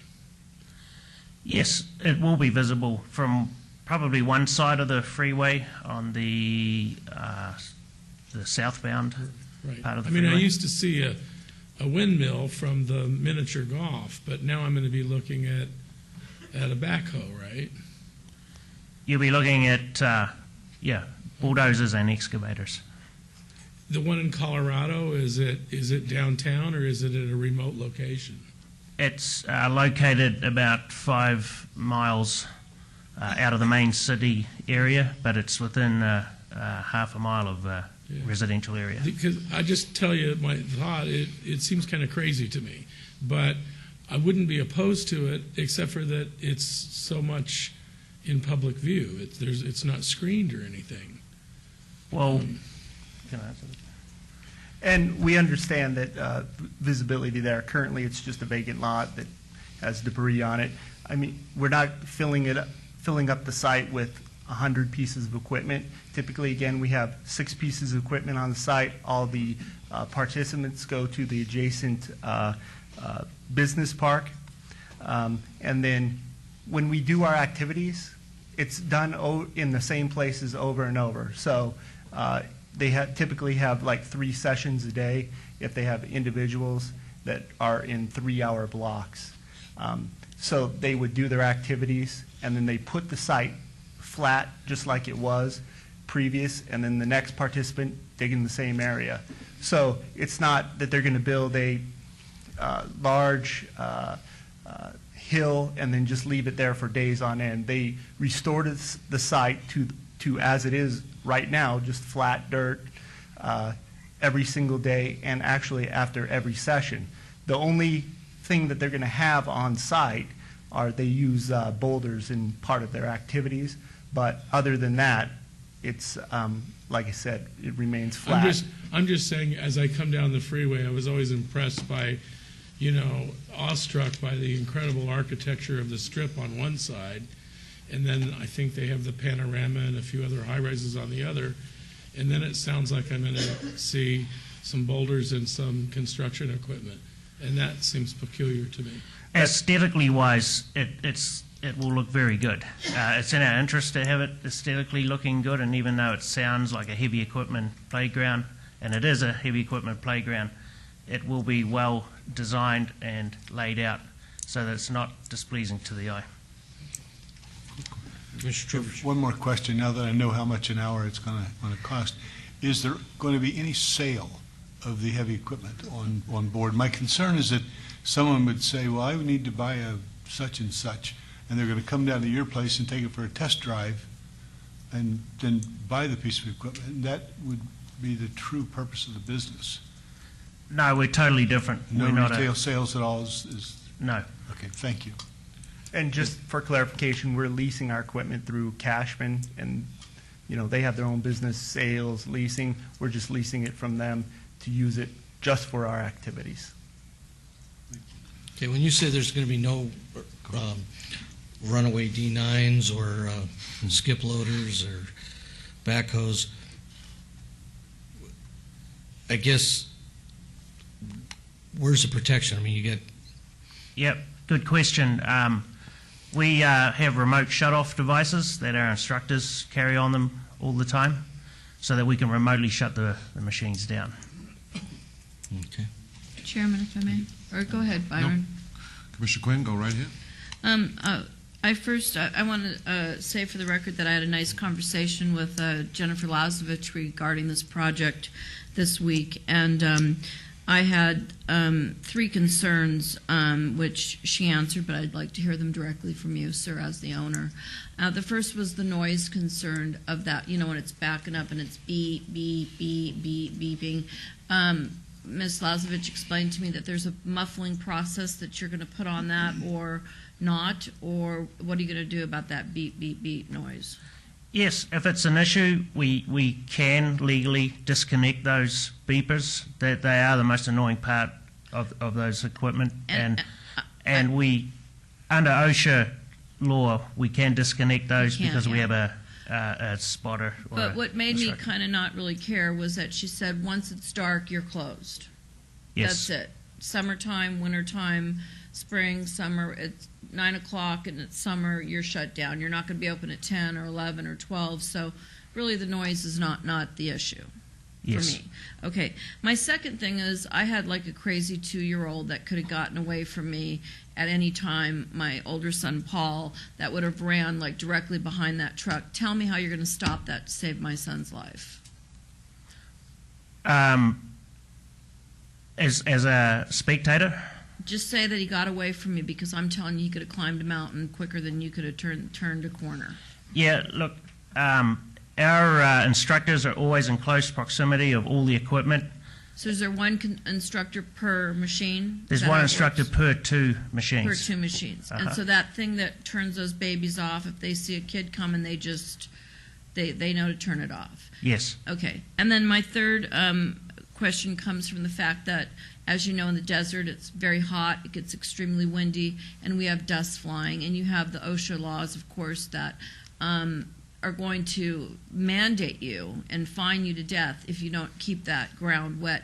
Could you tell me your plan as to keeping the ground damp, not damp, but not flyable at all times during the summer, especially during our windy months, which are a lot, and tell me how you plan to address that, because once, like Commissioner Evans said, once that wind starts blowing here at 45 miles an hour and it's 375 degrees outside, I'm telling you right now, you're going to have that ground down and wet and maintained, or we're going to have nothing but serious problems on the freeway. So could you address that, please?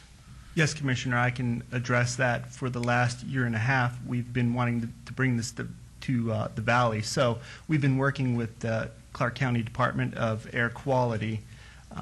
At first, we even requested if we needed a source permit because we're going to be ongoing operations because this is so unique. In working with them, they have indicated that we only need a dust permit, so we'll have to go through the dust permit process, have a dust control plan, and right now our plan is to use water trucks, and also in areas that we don't, we'll use a dust palliative to keep the dust down. Of course, if there's any dust issues out there, air quality come in finest. 'Cause So you it's live our here, best. you know what I'm talking about, Yes, right? ma'am. Yeah. It's our best interest to keep the dust down, Right. and it makes it much. It's more pleasant for Plus also it'd the be people nasty for the operating people on 'em, yeah, if sure. it's blowing everywhere. Right. So we've been working on that issue, and will comply with all requirements. And then getting back from to air my quality. little disabled Can issue. we do this through the chair for a minute or two? We're just rambling on tonight. It's just a thrill a minute. I had 3 questions. And Mr. you're up to Truesdale. 5, but whatever. Can we just do this Whatever. through the chair and move this along? No, Okay. it's my ward. So I'm done. Thank you. You make the motion. Commissioner Quinn, Goins. I had a couple of questions. First of all, thank you for answering my emails that I sent out to you. But I hear you saying all this is going on, but I also heard you said this is only temporary until the building's done. So with all this being put on, how long are you planning on operating on this site? 1 year 1 year. with a 1-year right of renewal. Okay.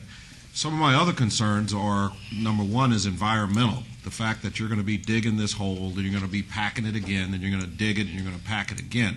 Kind of reminds me up in the old neighborhood I lived in North Las Vegas, where we found out that back in the early 50s that a neighborhood was built on top of an old landfill, and a few years after those, or years later after those homes were built, they started to sink and crack and do everything else. I, in my previous life, worked for Veolia Transportation Company, which had a bus yard there, and they vacated that bus yard to allow the panorama towers to be built. I don't think the people that bought those high-rises had any intent of coming out on the veranda and looking down to see the tractor playing. Environment, how are you going to ensure that these machines aren't leaking into the dirt? They're not going to leave any long-lasting environmental impact. You're going to be digging. How far down are you going to dig? Are you going to have to call before you dig to find out underground cables or anything down there that could be disturbed? Because I'm really concerned about what's going to happen after you leave and what's built there. And if it's a high-rise tower, the height of the panorama, I've got some concern that that thing may start swaying, and it's not going to be the Leaning Tower Pizza. It's going to come down, or Pizza. Yeah. Say. What? Can I answer that? Yeah, we're not a mining operation, and typically we're not going to have big holes in the ground where there's big crevices, and typically we only go 4 to 6 feet down in the ground. So any construction that goes on there is definitely going to go a lot deeper than that eventually. You sure you don't go 10? Because I think on your website, some of the configurations, because I looked at your website and I understand that you have different configurations you can build with the groups and different things like that, but yours depicted 10 by 10 wide, 10 deep. Typically 4 to 6 feet, and people might go to 10 feet, but it's very rare. They have the ability to go to 10 feet if they wanted to, but it's very rare that they dig that deep. Okay, this is virtually a site development plan review. We're not here with any use permits, but so obviously there's going to be no landscaping on the site, right? No, That's what you're asking for, any landscaping. You're going to keep the fence and maintain the existing fence the way it is? Yes, and then we have also another area where the equipment will be stored in the evening. Okay. Any other comments, questions? Motion? Commissioner Trowbridge. I'm ready to make the motion if there's no further questions. In regards to item number 55, site development review 40437, make a recommendation for approval subject to all staff conditions.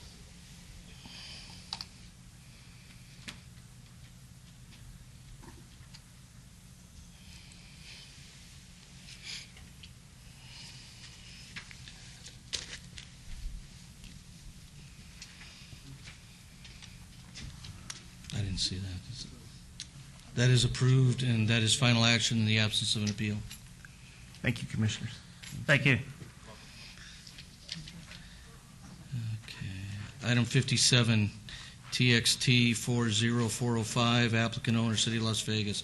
Discussion of possible action to amend Title 13.12 to allow the consistency between the transportation, streets, and highway element of the Las Vegas 2020 Master Plan and Title 19. Mr. Chairman, this request amends Title 13 to revise and update the description, minimum standards, and procedures related to planned streets and highways. This request will also amend Title 13 to align with the Unified Development Code and the Las Vegas 2020 Master Plan's transportation, streets, and highway element, and staff recommends approval. This was advertised public hearing. Anybody wish to speak on this item? Seeing no one, close public hearing. Commissioners, comments, questions, motion. No questions, Mr. Chairman. I'll move for approval of agenda item number 57, text amendment 40405. There's a motion for approval. Please cast your vote.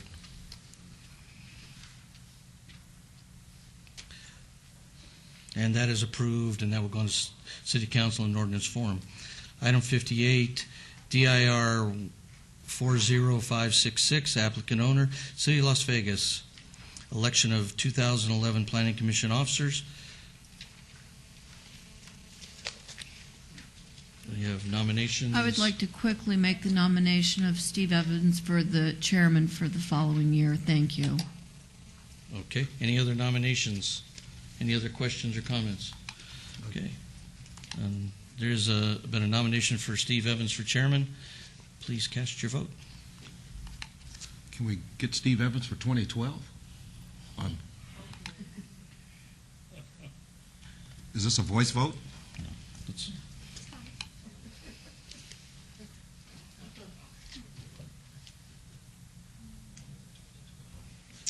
hey, congratulations to Steve. Now vice chairman. We have a motion for nominations for vice chairman.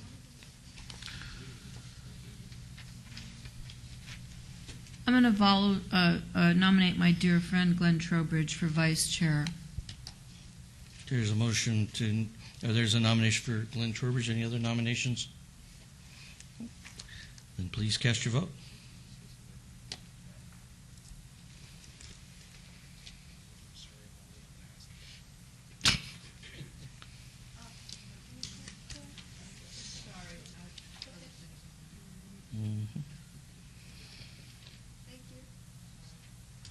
And that is approved. So congratulations to Steve, Chairman Steve Evans, and Vice Chairman Glenn Trowbridge. Thank you very much. Thank you. Thank you. Now we go to item 59, DIR 40610, applicant owner, City of Las Vegas. Update the City of Las Vegas preferred tree list. I know this is close to your heart, Commissioner Evans, so pay close attention to these tree lists. In the interest of time this evening, I'll give you the 30-second presentation tonight. And also, I want to avoid saying next slide, please. So I'll let the slides go as they may. Just very quickly, the SNRPC, the Southern Nevada Regional Planning Coalition, has been working on a preferred tree list. As part of that exercise, our own City of Las Vegas staff have been developing a specific list for our own particular needs. I'll refer you to the backup materials that you have in your packet this evening. We go beyond just identifying drought-tolerant tree materials to identify which trees are appropriate in which areas. For example, we have certain landscape buffer areas that are only 5 foot in depth. We have others that are 15 feet in depth. We have areas where we may have trees planted under power lines. And so what we've done is developed a list where we identify which tree materials are appropriate in which areas. Again, this is just a suggested guide that we will use as part of our process in meeting with applicants and pre-application conferences. It will also assist us as we look at the different buffer areas and landscaping requirements that we have with each site plan. And so again, I will refer you to the backup materials that you have in your packet. But this should be very helpful to both us and to our applicants in terms of selecting the right varieties of trees in both of our streetscapes and our landscape buffer areas. Thank you. So this is a advisory item, right? Yes, just so presentation only. Presentation only? Okay. I'd like to take a second before I open up citizen participation. I do owe Commissioner Quinn an apology for getting short with the process of the evening. But sometimes I try to let everybody speak and handle and ask the questions and get the answers they want out of items. But at the same time, I juggle other. Shut you up. Let you go.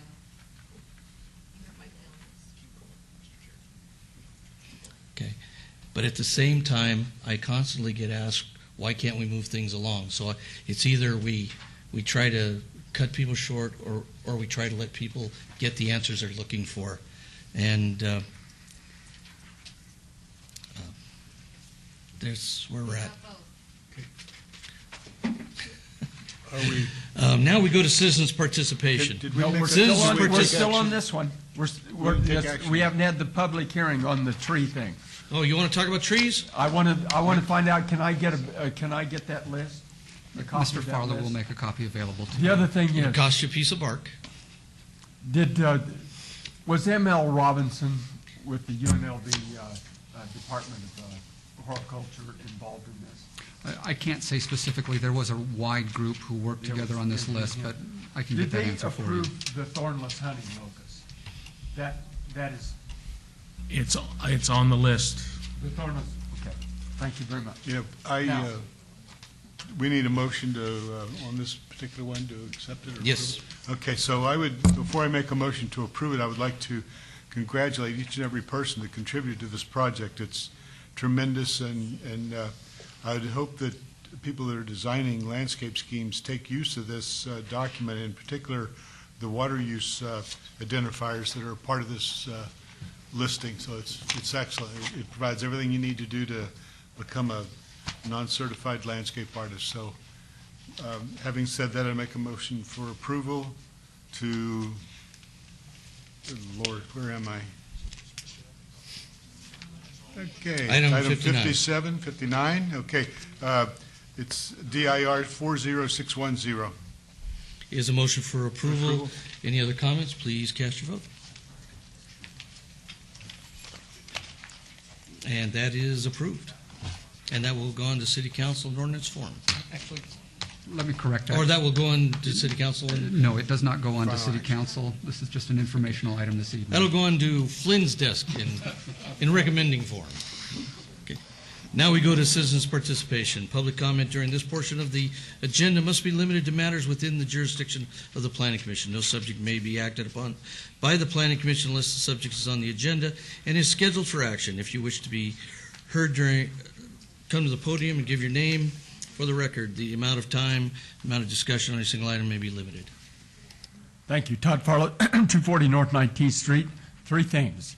Number one, the University Extension, Cooperative Extension has a wonderful volunteer program out at Horse Drive and Decatur out there for the trees, both the landscape trees and also the fruit orchard. Number two, we had an applicant that was here that was wanted to convert a house that was on Eastern into a residence, a group home. And Commissioner Quinn, you might be interested in this because I have a friend that lives right across the street on Hassett. He's paraplegic, and to get his house, they're all built the same, and they have narrow halls. And when they went to motorized wheelchairs, he couldn't. The halls are too narrow to make that turn, and that was never. I don't think that staff looks into that. But those houses down there are just not appropriate. It costs more to redo the house than that. But that was just the thing. The last thing was item number 19, and that involves those trees down there, and that a homeowners association was getting stuck with was having a problem with the trees knocking down the fence. And I'm afraid that this is going to be a can of worms because we've got all these homeowners associations out there They're bickering and fighting. Nobody knows what's going to happen on those things. And so what they come, it's going to be a constant battering of us, wanting us to lower our standards so they don't have to pay so much. I have no sympathy for them. If you drive by my house and look at that disaster out there, just remember this. I have $117,000 involved in the dead trees out there. So I have no sympathy for these people that are crying and crying because they're going to be assessed a couple $100 for a tree. And I just do not believe that we should lower our standards to accommodate the homeowners association, because this is going to be a deluge of these people. Thank you very much. Thank you. Anybody else? Any other comments? Meeting's adjourned.